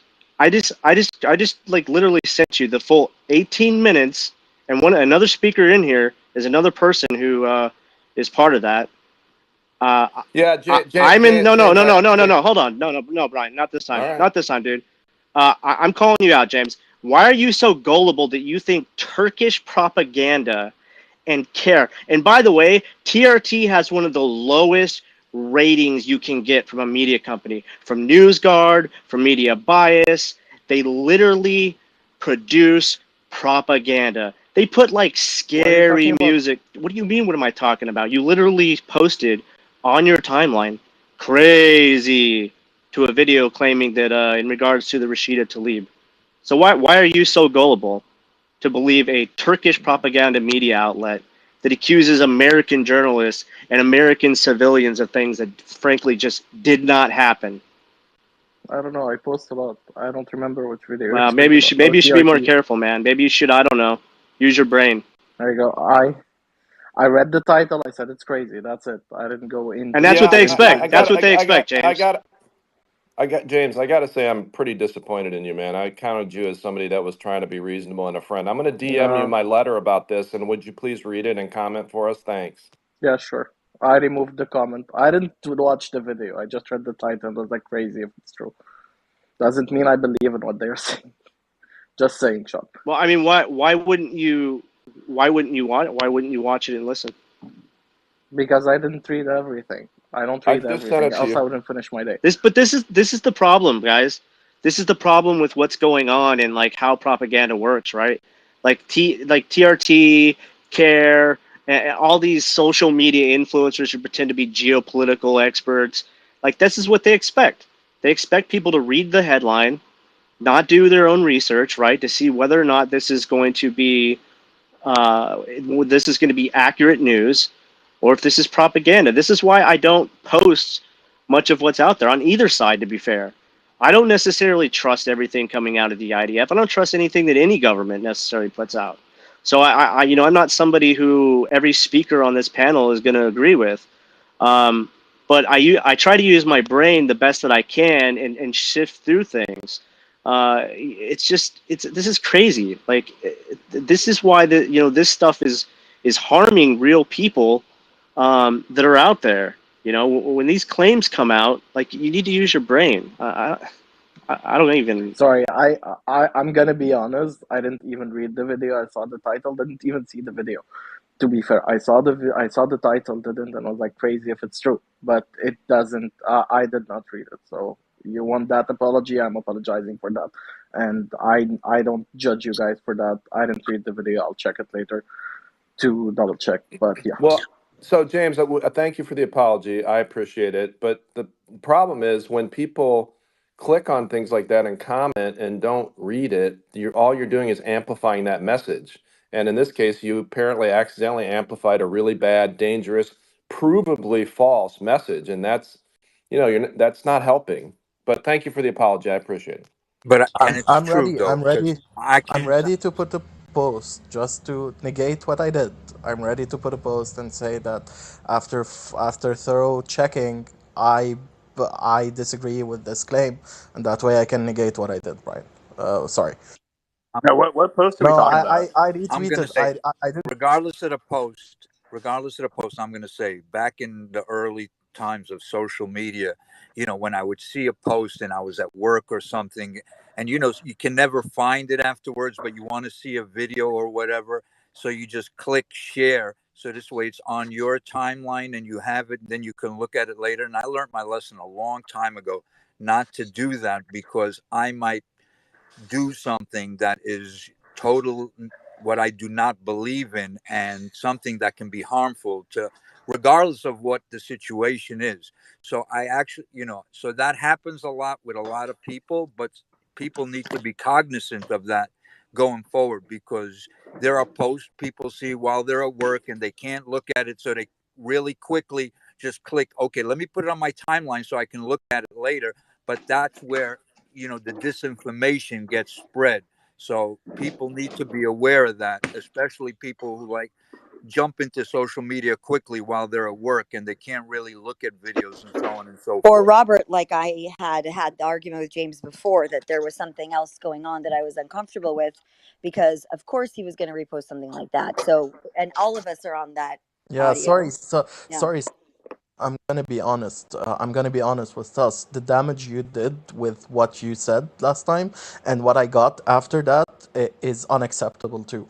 So the same way I apologize to Brian and John and everyone that was on that call that I probably harmed by doing this, and I'm excusing myself. I would like the same from you because everything I got as backlash after what happened from the discussion I had with you, which I've never shown any bias toward a single side, and most of the people here have been discussing with me for a while. I have my own opinions. You can agree or disagree with them, but what I did go through for the 48 hour after our discussion was not fun. I can ensure you that having people look into my registry in Lebanon and go through what I've done, every single information I got info that people went through those, which they can't do legally. They'll have to go through some processes to get through them. I got people that told me, "Yay, someone is trying to access this information or that information." This is not something that should happen to. So, with all due respect, What are you talking about? What information? So you're putting your life at risk by being on here, but you're talking negative propaganda points about Israel. That was what you were called out for. You were called for misleading the I've room. never talked negative propaganda. I've been here. There's John, there's Brian. Brian, I've been less with him. There's Iris that have been here. There's Shad, there's Sean. Everyone can tell you what I say. I have my opinion about Israel. I don't want Israel to be removed. I've said it from the beginning. I do support the fact that the state have been here for 75 years. And I said it before. If the idea was there floated in 48, I would think differently. But today there is a state. We need to respect the people that are living there, and the state is here to exist. I recommend a two-state solution. You can agree or disagree with me, but I believe the best way to solve the issue is a two-state solution. You can have your own opinion on that, but that doesn't mean I'm someone that's pushing a certain agenda. I'm pushing my own idea, my own belief that protects my country, and I've always said it. My own interest is having Lebanon be safe. And one of those safety Yeah. is finding a solution to the conflict that's happening in the region below me, the region that contains Israel and some people that call themselves Palestinians. And retweeting the TRT post is a way for you to provide safety for your own country. And if the 48 deal, if the 1948 deal was here, you would say no to Israel having a state. Okay. I He understand. didn't he didn't Yeah. retweet it. He just commented on it. And to be fair, I mean we've had these conversations. I mean I share similar views. I mean I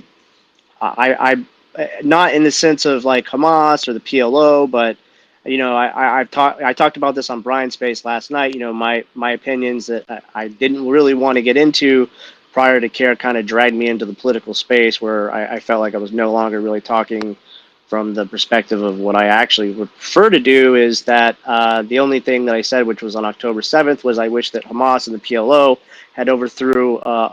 I'm sorry, that the Palestinians had overthrown both Hamas and the PLO, formed some type of government, whether that looked like some type of democratic government or whatever they chose that allowed their people to elect a governing Sean, I think body we all that want protected that. them. We want the Okay, Palestinians well, to I have a mean, duly elected government that's not right, but pro So I do. terrorism. correct. John Spencer has his hand up, but I do want to go to him. Yeah. Go ahead, John. But I'm just saying that in that Hold aspect, on, Sean. I don't Hold on, think Sean. that James. I'm just saying that doesn't make James like, you know, he Yes, apologized to me. Sean, this It's is fine. not what this is about. I promise you, I can guarantee you that. But thank you, I appreciate your comment. Go ahead, Thanks. John. Hey, I think I really wish the conversation topic would change. James has a long history in this space of being an objective person with his own opinions. He said he made a mistake with the post.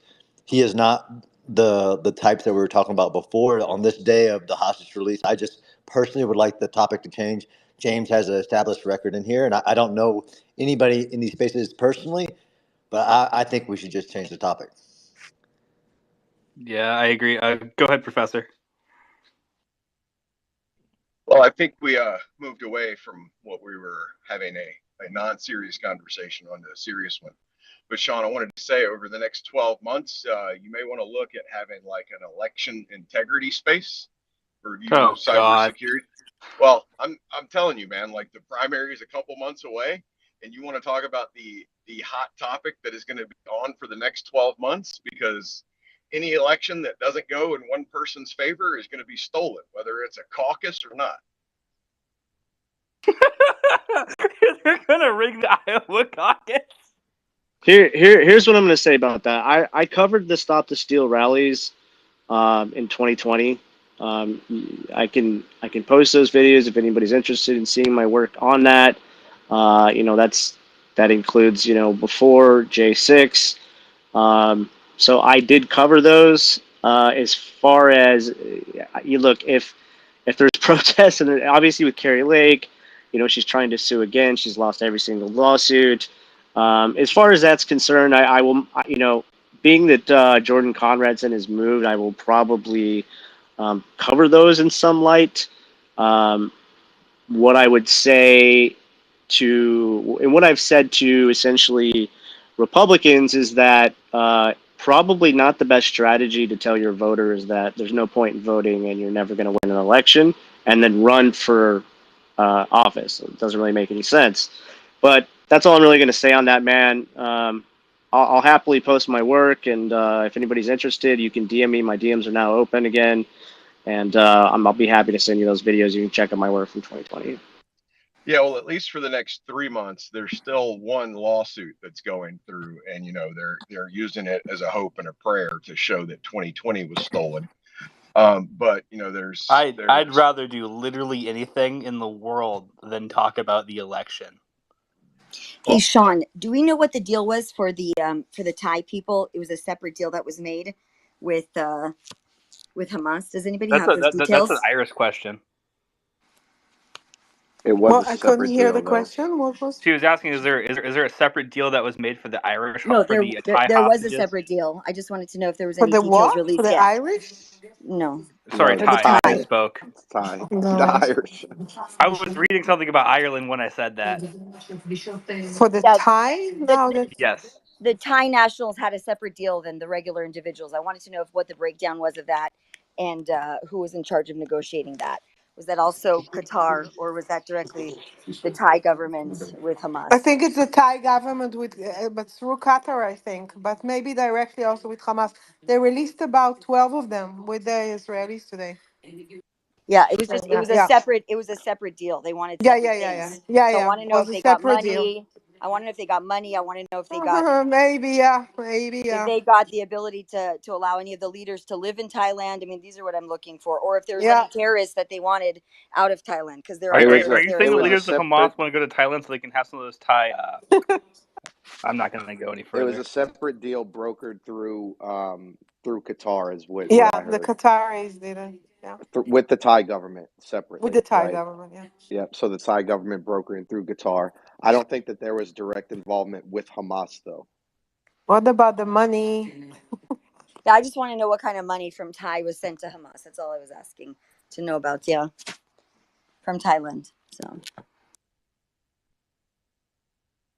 If only we had someone who was an expert of logistics here to give us a breakdown for how these hostage exchanges works, as if he is the expert. But Craig's Don't too start. busy. Don't start. Don't rub it. Don't rub that On bottle. logistics? Don't rub that bottle. Uh, yeah, there is no comment. No. Oh. You're Craig, playing with fire, Sean. You're playing with fire. Craig and his logistics. If you used to know Craig, so I've known Craig for a long time. He used to have a railroad symbol as his profile photo because it was literally like only railroads, which went to expanded into logistics, but like it just fanatical. Like he was the railroad guy. It was crazy. He said you made one joke about logistics the other day, and he sent me a quote in DMs from Napoleon. He's like, I'm in the right company." Yeah, I mean, this is what we say in the military world, right? Professionals talk logistics, amateurs talk tactics. He is right, and wars can be lost from logistical aspects, like massive wars, and like there's huge lessons. I mean, he's a great guy, and he's a wealth of knowledge, but it's just funny to poke at him about it. Oh, And and I'm he's a the good urban sport guy. about it too. He'll come right back. Yeah, he is. He is. I'm the urban warfare guy. I'm a one trick pony, and I don't mind that at all.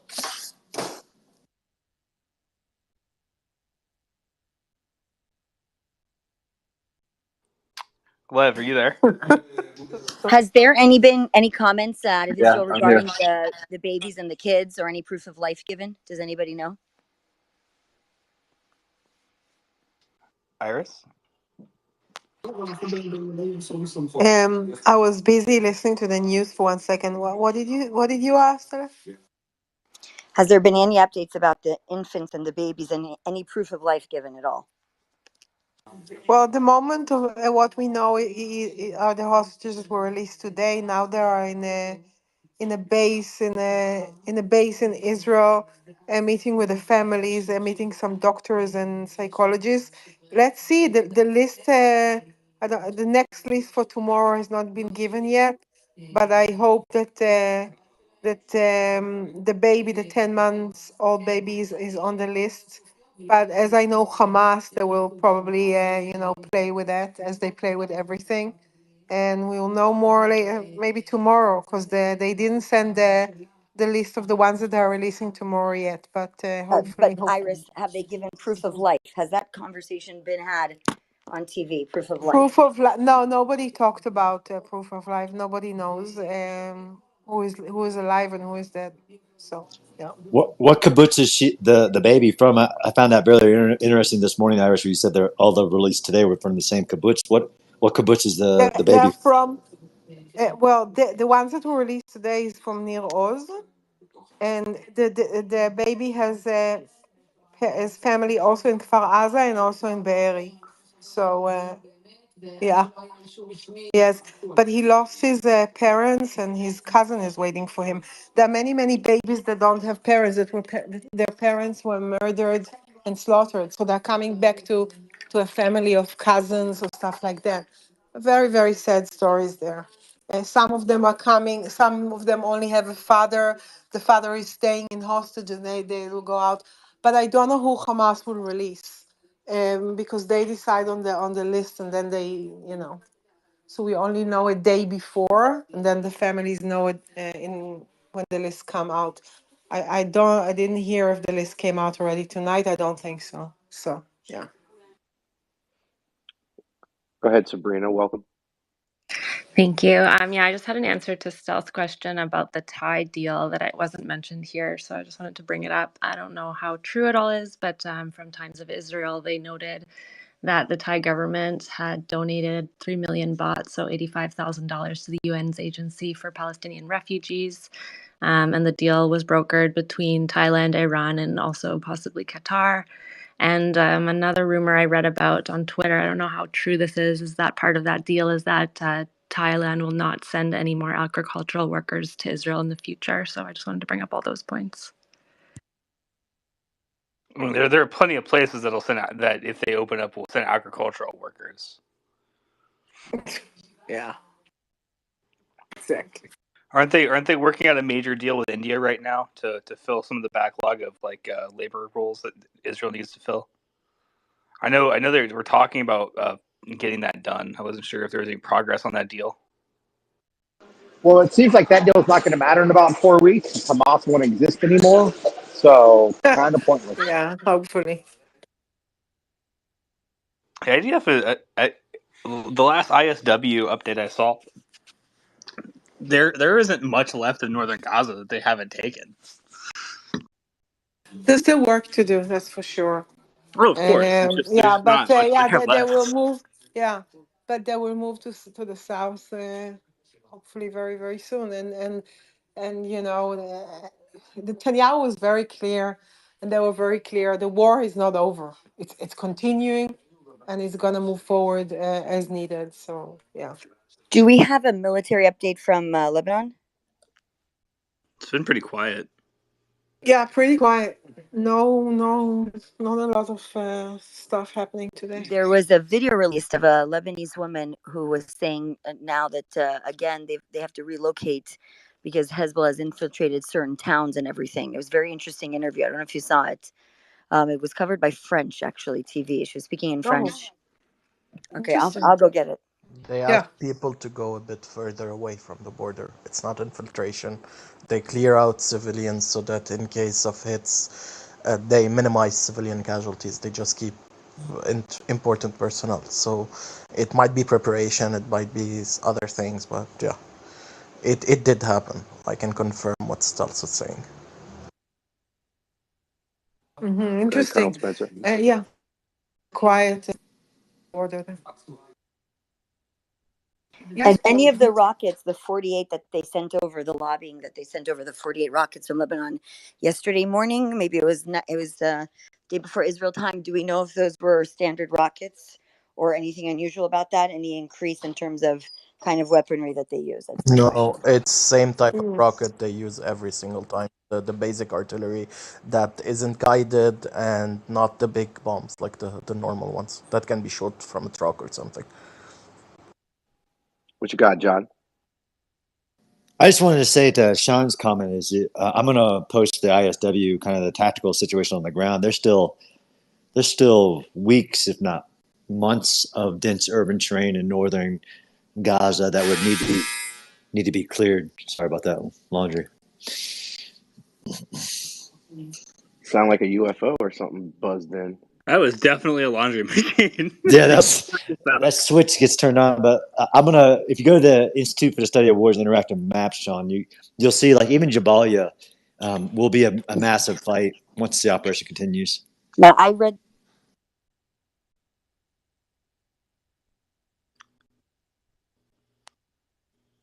So if you cut out there a little bit. Oh, I said I read those reports, John, every day at 2 p.m. Eastern Standard Time when they come out. But sometimes like there's certain like things that are missing that sometimes M will bring up or whatever that are like kind of unique to the situation. So that's why I was wondering if there's any change in the armament that they used. Thanks. Yeah, no, I was going back to Sean, not you. Oh, no worries. No, no, no. I know that. I know that. I was just curious if there's anything updated from that. I saw that in the northern area, it's still, they have quite a big task over there. I mean, there are still snipers and everything, I was told, and it's not good. And they're still requesting volunteers for pathology guys. And if you know any physicians that want to go over, pathologists and everything, it would be great. So. I have a Speaking. question. Whenever, and I can ask it. Go ahead. So I have people like acquaintances, I would call them, who post about this whole natural gas off the coast of Gaza thing, and I want to debunk that for like and have like real facts to prove that this war is not created by the U.S. and Israel to steal natural gas from Gaza. But I don't have sources. Sabrina, can I add you to the counter propaganda group that Carolina set up? They have Yeah, all yes, those please. responses there. Okay, thanks. Thank you, Steph. It's the same logic on the border between Israel, Lebanon, and Gaza. There is expectation that there is natural gas, but you can't prove it until you start digging. It's the same. Lebanon tried to dig in a location and it ended up being empty. Like, not Lebanon technically, but Total. So the French company tried to dig in the location and they found nothing. So they're moving to another location. We know there is gas in the region. We just don't know where it is This exactly. is guys, this is one of the easiest pieces of propaganda to debunk. On top of all the other contracts that Israel already has for energy, Israel has something that the Palestinians in Gaza do not have. It's called a navy. If Netanyahu wanted to go get the gas, there would be nothing the Palestinians in Gaza could do to stop him. Why would you start a war over that? It makes no sense at all. Yeah, you're completely right, Brian. It's just I'm pointing out that the story about the gas, there is gas, we just don't know where it is. So they can't prove it's in front of Gaza, they can't prove it's in front of Israel, they can't prove it's closer to Cyprus. There is just gas in the region, that's it. So, have you ever heard of slant drilling? I'm kidding.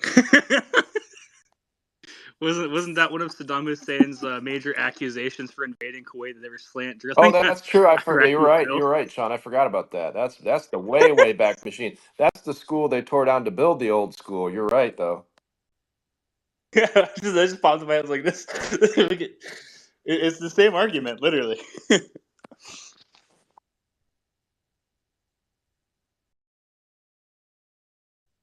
Hey, Sean, really quick. So on Fox News, I just saw that tomorrow's release of some hostages could be delayed. Is this kind of expected with Hamas that they're going to try to stretch this out over 4 or 5 days and just keep stalling and They broke the But ceasefire we don't 45 know minutes yet. We into it. don't know. We didn't get the list. What? Go ahead, Iris. Yeah, we didn't get the list of tomorrow's releases. It's still delayed. So we'll have to see. With Hamas, you can never know. Anything can happen with them.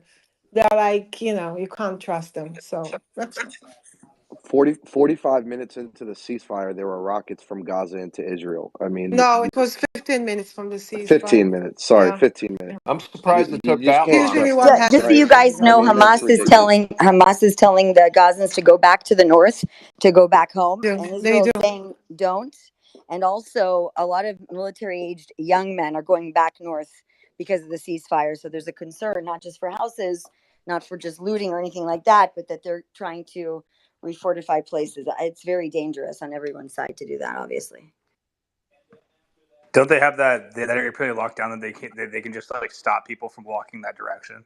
No, they can't. They're walking. I saw videos this morning. I don't know if you guys saw. No, I mean like because the The IDF has, IDF are trying to. yeah, like I think the IDF has They that pretty were locked down, sending right? they To were go into sending North Gaza. flyers not to go. Yeah. But yeah, Hamas is calling them to go back to the north. Of course. What do you What, expect? what what are the difficulties with? So they've cut that area down the center to the beach. Like what are the difficulties with making sure people don't cross back from the southern Gaza to northern Gaza, John? Like what do you think is the difficult part with that? I mean, extreme difficulty. I mean, it increases the risk of accidents. There is not that level of yeah, you can cut the road, but it's not that simple. And especially when you have a mass amount of people, it really complicates things. And I, as a commander who have been in, basically civil disturbance, it's worse than combat. It's not helpful, and I'm really concerned about it personally. Well, you don't know if they have a suicide bomb. You don't know if they're going to commit jihad. You don't know anything, and then it runs the risk of Israel, firing upon somebody that looks as if they're going to do something terroristic and don't. Right, so it increases the risk of Yeah, I any mean, Right. And potential. as a soldier, the you just want military operation is to, not done yet. The military right, operation is not done yet though. They still have to rid Yeah. the entire Gaza of Hamas. So they want to keep as many civilians out of that region as possible 100%. because Yeah. once the ceasefire is up, Israel's going back in after Hamas. Make no mistake about it. 100%. Yeah. I mean, this is it's really bad. To tell them to go back to where the combat operations will proceed. I mean, it's purposeful. It's really dangerous. Even if there isn't hostile action by the civilian population, when you have as a military person on a blocking position or on an over that's been told to pause, you want to keep a bubble around you. It gets really, it brings back scar tissue. Yeah, that's what Hamas is trying to do, but I think it's going to be fine. Yeah, Hamas is not gonna. They're not very bright. So, did you guys see the statement from one of the Hamas leaders come out, and he says that the hostages are their guests, and they want to make sure that their guests are taken care of in the best way. And the reporters asking him, like, "What are you talking about? What do you mean by guests?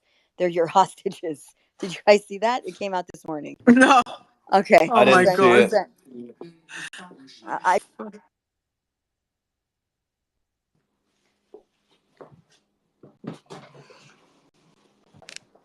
We're just hearing somebody walk around right now, guys. I don't know if that's the idea. That's me in my high heels. Sorry. Oh, okay. I thought it was John and his high. I thought it was John and his high heels, but I'm glad to know it's you. All right, we're gonna go to Hey, don't Tom. judge me. I wear whatever I want. I'm not We're judging, we're brother. both Not wearing the judging. same high heels, me and John. Just so you know. John's a Renaissance man. That's right. I Let me mean, I say, lived in. By the way, John, I lived in Colorado 3 different times, and I'll tell you, finding high heels in my size in Colorado difficult. there's no shame in my game. I'm secure in my masculinity. Fair, totally fair.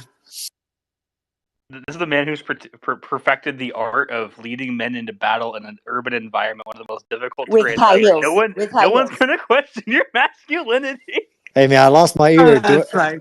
Wasn't it Listen, wasn't a an few act. years back, I was at Craig's in LA when I was over there for New Year's, and Caitlyn Jenner had come in with Kylie Jenner for New Year's, and I have never seen Louboutins that were eight, like I would say they were at least 5 or 6 inch heels in a size 24 in my life.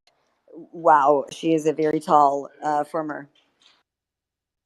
They had to be custom made, I think. As long as they're not inserts in cowboy boots, No, no, I no, really no, don't no, it's not care. You custom know, made. do what you're gonna do. I guess you do you.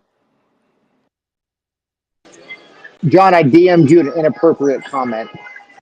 What? I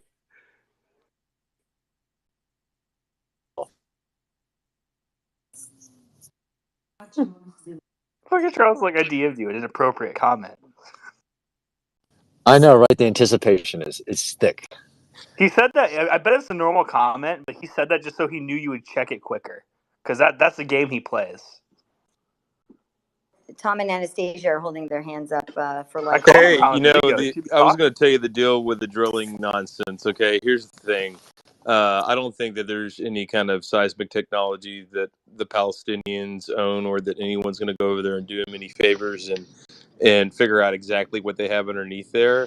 I'm almost certain that Israelis know what's underneath there, and if they wanted to drill a directional well or a horizontal well, then they could. And Slant drilling. directional horizontal is really like what we call it. But and this was what the Kuwaitis accused, or excuse me, that Saddam accused the Kuwaitis of doing, and back and forth, vice versa. And the situation is that if you're not already producing in an area, you can't really know if someone is in your reservoir, if you don't have something to base it off of, if you have zero production in your area, which they basically have zero production in Palestine, so they'll never know if Israel goes and taps into that reservoir and starts draining in it or not. And it might be a vast reservoir that barely even touches the area, or it could be a vast reservoir that swamps the entire area. And in either scenario, it's all is fair in love and war, or when it comes to drilling. And if you drain your neighbor's reservoir, it happens in some cases. But if you don't, in America, there's a court system for this, but over there, I assume there's not. But I mean, the long story short, Israel could take whatever's there. I don't know what's there. Hey, Tom, What? has this story morphed? The last time I heard it, it was all about supposed gas that was offshore. That's why I made my, Well, there my is a comment lot of about the offshore Navy. Is gas this? there. Yeah, but yeah, well, yeah. But is the propaganda now that they literally want to drill in the Gaza Well, Strip, and that's why they went in? I Is think the propaganda is that Israel is somehow going to take their oil and gas that they have in Gaza. And I think, truth be told, they could have taken it already, or they could be in the process of taking it, or they could have plans in the future to do so. But they don't need to be in Gaza in order to do that. They could do it from Israel, and no one would ever know. No one. And so, why would you start a war over all this stuff if it's not needed?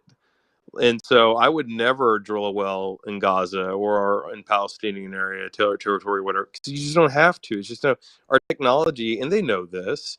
And so this is a war bullshit talking point the Palestinians raise, another boohoo. The same goes along with their power plant and their water, that they don't have their own water treatment facility. Apparently, they have problems building the infrastructure and keeping it together. And the same thing with their electricity. I don't want to hear it. If you're your own country and you're going to be your own country, you do your own thing completely. They've got billions of dollars coming into the country. They could have spent it on all this stuff. They chose not to. They spent it on ammunitions. They spent it on everything else. So cry me a river. I don't give a shit. And the only thing that I really am mad about any of it is the fact that there's Christian Palestinians over there that are getting killed in the process, and it sucks for them. And I wish there was a way to preserve that culture and preserve those churches, and that pisses me off. I'm a Christian, and but at the same time, you can't let the terrorists get away with what they're doing. And I'd rather that area be taken over by a group of people that will stop the warring and allow Christian Palestinians to come back if they wish, and to be able to live there if that's what they want. And so whatever we have to do to stop the warring altogether, and stop the terrorist attacks altogether, needs to be done. And people shouldn't have to worry about getting killed, running around Israel. It shouldn't be a thing, So, and I think that Gaza is included in that, and so are the West Bank settlements are also included in that, and all of that. You should be able to come to and fro without any problems. And if that's a problem right now, well, then it needs to be solved, and then we need to go about trying to restore, a lot of the heritage that's been destroyed in the process, especially the Christian Palestinian churches. I would like to see that restored personally, because I'm a Christian. But that's the deal. The oil money, shit. That's just a talking point. It's meaningless to even mention, unless you're a Palestinian and you're mad about the fact that your country sucks and you don't have your own. I mean, you have all these like huge Muslim partners, right? Qatar, like some of the most oil-rich countries in the world, but you don't see them rolling into Gaza with drilling rigs, going, "Okay, let's figure out what's here," and let's build like really nice shit, and don't worry, it's never going to get destroyed because we don't fund terrorism. No, you don't see them doing that. And so to me, cry me a river on all of that. You've had your opportunity, you blew it basically, and now the terrorists have to be dealt with accordingly. And they didn't build freaking shelters when they knew they were going to attack Israel, and they knew that the counterattack from that was going to be absolutely horrific. Well, they did. They did, Tom. They built tunnels for Well, themselves, yeah, not for the for the soldiers, citizens of not for the Gaza, Exactly. right? civilians, not for the So, civilians. so They if you leave look the at the civilians on leader of top, put Hamas, the soldiers underneath. right, exactly. If you Yeah. look at the leader of Hamas, Khalid Mashal, he doesn't even live in Gaza. He's in Qatar and he's a billionaire, right? I mean, so all this money that they get, you're right. It doesn't go to the citizens of Gaza, but they do build tunnels and shelters and rockets, and it's for themselves. It's nothing for the citizens of Gaza, the Palestinians. Right. Oh yeah. They billions, and they And have then just going back Muslim to a country point that you said partners. earlier too, even if Israel knows not to, the minute that Israel would put erect a platform or a refinery or anything in that area, it becomes an immediate target for any Islamic extremists in the region. So they know not to drill in that region. If they do, they're going to do it, like you said, without anybody even knowing.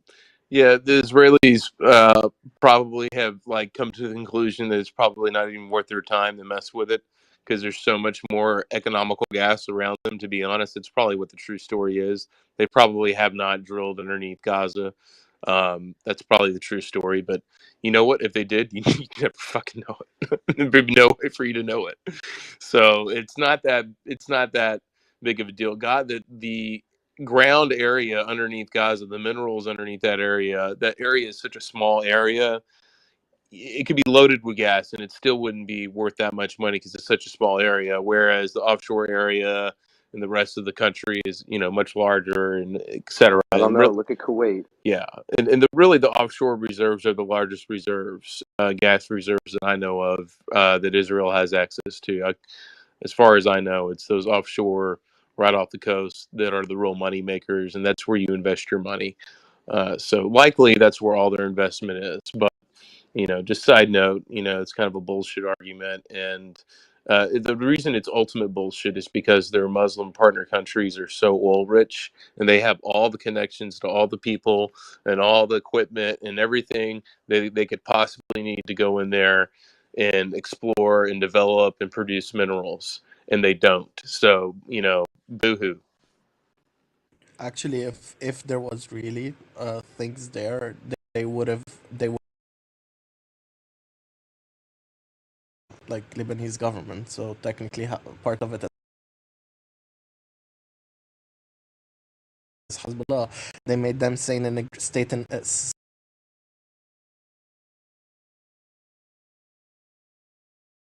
was French who brokered the deal with Iran.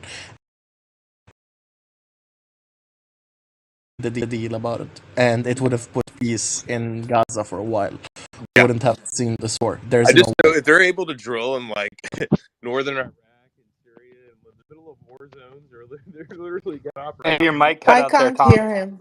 Yeah, they got operations in the middle of war zones. If they can do that, they could do it in Gaza too. I feel like if they wanted to, I feel like Hey, I if got there a was question for something. you, Tom. I got some I'm friends sorry. I'm looking for sorry. work. You're. Do you know anyone looking Oh, for go I ahead. have canvassers? some It's not Murphy breaking Nasca. news, Go ahead. Sean. Tom, I was asking you. I got some friends looking for work. Do you know anyone who's looking for like canvassers who isn't Murphy Nasca? That's funny. That's a funny joke. Murphy Nasca. Yeah, they're ridiculous. Murphy Nasca. I will not waste everybody's time. Liberty. You and I, Sean, we'll have to do a room on Murphy Nasca sometime. Those jokers. We will have opportunities, I think, in Texas for people that will not be funded by or operated by Murphy Nasca. Yes, to answer your question, I believe so. That's coming up. Here in Texas, if I have anything to do with it, we certainly will be. All right, cool. Thank you. Go ahead, Iris. Yeah, first of all, Tom, are you this? I know you from Clubhouse anyway. Yeah. So how are you? So Howdy. basic, Howdy, howdy. good, good.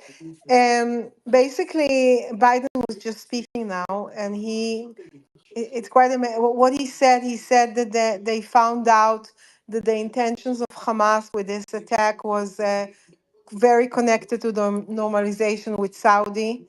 He spoke about it for 5 minutes, and then he said that the list of tomorrow of the Israelis that are going to be the hostages that are going to be released tomorrow is going to be given to Israel in the next hour.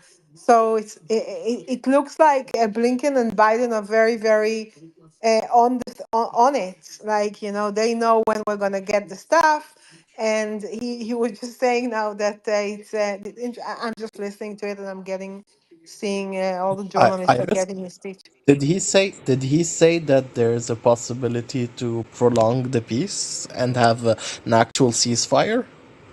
Did he Of say course, that or no? he didn't. I didn't hear everything he said. I just heard that he said that we're going to get the list in the next hour, and what part of what was going on and why the attack took place is because of the normalization with Saudi.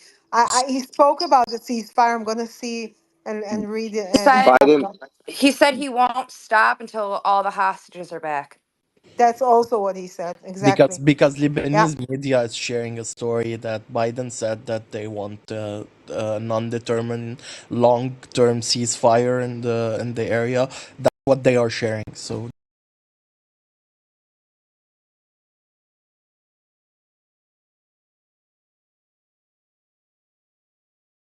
Negotiations. It's its handlers and Blinken that's doing all of this.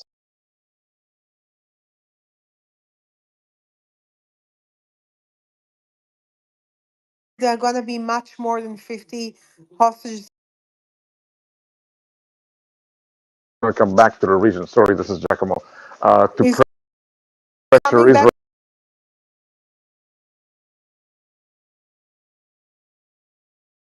Why do you think that Hi, he's Giacomo. coming? Just hi, hi. He's going to come to pressure Israel more and more. And unfortunately, what they have in mind is not to let Israel resume its operation, and that's Yeah, going to but be a Netanyahu's disaster not for going to Israel. budge. Yeah, well, Exactly. Israel Netanyahu's not will Exactly. going to Well, resume the its budge. war cabinet. operations. What Yeah, we will Hamas let them wants, go. they want to divide Israel. They want precisely, this is psychological warfare. And until now, I'm afraid they've been succeeding. And by the way, yesterday I was in a space, I was shocked. There was this person who calls herself Habiba, Shmabiba, Oh and my she, God, no, yeah, please yeah, and don't. I tried to come to speak, but they wouldn't let me go up. And she was claiming that international law, according to international law, Gaza is under occupation by Israel. I mean, Uh, Israel left Gaza in 2005, and they pretty much were autonomous. They governed themselves. They elected Hamas in 2006, and in 2007, Hamas got killed all the Fatah, all the so-called Palestinian Authority people, and ruled alone. And billions and billions and billions were sent as aid, reconstruction, development, and everything to Gaza. Where the hell is it? What did they do with it? It's in their Swiss because bank she says accounts. a lot of things that are completely not logical. I don't know. I saw her once and then I didn't see her again because I No, don't. I mean But she's yeah, like a it's robot. She's crazy. got like Yeah, talking points. She's got a lot talking of them are points. here. Yeah, she's got talking points. She memorized them. She's regurgitating all these propaganda talking points. Oh, But my friends, let me tell you, I was in Gaza many times myself, and I remember fondly once when I returned from vacation. I was going to school in Zurich, and just before they gave Yamit, I took one last bath, one last swim in the beach in Yamit, and then on the way back, we stopped in Gaza, because the ladies that I had with me, they wanted to go to eat fish, to go to a fish restaurant, and everything was so peaceful. Everything was so nice. It's the continuation of our coast. I mean, from Tel Aviv, you can drive to Gaza real fast after Ashkelon. It's the same coast. They got the same beaches, and I still remember how the servers, they spoke to me in perfect Hebrew. There was nothing going on. But then, of course, the intifadas and this yeah, and that and the other. Morning. Everything else is history. Yeah, yeah. Yeah. Yeah, in Can I Orange just hit County this? here, we have a place that is called Little Gaza, and I'm sure many of you who live in Southern California know it. And again, I was in a restaurant not too long ago, just a few months ago, and they spoke to me in perfect Hebrew, and I don't know how they knew, but I responded in Hebrew. Everything looked hunky dory. But I wouldn't go back there today, of course. That's for sure. Thank you.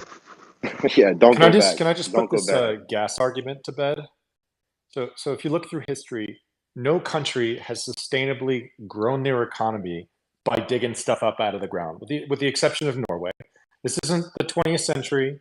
Israel understands this, which is why they invest in human capital, which is why they have more venture capital investment per capita than any country around the world, which is why they're leaders in technology like desalinization, solar energy, battery technology. So I'm sorry, Tom, I know Texas has a lot of oil, but Texas is also, because of their laws and freedom, right, home to more Fortune 500 companies than any other state. They understand this. So the canard that, like, oh, they're gonna go attack to get more gas in the ground. Oh, that's not the way a 21st century country and economy works. They do have concerns about energy security, right? So in case they get blockaded in a war, but that's why they're trying to make peace, not going around the world trying to dig for natural resources. Well, I mean, they do have Israeli oil companies that operate around the world, mind you. And one of my friends drills for them in Africa. So, it is what it is, man. But no need to argue about that today. Also, if I may, I don't know if you know what is going on in Turkey, but I hope Israel will not yield, because Turkey now, Erdogan is talking about sending peacekeepers to Gaza after when they sign a permanent ceasefire and everything like that. That would be a big mistake on the part of Israel to accept any Turkish troops. I don't know if you know what is going on in Turkey right now. They have posters of Hamas fighters, so-called fighters, everywhere in the Bosphorus and this and that. They are glorifying Hamas. And also their foreign minister, Hakan Fidan, who was the head of their intelligence spy agency, now he's asking for a report of Israelis who purchased homes and real estate property in northern Cyprus, which is occupied by Turkey since 1973. And that's unbelievable. I mean, he's asking for the list of his. This is a Nazi. I don't want to say too much, because I don't want to be arrested upon arrival to Istanbul, but I don't intend to go to Istanbul anytime soon anyway. But all I can tell you, all the Jews that remain there, they're trying to quietly leave, quietly flee. And everywhere you have signs, Jews not allowed, Jews criminal, Jews this. This is worse than Kristallnacht. This is worse than during the Nazis. It's unbelievable what is going on right now in Turkey. Erdogan's not to be trusted. He's already came out and said that he wants to restore the Ottoman Empire, right? So, well, the Ottoman Empire had nothing against the Jews. Under the Ottoman Empire, Jews could live in peace, and Jews were not called murderers, and Jews were not discriminated like that. They were more or less equal citizens, as equal as you can be in a Muslim country. Let's face it. No, they were Dahimi and had to pay jizya. Let's not do Exactly. that. I mean, it wasn't exactly 100% moral, and it wasn't exactly Exactly. 100% equal. Exactly. Just throw that out there, Exactly. but yes. Exactly. And by the way, Tom from Texas, hi, buddy. I'm in California. You were mentioning about churches and you were mentioning about Christians, but let me tell you something. Any Christians that remained in Gaza, you were still living in Gaza. I mean, they were not exactly, your churchgoer faithfuls like you have in the United States. Among Palestinians over the decades, I learned one thing. The so-called Christians among them, they were the biggest Jew haters, and I had to deal with many of them, including in Bethlehem and beyond in Ramallah, and they hate us twice. They hate us twice. Muslims only hate us because of what happened with so-called Palestine, but those so-called Christians, they're vicious. They Sorry, blame us again, for. I'm gonna push back on that. Okay, push back. Christians, the Islamic doctrine that these Islamists follow. If you read the Hamas charter, it says that their goal is to kill the Jews. It says it's to take over. Christians do not have that. They do not have that. They don't follow these laws. They don't follow any of that.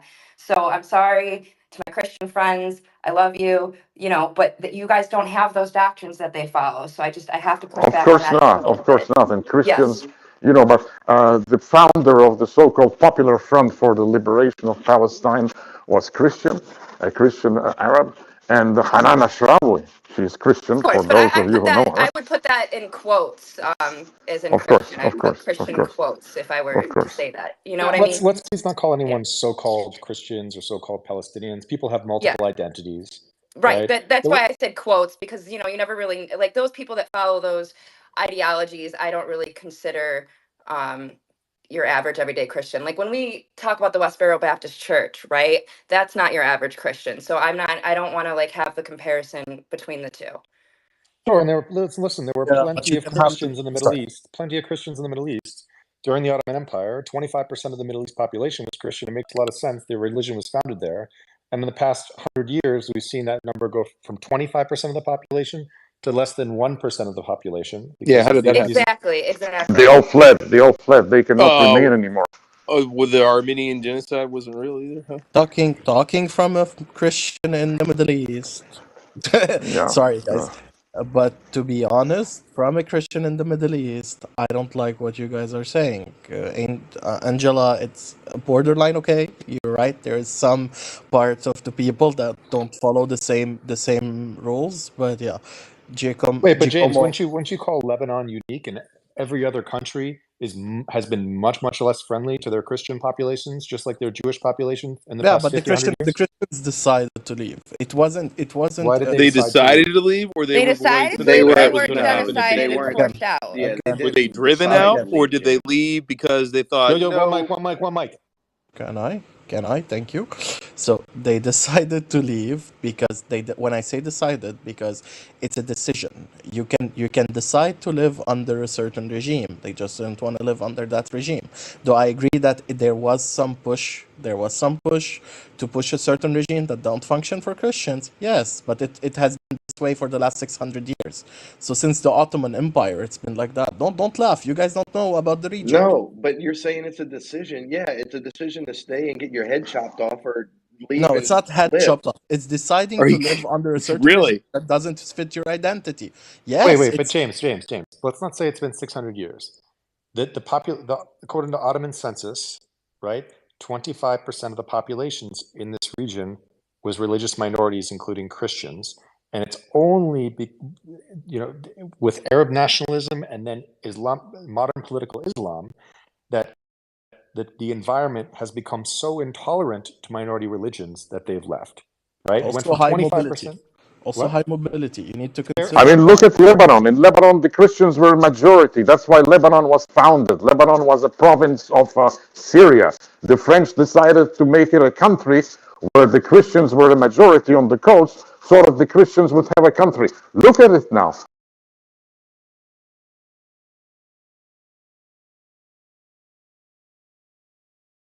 They pledged fealty to the Hezbollah.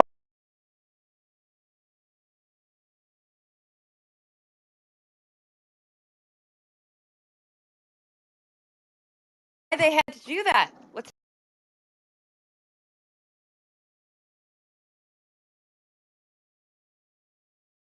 and that's what these radicals are following. So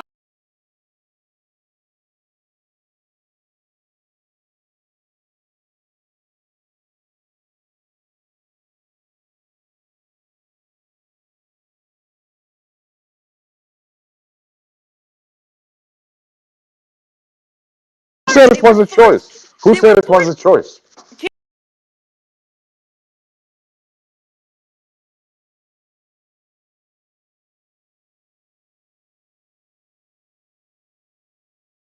Religious tax, really? Yeah. That's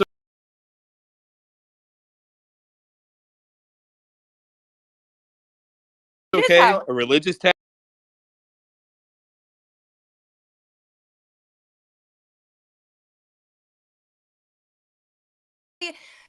they don't go after you, and you have to live as a second class citizen. You guys.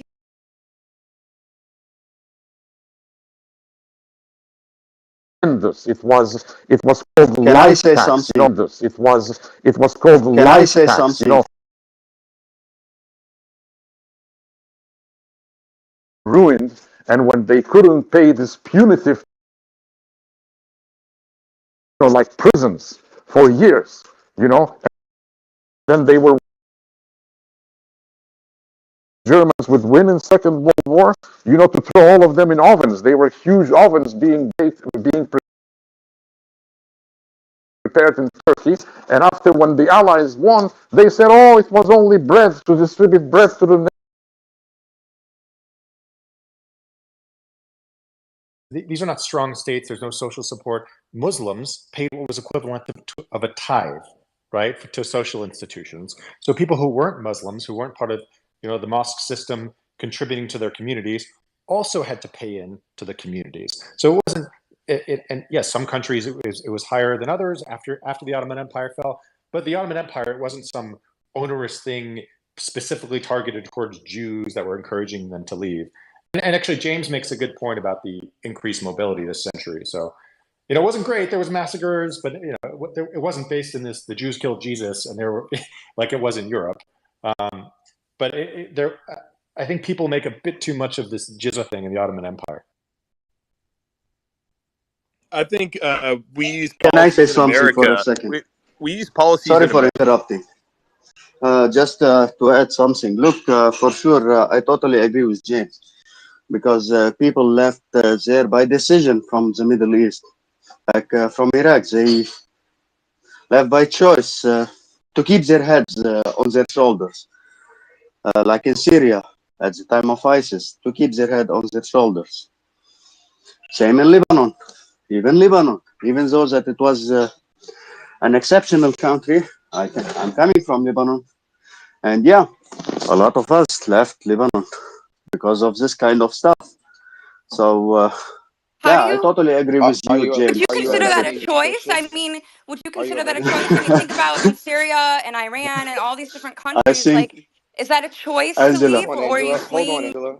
Hold on. I've Are you a been Lebanese sarcastic, Okay, all right, 100%. Christian? all right. Angela, he The I'm a just thinks he's really Lebanese. supposed to keep his head on his head. yeah, that's true. I'm sorry. I I get emotional when I hear that, because it's not a choice when you have these totalitarian regimes saying that kind of stuff. And you're like, oh, it's just a choice to leave. It's a choice to leave. No, it's a threat for my life, and I have to free my homeland because I might die. That's a problem to me. What about the 600,000 to You can still 700,000 stick. Jews from Arab Gia. countries that had to leave, that had to flee after the creation of the state of Israel? Who compensated them? Who is giving them the right to return and reclaim all the businesses, all the tremendous real estate that left behind and fled? I mean, come on.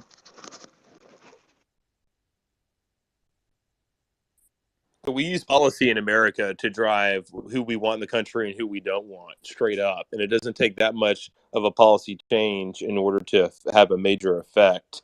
What So policy is that, Tom? well, when you introduce something as such extreme as what's been done in the Middle East, that's you're not killing these people, but you're permanently removing them, right? You're permanently removing them by passing a policy which they're not going to abide by. So it's a way to control the population of the country and effectively take over an entire country from the top down, incredibly quick, for whatever reason. And usually it's monetary reasons with these leaders. They can claim to do whatever religion they want, but usually for them it's personal money, personal financial gain. And that's why it's a choice. You can stay and fight. You can stay and push back. It's something you You can can do. stay and be killed. That's the Yeah, you can choice. Yeah. stay You and can be fight. killed, right? You can still Exactly. fight. You It's can not a still fight. choice. It is. It's almost like cultural genocide.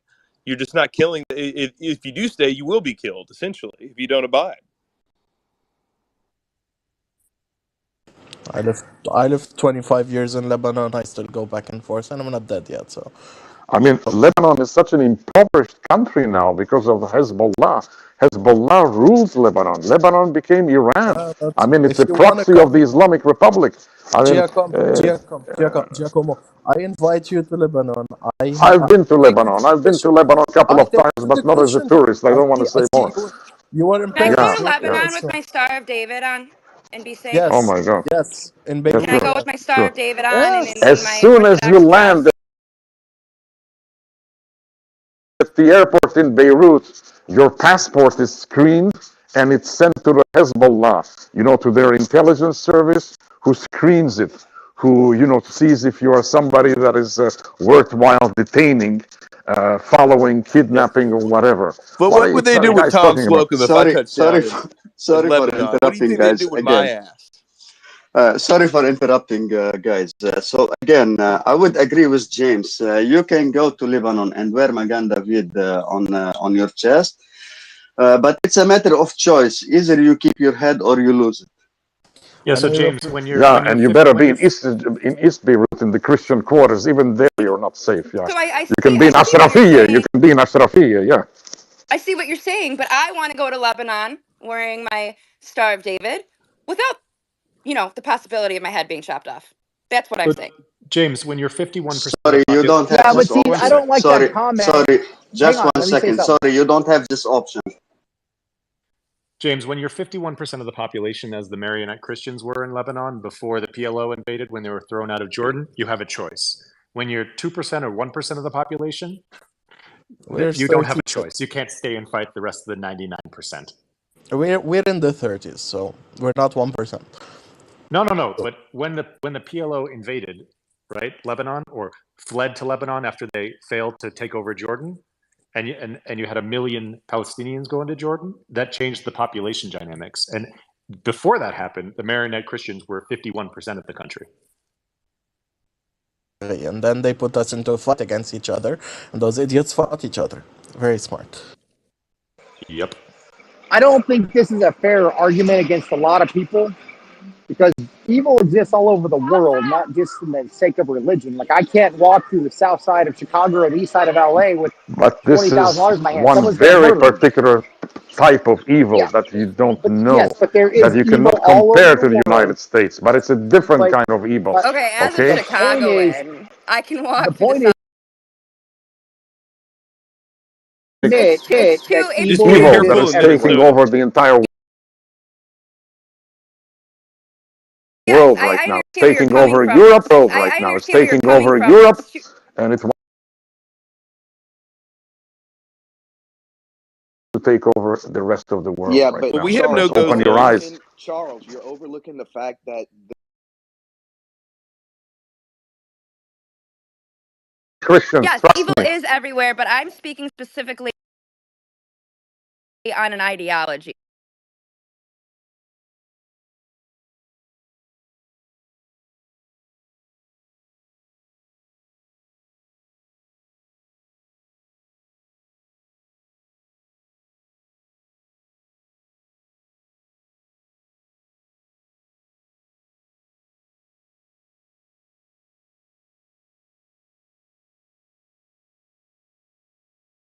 Are Never said different. much. Thought the One sec. counter revolution One has second. already started. We're pushing back in the US. So Someone made a reference to the Hadith, and it says kill Jews. Like this is a very specific, Salafi like Muslim out of the 1.8 billion people. I can't say this enough that please do not scapegoat or paint an entire population of people as evil and have a shitty belief system.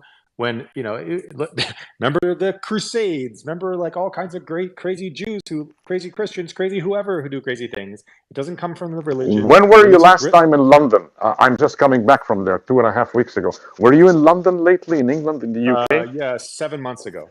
7 months ago. Well, trust me, it has changed a lot. It was already bad 7 months ago, but now the masks This are case off. is gonna put me All on the the masks care are off shit now. list.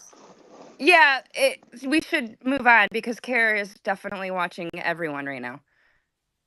And I see them too, just so they know. I Care, see all them too. right. Care's in the house. Go ahead, Gnome. Hello, good afternoon. I just want to comment. I think Up and Over mentioned that in a way, and Charles as well. These are very complex issues. I think there's a lot of nuance. I personally am a Jewish person. I live in a Muslim Arab country. I feel very welcome here.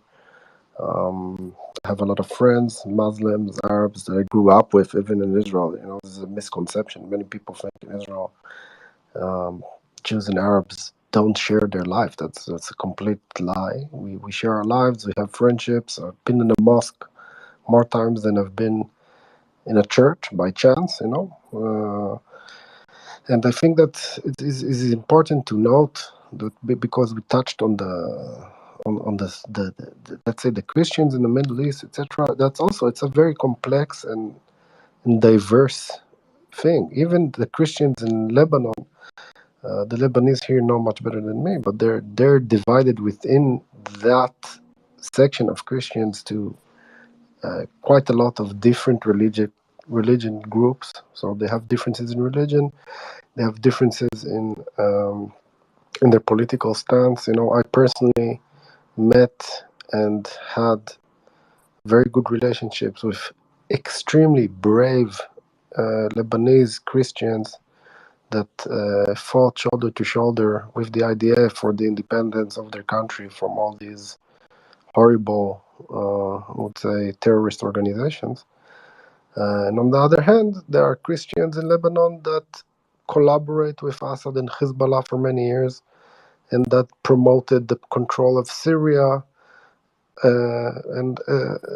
So all I'm saying is it's a very complex situation. Also with the Palestinians, it is very complex. You have some of them that people that go and join terrorist organizations and actually lead in sometimes a terrorist organization, as Giacomo mentioned. On the other hand, you have communities that are absolutely amazing. So in the city of Haifa, for example, you have actually the most educated, most successful part of Israeli society. It's not well known out of Israel, but statistically, the best schools with the highest grades, the highest rate of acceptance to higher education and good quality education are Arab Christians that live in the north of Israel. They are the most successful group in society, more than Jews, more than whatever.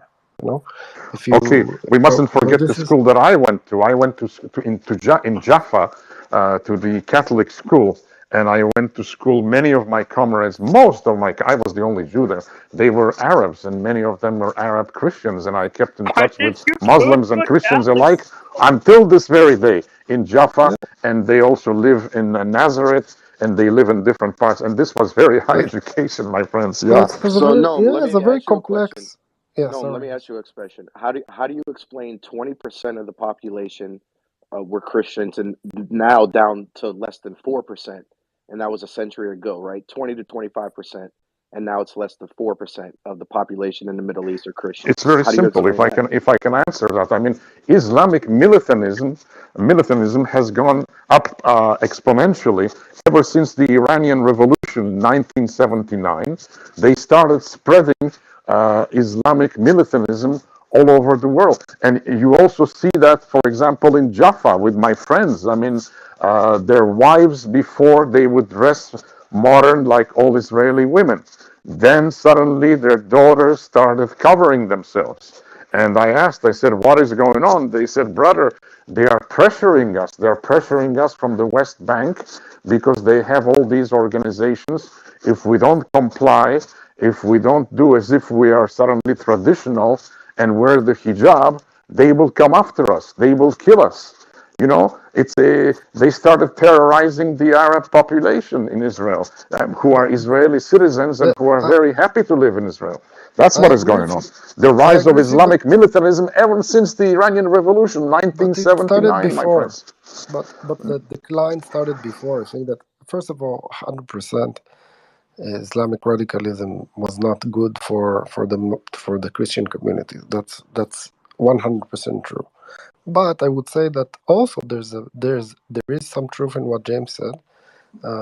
So mobility is something that is important, and actually, a lot of these countries were complete failed societies, states from an economical perspective. So let's take Egypt, for example. It wasn't extreme Islamic state under Nasser and all these wonderful It was Arab people. nationalism, Gamal It was Abdel Arab Nasser, nationalism, pan-Arabism. Most of them were pan-Arabism communists. Most mixed of with them were communists communism. and socialists. Exactly. Yeah. Exactly. They destroyed the economy. They destroyed their nation. They destroyed the livelihood of everyone. And the Christians were more mobile. in Egypt, and I think that they left. They also, they had better opportunities. So I think it is a mix. It's not 100% one reason of Islamism, which is an issue, of No, course, I'm but it's sorry. not only I that. reject this. I reject this premise. When I speak of the Islamists. Okay, I don't speak of all Muslims. I don't speak of all Christians. I'm being very specific when I talk No, about an no, of course. ideology. Okay, so no, I'm just prefacing this, just so that everyone knows. But I reject this premise because if you think about it, you're a Jew. You say you're in an Arab country. How many Jews were there before? How many Jews were there 50 years ago? I don't know which one you're in. I don't know if you're in Afghanistan. They've got like no Jews. I don't know if you're in No, Iran. they They've cleaned got them none. up. Yemen They has cleaned them none. up. Okay, They cleaned them up. That's for In 100%. Egypt, right, they that's were what I'm so many saying. Libya. So that's Jews. why I reject it. In Why was it Iraq, there driven were so out? many No, Jews. In I Syria, said even in specific. Lebanon. In No, Syria and Lebanon and Afghanistan and Iraq, Iran, Yemen, but all that's of them, Because and they you were have a driven better out. option. Because you have No, a no, better wait, It but wasn't no, a wait, choice. hold They Jews. on, were forced guys. No, to no, leave with James. their backs The on their Jews. back. They took over their homes. They No, trashed it's a their different. It's a synagogues, or different they killed them. That situation. wasn't a choice. It was not a choice. No, It was not a Attila, it's a choice. different. It was, we will burn your They house had to down. flee We'll en steal. masse, en It, masse. Yes. it We'll it's a burn your different house down. We'll situation. steal all your goods. You leave on your back or you're dead. That was the choice. Yeah, if you have to Morocco, flee, if you have to flee, it's not Tunisia, really a No, choice. they That's your had to. first Egypt. clue, The right? Jews had to flee. The Jews had to flee. Why? The Because Christians at did that time, too. the Christians, many of them had to flee, but not 100% of them. Oh, So I so think they were that just gonna pick eeny, meeny, miny, mo who got to no, survive? but No, they were gonna No, kill no, the all the Christians were Christians a that little bit fought. more tolerated than the Jews because the yeah, that's what I'm Christians saying. gave them some acceptance to all these Arab Exactly. regimes. They sort of they could show to the West, to their Western benefactors, that everything was hunky dory. That You know, Christians were able to I'll say still it in the most, remain there. what happened to Christians in the Middle East, in many cases, is almost genocidal. Okay, so I would say it in the worst, in the strongest term possible, that I It is the agree truth. It is the that is truth. horrible. But of course, it happened to the Jews as well, and probably before. All I'm saying is that in some cases, and in this, also we're talking about a region that has, I don't know, more than 1.5 billion people, different countries, different regions, different economical conditions, different histories. It's not exactly the same story in all these situations. So that's all I'm saying. So I'm not rejecting that people suffered and were kicked out of their countries and where they grew up. Which bring us The to the one the conclusion and trend, one conclusion yeah, but only. the It's trend is impossible not. to live in a Muslim country when you are not Muslim. Show me one No, no, predominantly Giacomo, this Muslim is very country not true. where This is non-Muslims not true. can This is live not true. in peace and in safety. No, show That me is one, not please, true. please, Saudi I Arabia. please. live in one. I live in one. Look at Where my do you live? bio. I live UAE. in I live in the UAE is United Saudi Arab Arabia. Emirates. Okay, I that's live in different. United Arab Emirates, it's different. Yeah, But I can saw you the have No, a? no, country. it's not. It's not. Like my Gu- sister lived over Guys, there. She guys, was it married is a there. very guys, Muslim country. let's re-clarify. There is degrees. There is degrees, and I agree with Exactly. you on some degrees, and I agree with everyone here on some degrees. When you go too far into the Muslim ideology, as someone who's Christian, cannot be there. I could not live there. I can't even live under Arabia Saudi. I can't live under Dubai, even though I have businesses there. I don't like living under Dubai. It's a personal opinion. I don't want to live there. That's my decision. Do Because I you don't feel agree that safe. They can no, no, take no? you It's not anytime. because They I can don't. imprison you It's at because any I time. That's don't. right. I Yeah, don't my align with the sister culture. lived there. It was terrible. I don't align with the culture. It's more than safety. I don't align with the culture. I prefer to go to Europe. I prefer to go to France. I prefer to go to Switzerland. That's where I feel comfortable. That's my own belief. I agree. People were pushed out. I agree. The culture in itself is a culture of mostly, let's say, led by a certain ideology that needs to be changed. Submission. Submission. What does Can I Islam mean? talk? Can I Submission. talk? Can I talk? You- Can you You're can you talking. can you can you be respectful and listen? Thank you. So let me keep going. So ignoring all we're talking about, the issue with Islam is the same issue Christianity had back in the 1400. The religion is too intertwined with a day-to-day life and politics. The day this chiasm starts coming, which we are seeing in Saudi, which we're seeing in the UAE, which we're seeing in other countries, where separation of religion and power is starting to get implemented in a certain way. I'm not saying it's completely right or it's completely true. It will start toning down. Do I believe that Islam in itself needs a certain reform, needs to go out of its way to block the idea that, okay, the book is munzal, guys, but the explanation of the book is not munzal. So you need to get an explanation that fits the 21st century. You need to get an explanation that works with the world around you. And that's what's missing. That's the only thing that's missing in Islam right now. Can I live under the way the regime is working right now? No. Do I agree with the speech you guys are pushing? No. Because that speech is antagonizing and is pushing those people more away from us, instead of bringing people together to start talking and finding a solution. You can agree, you can disagree with what I'm saying, but from someone who lived on the ground, from someone that from his young age had parents who were like, pay attention, the Shia in the next street will kill you, or the Sunni will hit you, or the person will be here to kill you. That belief, that mentality, that complete hate did not help the country. Being more moderate, talking to people will help when you can push also your own ideology. Yeah, Le- James, but what we're trying to say is the trend is not representative of what you guys are saying, that there was a decision given to the Christians. Because 100 years ago, they made up 20 to 21% of the population of the entire Middle East. Now it's about 4%. That's not representative of giving a decision. That's a representative of them being pushed out or being killed, right? Uh, uh, I just want to say one thing that I really want to emphasize. I just came back.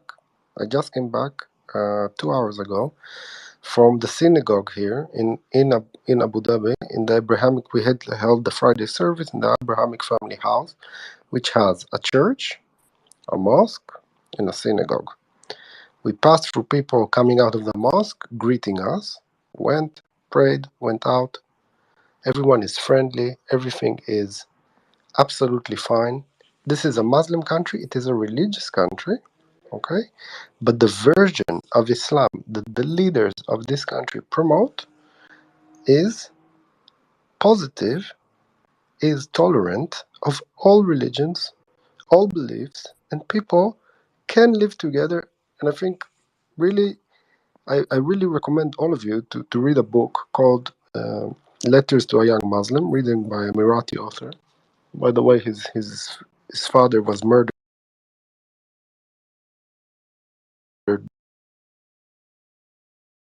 so-called Popular Front for the Liberation of Palestine. Yeah. But it is possible, and I do agree with James on one thing. We should find the ways to find the tolerant forces in the region and promote them and make sure they are the ones that get the power. They are the ones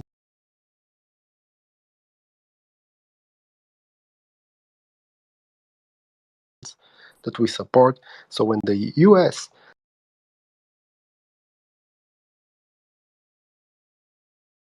Muslim Brotherhood, etc., and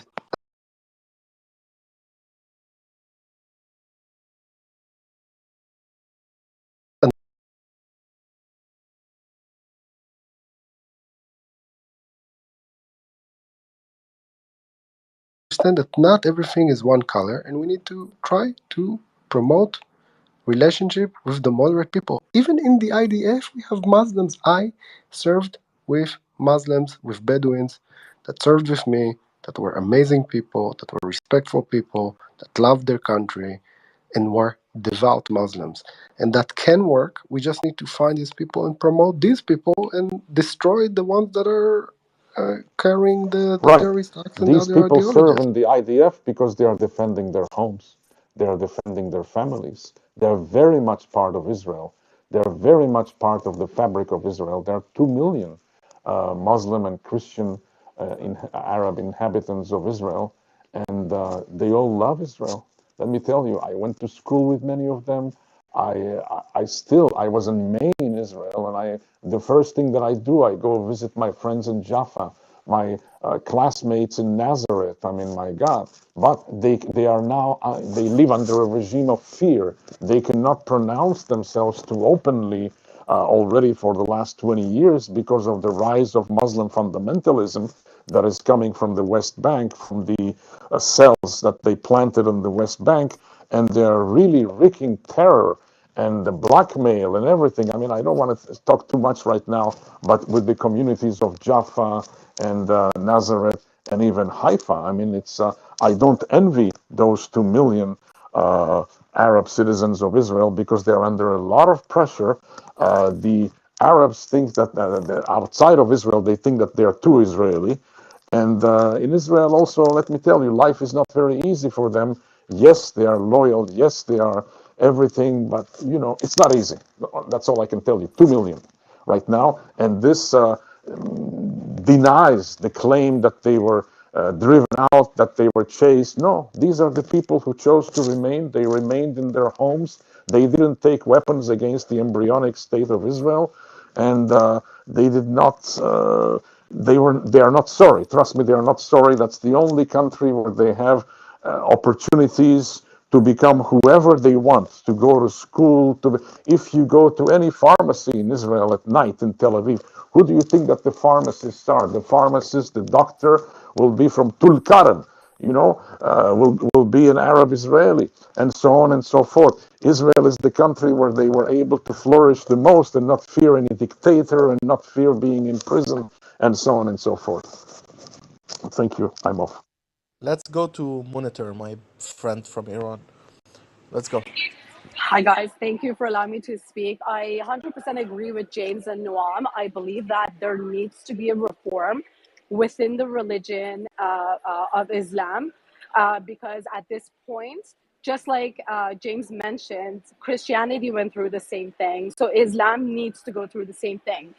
Uh, Having that said, I think as women who were born in Muslim country, this is a subject that women has to actually talk about it a lot because most of the oppression it's towards women when it comes to Islam. We don't inherit the same amounts as the males do.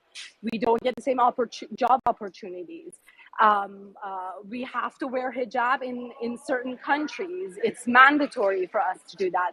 So I believe that the Islam needs reform. There needs to be separation of church and state. In this case, mosque in the state. So Sharia law is something that is really oppressing women when it comes to hijab, when it comes to, as I said, the inheriting rules that I just mentioned. So these are things that need to get reformed. And I understand that these are the conversations that we're supposed to have.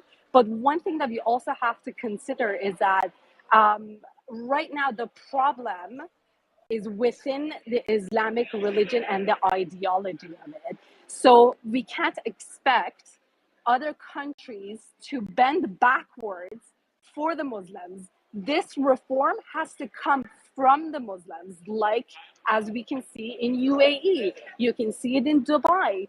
The Khalifa in Dubai, they're the sheikhs. They're all trying their best to reform from up to the bottom. It's not happening from down up, from the bottom up. But the difference between Iran and somewhere like UAE is that the society doesn't want. Society is a couple of steps ahead of the regime. The society is ready for all of these fundamental changes, but the regime is refusing it. Whereas it's very different when it comes to Saudi Arabia and when it comes to UAE. The governments are ready to actually make the changes and ask the people to reform. That's the difference that that's a challenge, a big challenge for us, and that's why the regime is not accepting it. And you can use the same pattern for many other countries, because like in the Islamic world right now, we only have a couple of countries that are ready, open to give these rights to women. As we saw in Saudi Arabia, they gave the voting right to women. They allowed women to start driving. So these are they now have concerts in Saudi Arabia. So things are happening in Saudi Arabia, but we just need to understand that It may happen really slow in those countries, but you have to respect it. Whereas we need this to happen really quickly in Iran, but unfortunately the government is not open to it, and it's sad. I mean, if we had somebody like Prince bin Salman, we would be happy. But Khamenei is a maniac in Iran. He's not ready for no change. He says, Sharia law, it is what it is, take it or leave, or I'll kill you. That's our problem in Iran, to be honest with you, James. But the population of the Jews, the population of Christians have declined in Iran. Baha'is in Iran are under the worst oppression. They just go to their houses, they take their houses and they take their businesses, and they can't do anything. They can't speak about it. They get no help. And one more thing that needs to happen in the Islamic countries is that, okay, sure, yeah, you have a population of Christians, you have a population of Jews. These people need to have the representative in the governments. You know, in Iran, we don't have a judge like Israel that is actually an Arab. No, in Iran, everybody is part of the regime, and that's it. We don't have somebody that's Christian that's representing them over there in our parliament. We don't have any of that. And I think that in majority of the Muslim countries, they don't have representatives in the government. So these certain changes need to happen if they want to go with the world and be 2023 and not 1400. Thank So, you for Monitor, allowing me to speak. Monitor, I have a question for Again, you. One second. Monitor, how would you respond to Go ahead. people who come into spaces, as I heard last night, and say, no, in Muslim countries, women are protected and cherished and supported, and in the West, there's, look at the high rates of single motherhood and pornography and OnlyFans, and women are objectified and treated like shit. How do you respond to those mostly men who say that? I mean, if you really want my honest opinion, I believe that Islam is a religion that came by a male for male. It's for the man. Everything in that religion is costumed to accommodate a man. So, of course, a man is going to come and say, oh, I don't want equal rights for women. But why not? Why not have equal rights? Why should I, as a woman who's gone to school, because women in Iran work as much as men do. Women in Iran they go to universities. 90% of women in Iran are educated, well educated. So if you have all of these, why should I not have the same right as you?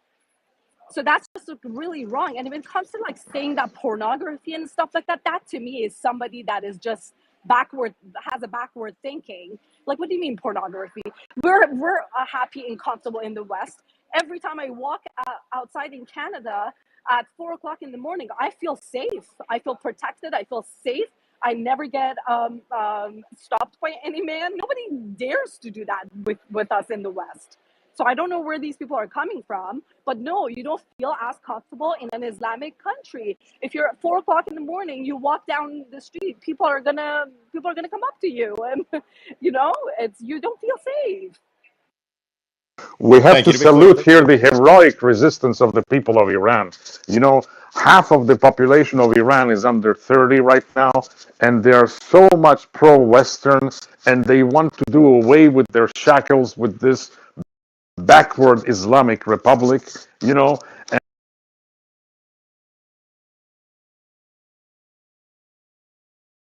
health could have been already overthrown if the West bit of support and encouraging them and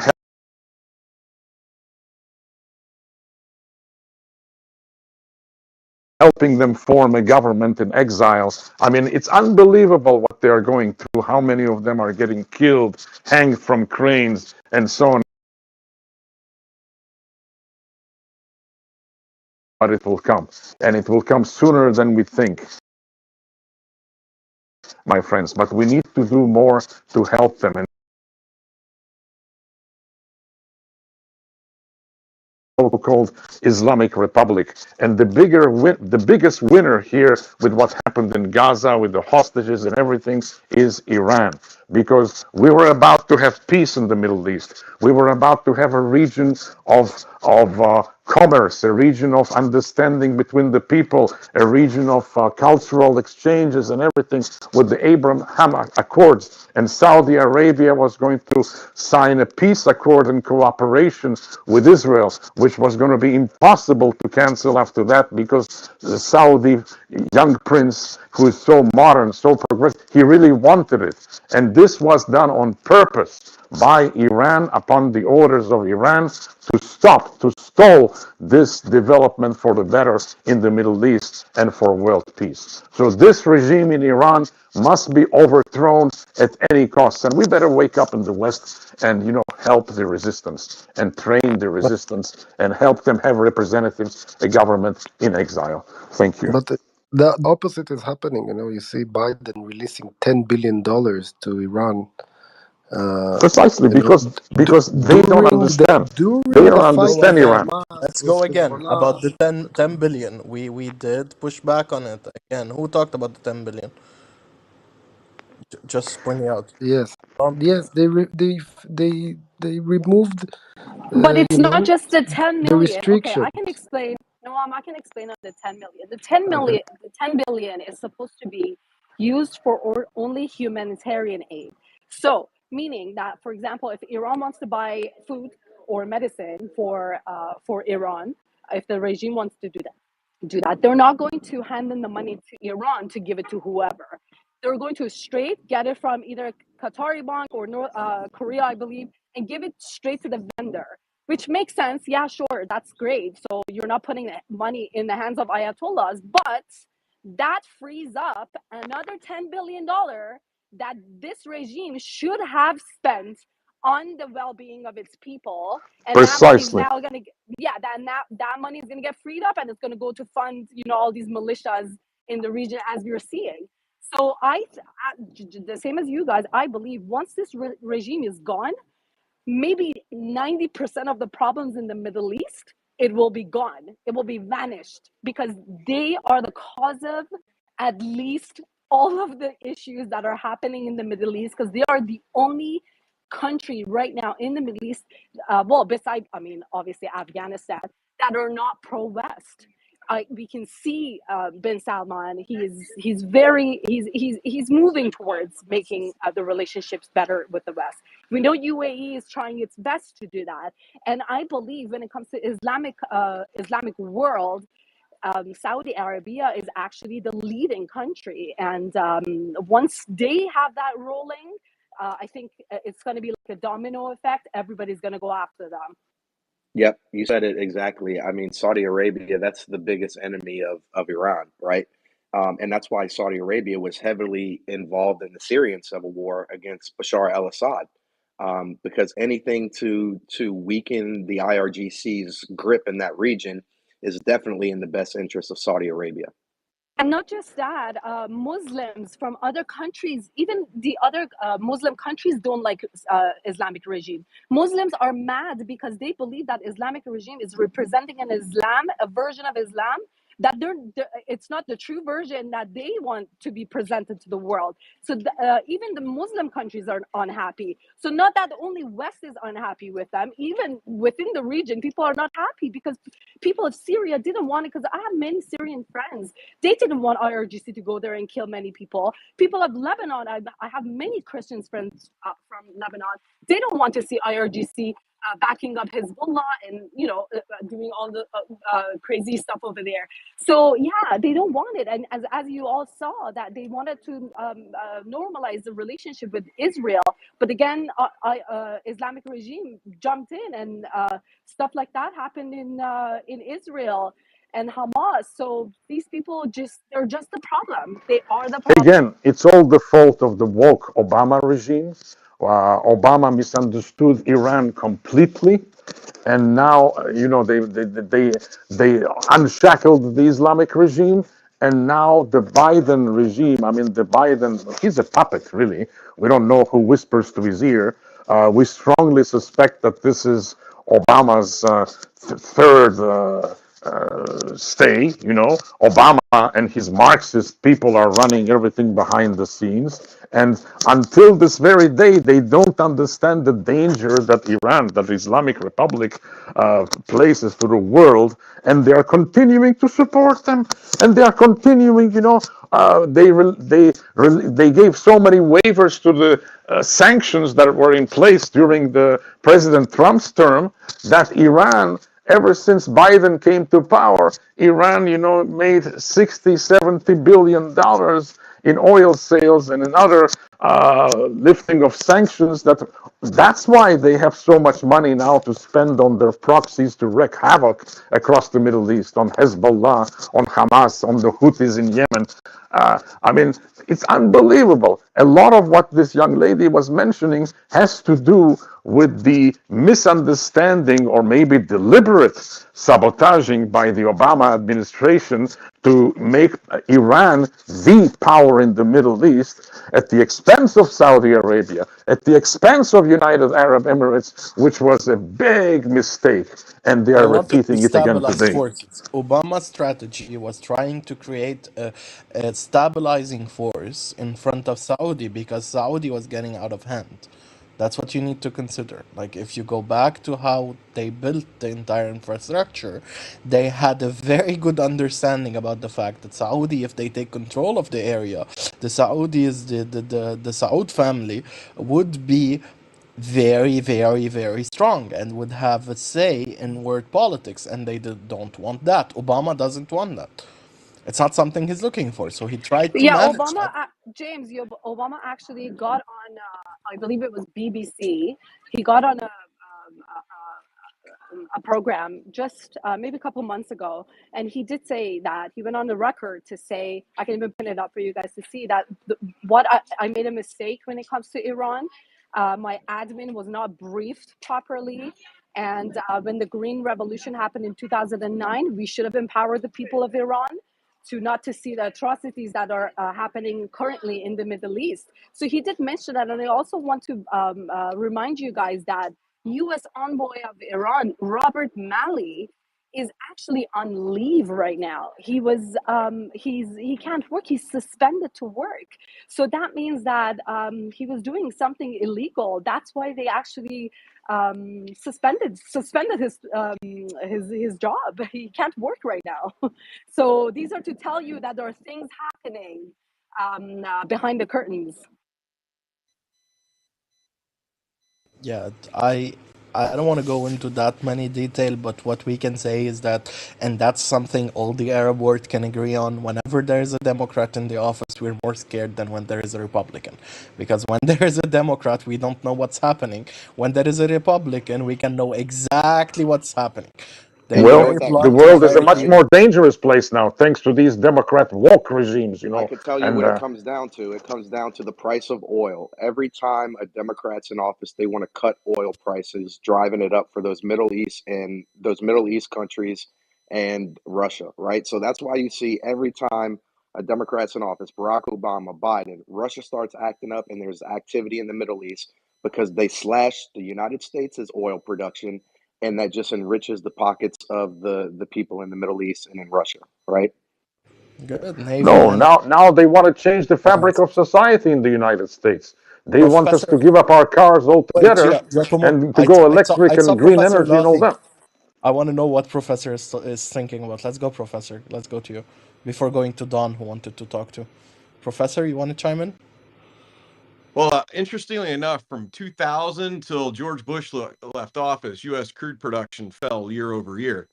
And then when Obama took office through when he left office, it went up almost 2.5x. So I would love to see the evidence of what you're saying. Well, look at our gas prices. And Look how they're pushing today, well, electric on us. there's another thing that factor into gas prices. Like if we look at today, oil production today has now exceeded Donald Trump's single month record, which was in November of 2019, and it fell every month after that.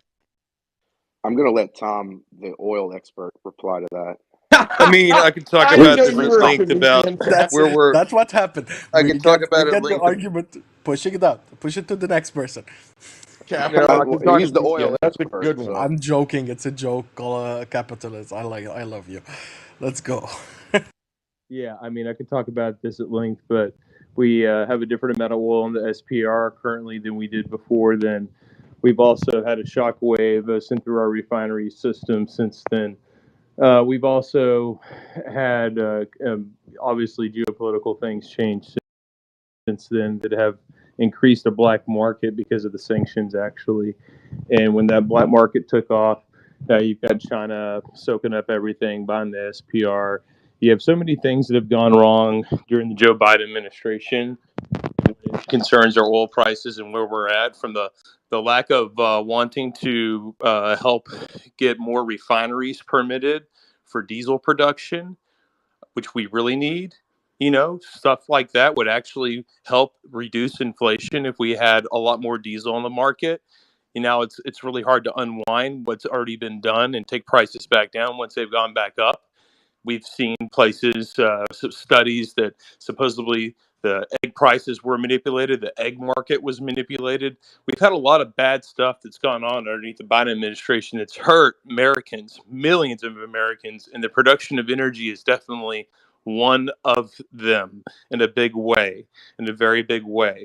And we've been shut down several times by the Biden administration. I've seen entire projects get delayed to the point to where it costs so much money the company doesn't want to do the project anymore, or it gets delayed so much that the price of it goes up so high that getting your return on your investment is almost impossible at a certain point. So there's a lot of things that go on in the Biden administration that most people aren't aware of. But the difference is massive between a Republican administration and a Democrat administration, and we usually get a lot more oil flowing a lot quicker, and the regulatory market's better situation, and that in goal produces lower oil prices, which is actually great for consumers, and that's what we want. But when Democrats are in control, in many cases, we have very high prices, and what we have going on right now is very reminiscent of Jimmy Carter, except Joe Biden's got this huge big SPR to lean on, and he's drained the whole damn thing. So, and one thing yeah. we got to add too is the strategic petroleum oil reserve, right? So Biden emptied that, and these countries like Iran, Russia, So they're it's not going to not let the United empty. States It buy. like capitalist. It's Uh, not empty. It's still it's 30 days above what the congressional mandate is. Okay, well, when he, it was okay, okay, sure. But what I'm trying to say is countries like Iran, Russia, and all these oil countries are not going to let the United States buy and replenish that at a price cheaper than what they sold it for. So they're going to hurt the United States however they can economically, and they're not going to let them replenish that strategic petroleum reserve at a price higher, or I'm sorry, lower than what they sold it at. It's bad policy to go about trying to solve our problems by only draining the SPR and draining it at the rate at which it was drained. I'm It's gonna go it's look at the percentage it too, just so I and can it, give and it need Professor it or it, whoever it commented on should that. the law around it should be adjusted immediately. Should have already been adjusted years ago. It's down But by about yeah, 50%. I think the max in the SPR is around 710 million barrels, and it's currently about 350 to 360 million. it's the It's up. lowest it's been since 1983, and that's when I Yeah, was born. it's up from its previous low. They are starting buybacks, so that I think it's about 124 days, somewhere around there, that they currently have. But the SPR Tom? alone isn't going to solve our woes. We need more refineries, and red Well, tape at Tom, the when was the EPA last stops time a that. refinery was built? Yeah, we need more refineries, and red Yeah, tape when at was the the last time one was built? red tape at You the said Biden's EPA. not approving any permits. So when was the Red last tape at time the somebody EPA is applied the for a reason permit? they aren't built. Period. What is? Red tape at the EPA. Yeah, so when was the last time one was built? Too long ago. We haven't had, we need more. We need not just one, we need several, and we need several that produce nothing but diesel, really. Yeah. Tom? 1976 to answer the question. So Yeah, I look, appreciate how we dump it on Biden, but Reagan didn't address it, Bush didn't address it, well, Trump didn't address somebody needs to fucking address it. How about that? Can we agree on that? I don't think it's going to get That addressed, and I the don't think EPA anybody has too will much ever power go and we need to to reel it replenish. in?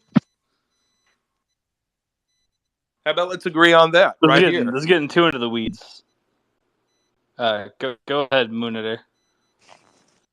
I know that you have, Sean. I know you have a lot of American audience over here, guys. Like, people of Iran don't want the United States of America to bomb Iran. That's not our goal. We know your country is dealing with domestic issues. We know your country is dealing with the conflict in Israel. They're dealing with the conflict in Ukraine. We do not want American boots. We don't want to put your soldiers in danger. That's not what we want. But the regime is constantly attacking your bases in the region.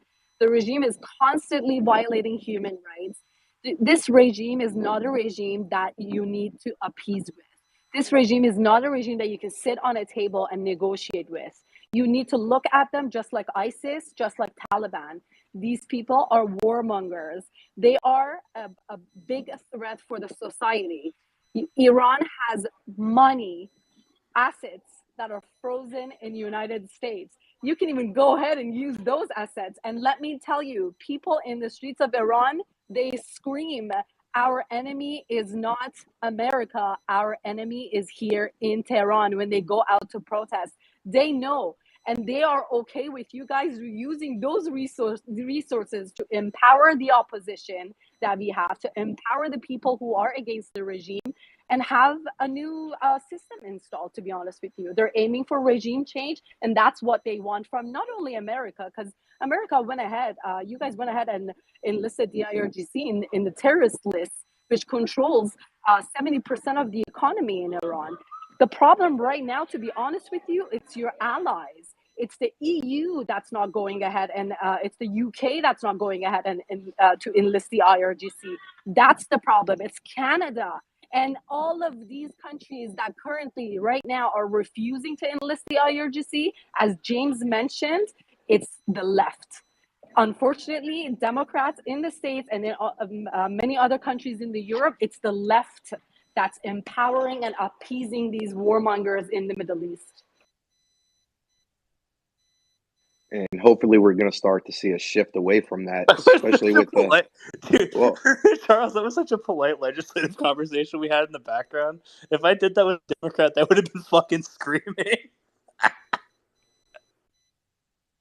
but just the elections in Argentina, the Netherlands, right? Hopefully that's a reflection of a change that's starting to come where we could really label them as a terrorist organization. Label who? I'm sorry, I wasn't paying attention. I was having an interesting conversation. The IRGC. The root of the problem in the Middle East. The mullahs, Tehran.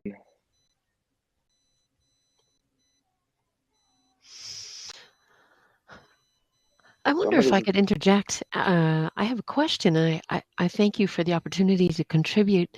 I wonder, what role does the fear of shared power have in terms of making possible the societal evolution that is required in order to attain peace and coexistence, looking beyond the 4-day pause?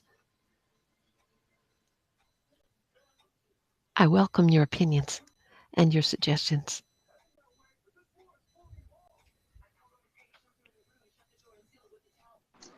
Can you restate the emphasis of the question? What role did you say shared power or Yes, trust? I've listened with great interest and concern and an encouragement, I hope mentally, to the discussion.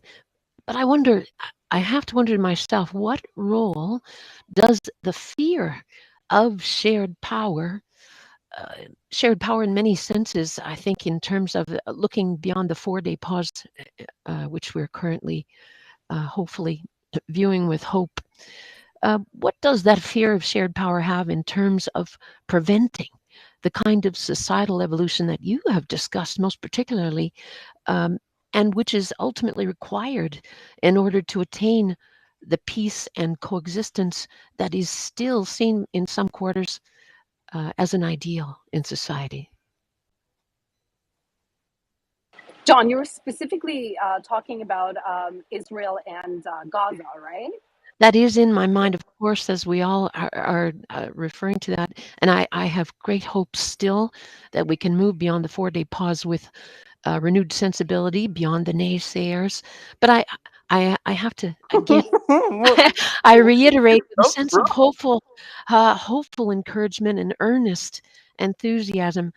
What fear of shared power prevents this from happening, and how can we alleviate this fear of shared power in order to achieve what really I see in all of these discussions and all of these comments, veiled and not so veiled, in terms of alluding to that situation, but there's so many cause and effect situations. What ultimately can we do to alleviate the fear of shared power that prevents this from becoming a reality? Well, so sorry. I think It's all right. from the sort of general Jewish Israeli perspective, I think I would probably reframe fear of shared power as sort of trust issues. And so, to answer your question, I think ultimately it's going to, for the Israelis, it's going to take time where they do not face a threat of terror on a day-to-day basis. It's going to take a prolonged amount of time without missiles being sent over, without people. I mean, Gaza is a different story with the border, even though we know what happened on October 7th. Yes. It's going to take time without violence for Israel to ultimately trust sovereign Palestinian control over Gaza, certainly. I think that the Jewish or Israeli perspective. Many people said that the 4-day pause was not possible, and yet I look and we are in the midst of it. Not so miraculously, but determinedly. And what you just said has great pith and meaning to me, beyond that, in terms of possibility as a result. They said that this could not take place, and yet here we are. And the trust that you speak of with great longing, I know, and with the longing of many, I think, the trust which needs to be established. What are the tangible things beyond cessation of violence in terms of meaningful interaction, mature, meaningful dialogue in which we are all engaged, and I think so wonderfully, and which we take for granted? How can this be a next step? How can we achieve this next step tangibly on the ground?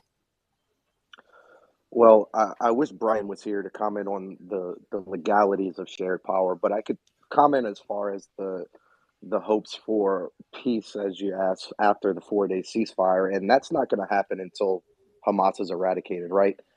Israel has made it very clear, Netanyahu has made it very clear that the military objective is to eliminate Hamas. So that is the goal, and the conflict is going to increase after the 4-day ceasefire because not all the hostages are returned, and Hamas is still in Gaza.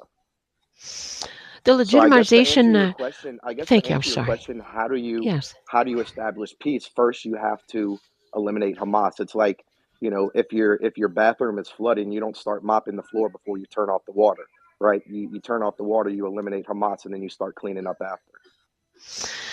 So, and I specifically pointed to the fear of shared power, and not necessarily Hamas, but you believe sincerely, and I note that, that Hamas is not the legitimized power infrastructure and representation that would make the next step possible. Is that correct? Do I hear that correctly?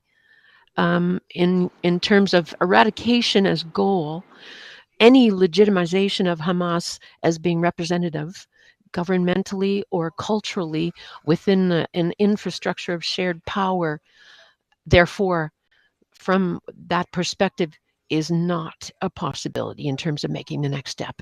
Do you agree that that's what you just said to me?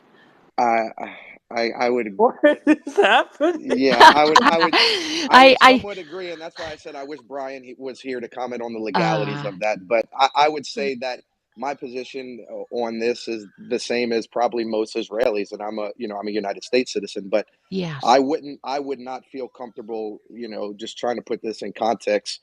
I live in the state of Florida. I would not feel comfortable with Hamas still living next door to me in Georgia. Like they have to be eradicated before there's any peace in that region.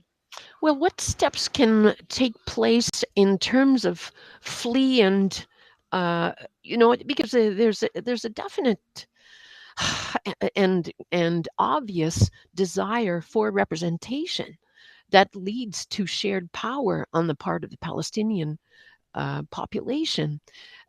Apart from being directed to flee conflagration and violence, which is a legitimate and preventative approach, however, criticized for being primarily displacement in terms of goal, I think that thinking beyond the cessation of violence, which we now know is in fact possible, as is the exchange of uh, of prisoners within that environment, what comes next in terms of eradication of Hamas?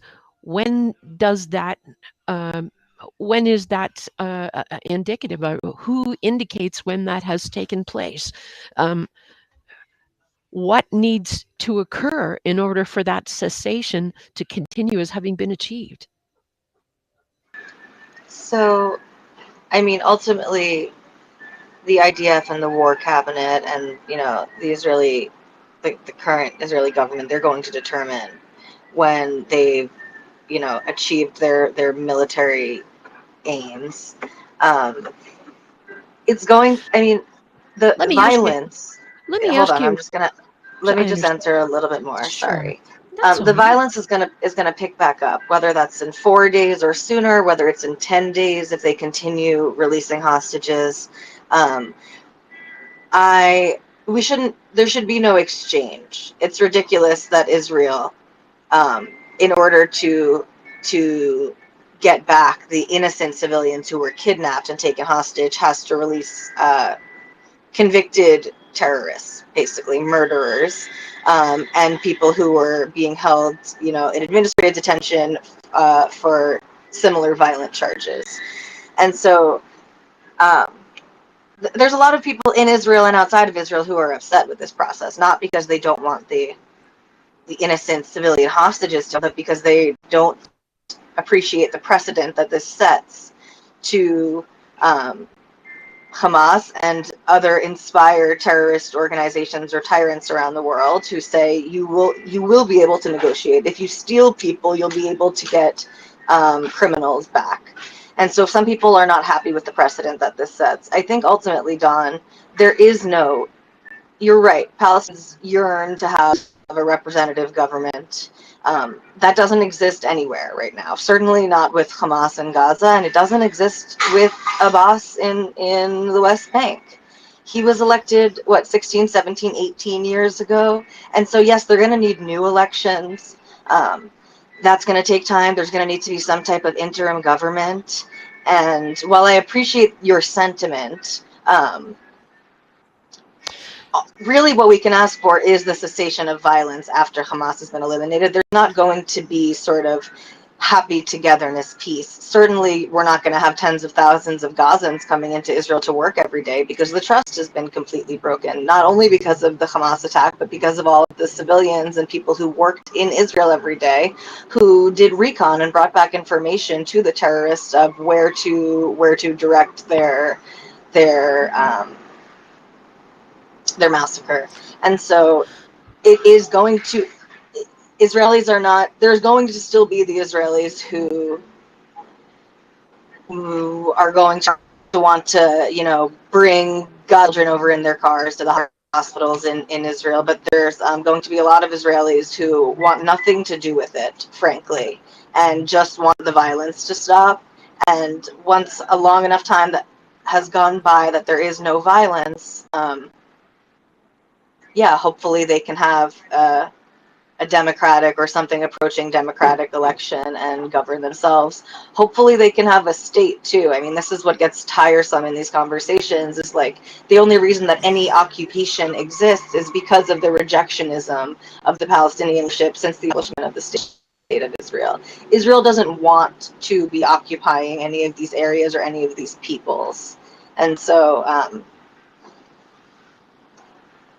yeah, I mean, Hamas really destroyed opportunities for the people of Gaza on October 7th, and it's not going to be pretty for a while. Let me ask you something. And I ask this, you're extremely articulate and intelligent and really have a sensibility about the dynamics, the grim dynamics. But again, I have to stress my unflagging and determined optimism for evolution, societal evolution, never negates the idea of what is necessary for shared power and coexistence. And in saying so, I think you've answered one question. Cessation of violence is the primary step in creating an environment in which this can occur. And when empowerment comes in terms of the possibility of shared power and genuine representation of the Palestinian faction, then when empowered, a new sensibility and a capability also occurs. Would you not agree? That is empowered to overcome what is not genuine in terms of representation, what is not in their best interests, what is clearly willing to sacrifice them, their interests, and their well-being, in fact. So the primary step in terms of cessation of violence is feeding into the determined eventuality of shared power. And you've spoken of trust. Is this a possible thing that can go one step further with determined maturity, determined unwillingness to allow unceasing violence and the control that the idea of eradication of Hamas has over the possibility of shared power and genuineness and representation, which will make coexistence possible. I think that the 4-day cessation, and I understand the anathema with which people view any exchange in these circumstances. It is valid and of deep concern, but I think we must look at it with a shrewdness to tomorrow that makes the other a possible, however difficult and fragile process. And I wonder what steps we can make determined wise on the ground, what steps Palestinians can take societally to feel and to be empowered to feel that they can take back their representation from All right, terrorist so organizations. we have some. So hold on, Don. We have some hands up. I want to go to Michael. Go ahead, Michael. Yeah, I mean that's a good argument, but we have to go to what's in writing. And so, what I think has to happen, what has to happen in order to have this shared peace and this shared governing and this shared kumbaya bullshit is Not one. kumbaya bullshit. We No, no, have it. We no, have it no, in North no, America, no, so it's no. not kumbaya bullshit. It's a No, reality. no, no, no, Democracy is a no. reality Yes, that in North works. America, we have Yeah. stuff in writing. We have Yes. stuff in writing. Mm-hmm. That's why we have kumbaya in North America. Okay. I wouldn't say kumbaya, but we have civil society. Oh my Lord. Can you let me speak, please? Absolutely. And I'll explain it to you. Okay. Well, But without what you superciliousness, I hope. no, not superciliousness, but what you have is what you have is you have Hamas, who in writing has pledged the destruction of all Jews and Israel. Exactly. Then you have the Palestinians, who have pledged in writing the destruction of Israel and all Jews. So Exactly. until Hamas is either eliminated or they come out and say, hey, you know what? we're not doing this anymore. We want to pledge peace. Until they do that, there will be no peace with Hamas, and they need to be eliminated. It's not unlike having rabid dogs in your neighborhood. You can't reason with a rabid dog. Then with the Palestinians, it's the same thing. They have pledged, according to their charter in the 1960s, I think it was 1964, they pledged the destruction of Israel and the elimination of all Jews until the PLO and the Palestinian Authority actually says, hey, you know what? We can live in peace and we can have a two-state society and we can govern together. That's fine. But until we have that, it's not going to happen. When you got one party that wants to destroy the other party, no matter what, there can be no peace. That's why Israel has the Iron Dome, which actually doesn't shoot missiles at anybody. It's a defensive barrier. It's a defensive barrier. Palestinians don't have a defensive barrier. Hamas doesn't have a defensive barrier. Hezbollah doesn't have a defensive barrier. Only Israel has a defensive barrier because they don't want to attack people. All they want to do is defend themselves. I have a daughter-in-law, my son, 2 grandsons live in Israel. They're doing very well, but I get a lot of reports. I've been to Israel. I've been all over the Middle East. I understand how people operate in the West Bank, Afghanistan, Iraq, Gaza, and interview after interview, speech after speech, paper after paper, they all want to destroy Israel. So until they come to the table and say, you know what, we want to have our own place, and this is what we want. They could, the Palestinians could come forward with that. People in Gaza, Hamas could come. Everybody could. Oh no, did I just? I'm sorry about that. But if everybody just comes forward and says, hey, this is what we want, and this is what we want to do. It was Hamas that made the deal with the hostages that said, you know what, we're going to make a deal, but we are totally fine with the fact that our citizens are only worth 1 of every 3 Israeli citizens. So until we get some of that stuff on paper, we eliminate that, and the Palestinians actually file a new charter with the United Nations. Hamas eliminates their charter, and maybe they just throw down their guns. The war could end tomorrow if everybody just throws down their weapons and says, hey, we're done fighting. Can you help us rebuild our cities? And Israel will absolutely do that.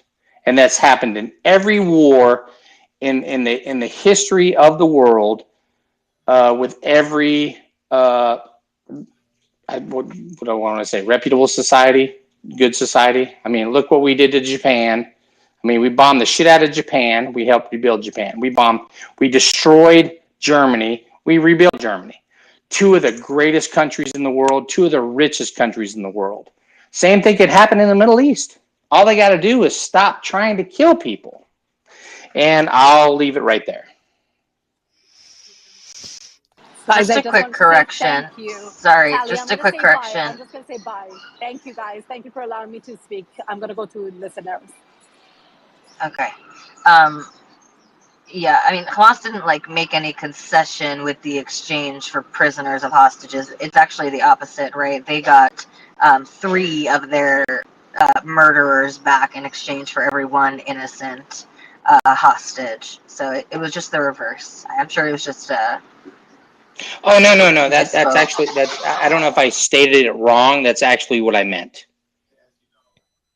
I figured. Just wanted to clarify for the listeners. Yeah, am I able to speak now?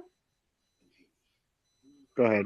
Thank you. I just had a question for Dawn. She specifically uses the word anathema for the ongoings that are currently happening. Could I please ask her to clarify why she thinks that it is anathema for what is happening according to how she used the word?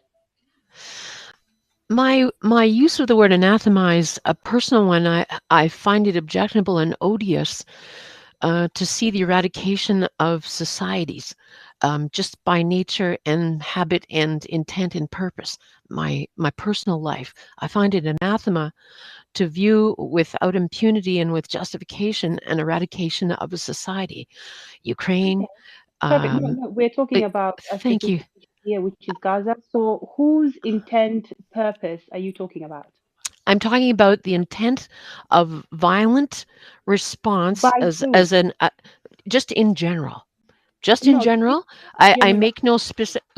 I love to respond.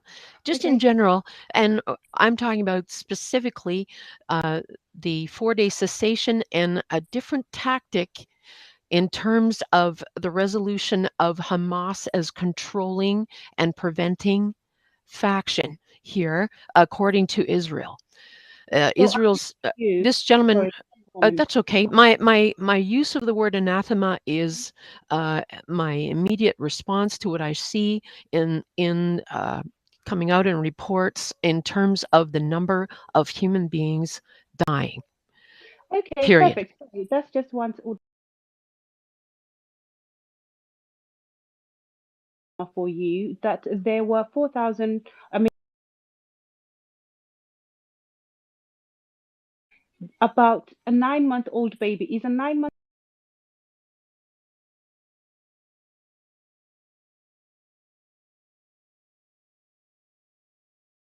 old baby being abducted by terrorists anathema? Is women being raped anathema? Is old people who were actually people who were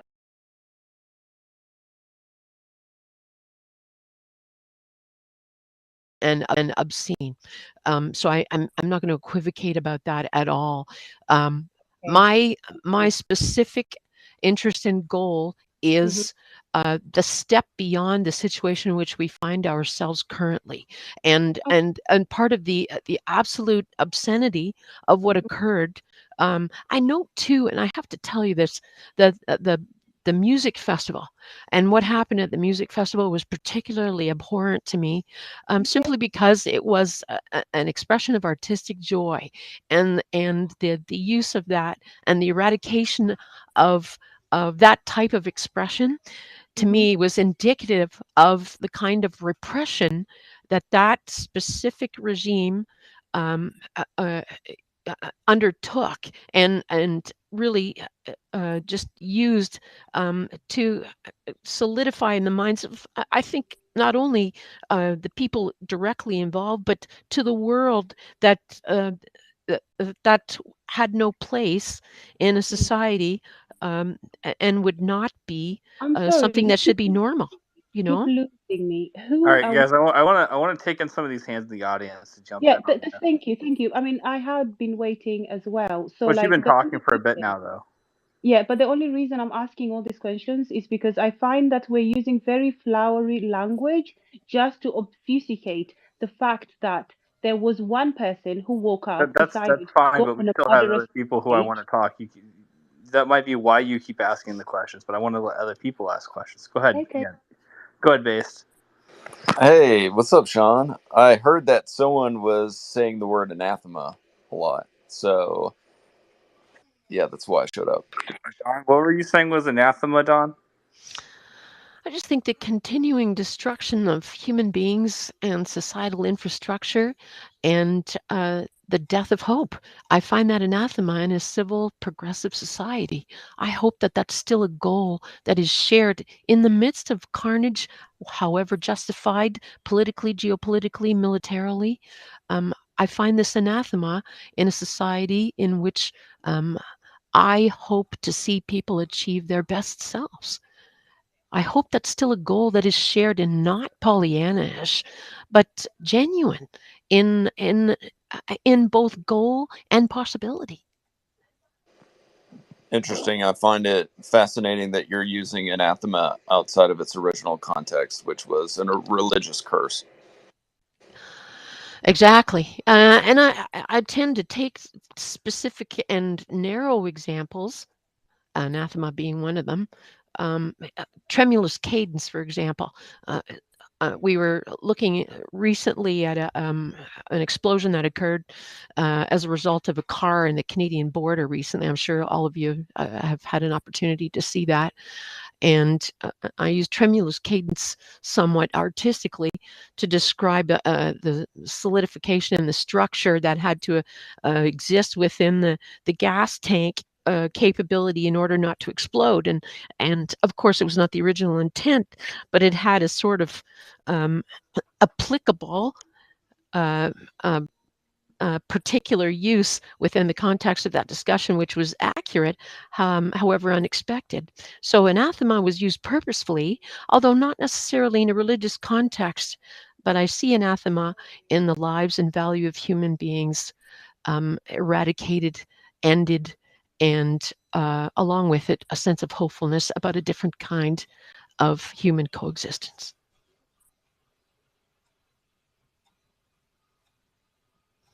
I wouldn't Right on. I wouldn't necessarily agree with that use of the context of anathema, because if you look at the historical context of anathema, if you're looking at what the Catholic or the Orthodox do to heretics, we would anathematize people or say that they are anathema in the sense that their doctrine is subsequently rejected. So I appreciate that, and purposefully I use that because the idea of coexistence, of course, one can look at religious anathema or the purposeful idea of coexistence as odious, but surely we can all agree within this discussion forum that the exchange and the hopefulness and the possibility of this type of coexistence brings with it a new sense of societal possibility that is not Pollyannish whatsoever, but finds common ground, seeks a higher sort of aspiration for the human condition, and I believe is possible beyond the degradation which we've become currently embroiled again, much to my disgust.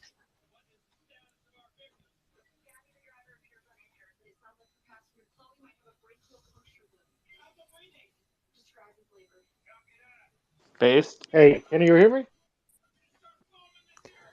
Hold on. Based Byzantine? yo, what's up? Yeah, yeah.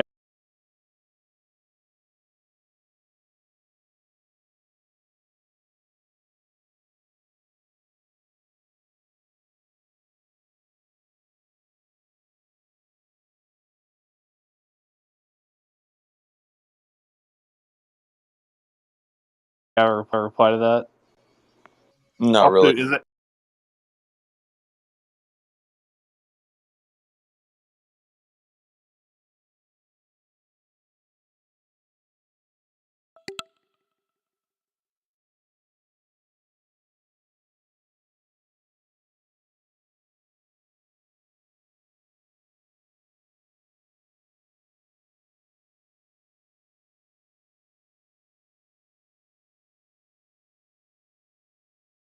In society has done much to harm us. Don't you agree?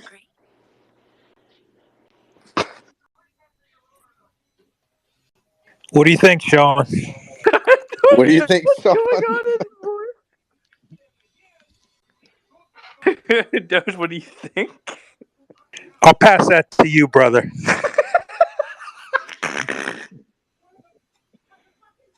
Yeah, I'm a little bit confused. I'm Fly scratching my high. head over here too. Fly high, brother. Fly high and see things with different eyes. Being removed from it, but also being demanded, having demanded of you a different capability of yourself, and you're taking yourself seriously.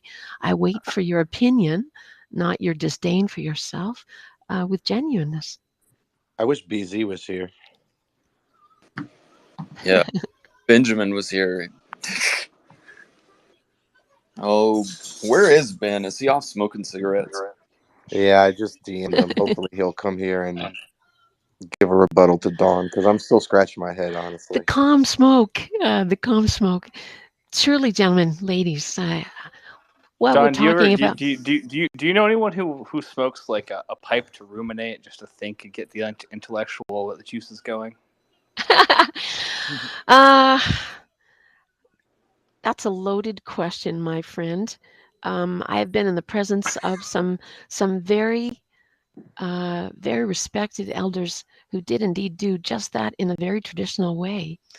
Not in a drug culture, but in an expectation where when it was one's time to speak, one would have something to say that was worthwhile and something to listen to from others, but that their time was of value, and so thought had to be given to what it was they wanted to say, and a quarter was given to them to say it. That type of immediate respect in terms of discourse is missing from our society in general. I think the emphasis on not caring about what somebody else thinks is part of the problem in society today.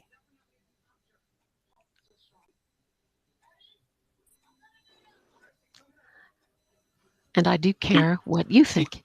do you have like a degree in theology or like philosophy? No, I don't. I have my own faith values, but I've traveled quite Out of extensively. curiosity, like, can I ask you what your faith values are? We love to discuss religion in here. Thanks. Well, and I'm not afraid to discuss religion. I am Anglican, somewhat agnostic Anglican at moments, uh, So you're a only schismatic? because I see. No, I'm not a schismatic. Um, I see. I see in the declaration of any specific faith-based expression certain and immediate hypocrisy and disdain by others. Others because they have their own preconceived notions about what the expectation is of that, and by self because I have my own frustrations about my own faith. Much of that comes from myself, but also in the challenge daily to really understand it and to try and look at it in terms of applied real life. And that's why it's a challenge, because when you really look at these things, when you really examine them with truth, with self examination, and that's where all of these things should start, I would posit, that we can see that it's a challenge, and people shy away. We will do all kinds of things in avoidance to shy away from these things. A direct and immediate need for shared dialogue and implicit respect for others. That, for some people, is extremely difficult. Um, I don't know why that is, but I But think it's how, learned how would you say that relates to the current situation in Gaza? because trust can only be achieved by recognition that there is validity in other human beings' perspectives, outlooks, desires, and wishes to um, achieve goals and aspirations of existence in society. Um, and murder is not one of them. I think we can all agree on that. I that's very hopeful to me. That says that But the there problem is. is Hamas doesn't agree with that, right? It's written in their charter to eliminate Jews in Israel. I understand that, and I'm glad you shared that because I talked earlier about what is preventing a goal from being achieved. That's number one. How can you possibly maintain ongoing dialogue and representation when the problem has stated clearly its goals, right? So Right. then, what tangible ways and means can those who are unhappily represented by that change that state? They have to stand up against Hamas and they have to demand that once this conflict's over with, they can never come back and rise to power in Gaza, right? So the leaders of Hamas are not in Gaza. They're in Qatar and all of these other places. So once this conflict is over with, the people of Gaza have to make sure that this Islamic extremist idea doesn't come to power again in their community, or Israel's going to come back in and clean it out again. There's no question. Israel, when they say never again, they mean it, right? So It's never going to happen. They're going to make sure that whoever's on their border is not a threat to their existence. And I guess what I meant by shared power was true and representative, genuine representation, which will allow for coexistence. And that, like you said, can only come from the Palestinians in Gaza, correct? I mean, I guess so, because Israel doesn't want to occupy Gaza. They just want to clean it of Hamas and the terrorists, right? So And so, Israel doesn't want to occupy Gaza or Palestine. They're going to clean it out. They're going to make sure that the military capability of Hamas is no longer existent and they cannot attack Israel again. And then, it's up to the Palestinians to, I guess, to make sure that Hamas doesn't come back, or this is going to happen again. this is a possible goal then, although I note with some degree of caution that you have said Hamas power pullers, if you will, exist outside of the actual territory. That's true. They're in Qatar and they're billionaires. Yeah, they So, take in a lot of the money that comes over to Palestine, and they do whatever they want to with it. And a lot of it probably never ends up even over there. They're more like warlords than anything, mhm. and that's probably going to remain there because these people don't occupy the territory; they just control it from afar. And that until they are no longer tied to the power, that will continue. And regardless of what party would come in and take over power, they're still subject to the same power structure that exists, and that power Mhm. structure is likely not going to change without some kind of major reformation, or them ceding territory or ceding power in the area. And I don't see that happening. I don't see the Islamists that occupy Qatar's power structure and some of these other countries, saying, you know what, we're just going to give up on all of that. Let's forget about it. They're always going to be feeding their influence power into the politics to control the money and control what happens over there, no matter what the party is. How can a desire for genuine representation overcome uh, money from afar, pulling the purse strings, and therefore the response and the continuing conflagration? Some things are almost impossible to fix. Not everything has a solution. And yet we've expressed hopefulness. I detect a huge amount of hopefulness, a glimmer in what you just said. When this has taken place, this will be possible. If people really believe that where they are, if what you say is the truth, and I believe there is a hopefulness about what you just said that speaks of peaceful coexistence as a reality, as a desired, genuine reality, I was gonna not peppered by or colored with any aspirations of power and control from afar, but genuine coexistence for the people who are there. I see in what you say a sense of hopefulness that comes from people being empowered. How do they get empowered? In the midst of being in the midst of being the target, uh, collateral damage or otherwise, in the way of eradication of Hamas. How do they get there? By killing. Hmm. Well, first you got to get rid of Hamas. I mean, Don, the do you first do you step. think it's morally okay to kill members of Hamas?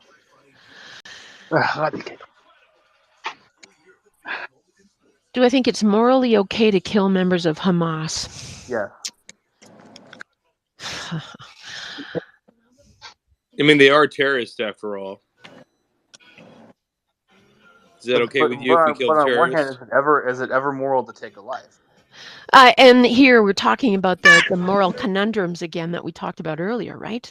In terms of my dissatisfaction with a faith-based perspective. What justifies and who justifies killing in terms of moral justification? Who Well, goes to do you think war is with the idea of I society saying mean, does. I society mean, goes to war? Don, you're talking about religious aspect though. If you look in Uh, the Bible, there is just war theory. I understand that. I I just think that with respect to, like, I'm not sure what you're looking for from me. Are you looking for justification of the eradication of Hamas? I'm not saying that I don't believe that it's the solution. I'm just saying you've pointed out the fact that its precepts and its controllers don't even exist in the territory. If that's what you believe. Do you believe that to be true? Well, it is true. It's not if we believe it or true. It's fact that they're in Okay. Qatar.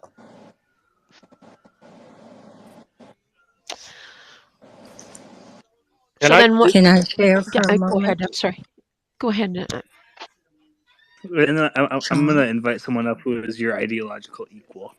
Come on up, Christopher. I see you down there. Come on up. I'm taking Dawn in my crypto spaces, Sean.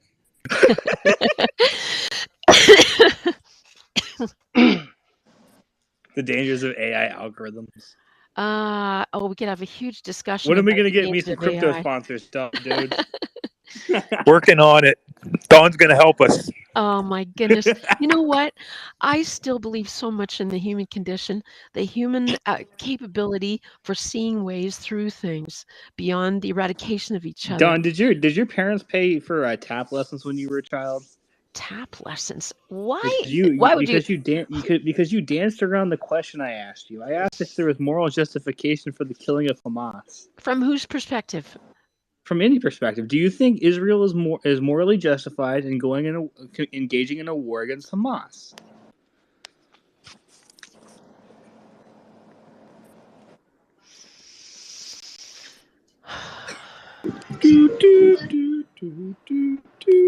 A quick yeah. Yes, I do. I believe there is justification. I have to tell you, one of the guiding lights in my life is to ensure that the Holocaust never occurs again. I want that to be a surety.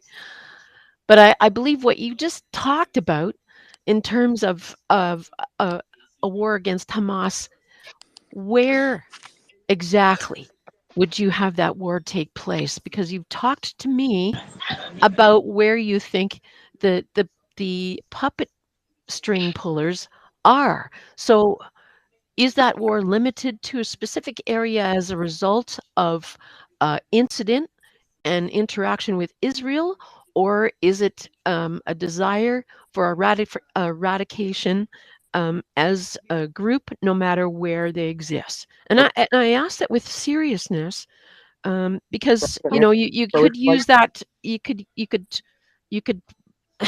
you could use that in specific ways for specific reasons. Otherwise, so I need you to qualify that when you ask me I that would like question. to qualify that. Sorry, I know I didn't ask the question, but on a chessboard, is a king without the pawns? I'm sorry. I wish I'd heard the rest of that comment. Could you repeat it? Yes, of course. I said let's pretend this whole thing is taking place on top of a chessboard, right? Hmm. Is the king a king if he has no pawns, he has no bishops, he has nothing? Because what we're trying to justify is that because the king, or rather the rulers, or rather the people who are leading Hamas, are not in the place, therefore the pawns are acting on their own authority, or rather they have no jurisdiction because the guy who is giving them commands isn't available. So is a king without a pawn or the pawns? And I would say there is a king in every man, but our idea and concept of king is different.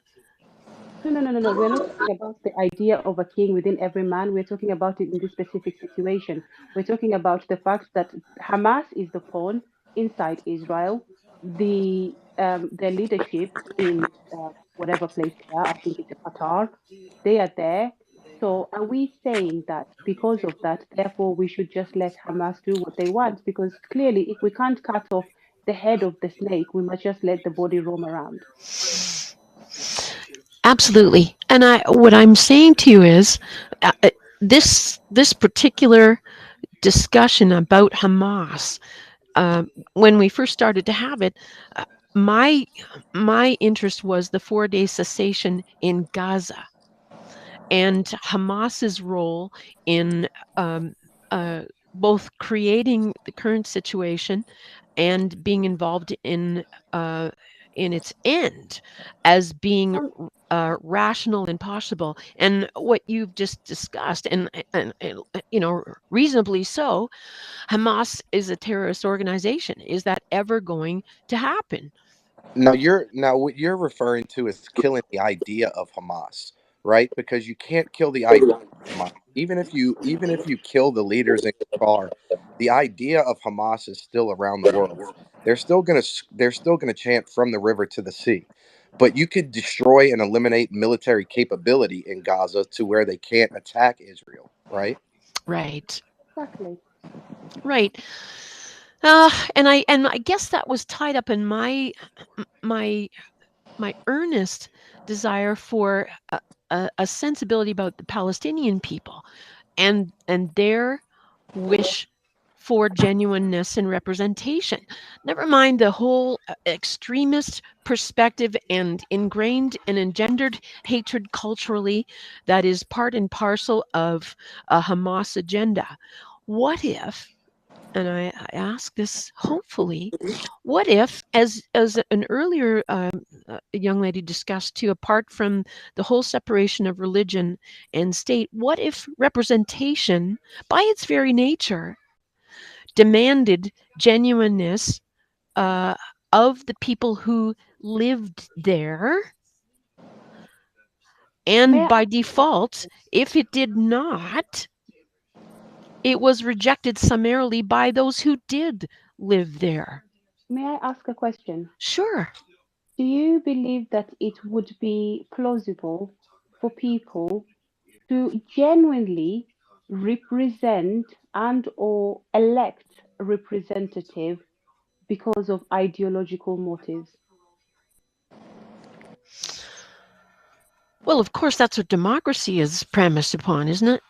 The, Perfect. So when we are discussing this, are we taking into consideration the ideological motives, not just the issue of land and things, but of faith and of belief and of who they see themselves to inherently be? Because when we see even the most atrocious villages coming, videos coming from these places, we can see one thing, that they hold their faith to be more important than their lives. Therefore, this faith is informing them more than just politically. It is informing them ideologically. It is informing them in every aspect of their life. So how do we divorce this and then tell them to representative that the rest of their world is going to be comfortable with? Because this would mean that they would have to divorce themselves from what they genuinely believe to be true in We order gotta to we gotta get well. Don on Nelson's space when they I want know, right? I know, that's right? a But I Don, I can you answer that? Try I to keep it short, but we want to go to what sure. say you. We want to go I to what say you after you respond. So let's. Okay. Thank you, and I have to thank you all for allowing me to speak. I this is with such anxiousness that I see this, and my sense of helplessness and my earnest desire to be of some um, light in this tunnel is just prompting me to take part in the discussion. I'm usually quite shy, to be honest, but I thank you for the question. And I'm sorry I didn't get your first name, the lady who asked me that question, because it was an Anna, excellent one. Anna. Thank you, Anna. And I I'm going to say this, and I only say this because I heard this earlier in the conversation, and by several women who said this is not the representation of the religion that is accurate, that holds sway in different societies that share this religion, but experience different freedoms, different societies, different norms in terms of safety and stability and security. So uh, do we need to talk about who it is that's reaffirming this particular um, uh, view of their faith and why their lives are unimportant in the face of it? When in actual fact, their lives are everything about it, and life in and of itself and possibility are the only way to continue it. So it See, seems a somewhat odd conundrum to me. I think we're imposing Our Anna. Let's hold your audience. question, Anna. Thank Just you. because we have hands we want to go to, they've been waiting for a while. We'll keep Dawn up here. Just save your question, Anna. But let's go to what say you, because you've been waiting patiently for a while with your hand up. Hey, thank you very much. I appreciate it. Can you hear me? I can hear Yep. you. Okay, perfect. I have no idea what just happened the past 37 minutes or so. I know the space went from 600 to like less than 200 listeners, but my question is completely not related to this. I have been reading about some thousand ships that are headed toward the coast of Gaza, and I'm just if one of you guys would be willing to kind of explain that, like why is that? Why are they coming? What is the implication of that? And how do they avoid that outside of shooting them out of the water? Because obviously with the blockade, they can't just come in and dock there. And I'm good if you could address that. I appreciate it. Thanks. I'm sorry. Are you looking for me to respond to that? Can I ask you, because I haven't seen that, ships, what particular ship movements have you become aware of? I mean, preferably with no disrespect, preferably I would like to have someone answer it that has hopefully an idea of brevity. I don't. I guess whoever wants to answer it. I'd read the last couple days there was, and it specifically said there were a thousand ships. Well, there were boats. It didn't say ships. There were a thousand ships headed toward Gaza. Has no one read that? Yeah, so I read it yesterday and we talked about it a little bit. There's apparently 13 Turkey ships, 350 Russian ships, 108 Spanish ships, boats, whatever you want to call them, plus another 500 or so. They're coming out of Turkey, going down into Gaza. It just seemed interesting that it was primarily Russian activists that are on the boats. So what does it mean? I mean, it puts Israel in a conundrum, right? If they try to run the blockade, you gotta engage them, but can you really engage activists? You know, it seems like there's a state actor who's maybe it's Turkey or Russia that's trying to make Israel look bad on the world stage. Now that's a guess on my part. There's that's how I read the situation. There isn't any intel reporting that said that. So and our Navy guys aren't on right now, right? I don't see Craig or Bree. So that's my take on it. Okay. So I mean, it's not obviously from what I understood. I read what you had said that they were a lot of Russian activists. I was just trying to figure out, what is their purpose? Why are they thinking that they're really going to be able to dock a thousand boats? I was just curious. Thank you. I think it's a PR battle. There's some state actor that's trying to make Israel look bad. That would be my guess, whether it's Russia or Turkey, or maybe even a non-state actor, but they're trying to make Israel look bad and put them in a conundrum where they would have to shoot civilians. Sorry, but my phone is just about to die. I just wanted to say to Dawn, I've followed you. I know perhaps on this particular topic we don't agree, but I'm really really impressed, and I mean not agreeing is never a issue to not speak to one another. I love the fact that you think, and for that I've followed you. So perhaps you could follow me, and we could communicate outside this space. Thank you so much.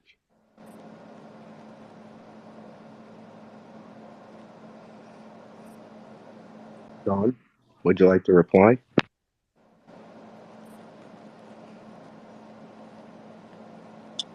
Dawn fell asleep. Let's go to Janice.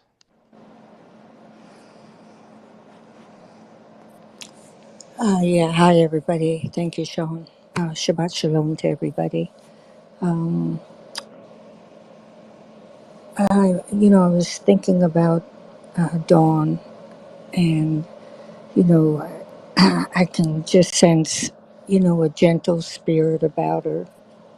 You know, and that desire for all of human life, all of human beings, to be able to, look in the mirror, look within ourselves, and grow and rise above, and that's commendable in a lot of different areas in our life. I try to do that. You know, when I have shortcomings, character defects, I look in the mirror instead of looking at you and you and you. Um, because if I blame others, then I'm not going to be able to see what's going on with me and work on it and just grow as a human being. And I, I would love peace, but I also see a woman who is in total denial. Not once was she ever able to mention the word uh, October 7th and the horrific horror that that us Israelis and Jews faced. I'm not Israeli, I'm in the United States. Um, I'm just a proud Jew. Um, and maybe one day I will make Aliyah.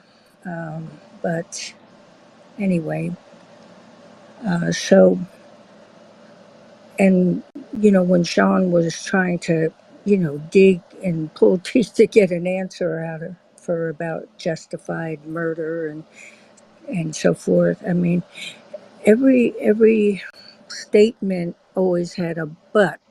She would say something that I would agree with, but, and then went on with her but, and but supersede whatever she said after the but, it superseded whatever she said before the but.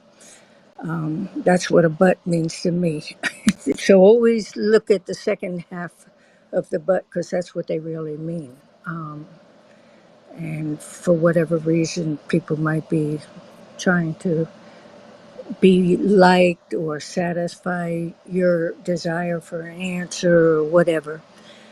But, you know, I never heard her once talk about the horrors that you know, were placed. And then when another individual brought up the fact that leadership is in Qatar, he's worth $5 billion. And, you know, that's obscene in itself. And Iran is the real puppet master. And so, yes, Hamas is spread throughout the Middle East. And there are other factions that have the same exact mission statement. And so, um, you know, if they joined up together, you know, they whatever. But anyway, so um, I just feel like this. She wants us to she wants the Palestinians to that are in Gaza to be able to stand up and rise up to be spokespersons, you know, to stop the killing and have peace, and that's impossible. We have a duty Well, and a guys, right. thank you all for coming. I think this is a good time for me to end the space. You'll have a wonderful day. I have to go finish up some work around the house, cook some food. I'll start my space up in a little bit. Just gotta finish some stuff out. You guys have a good night.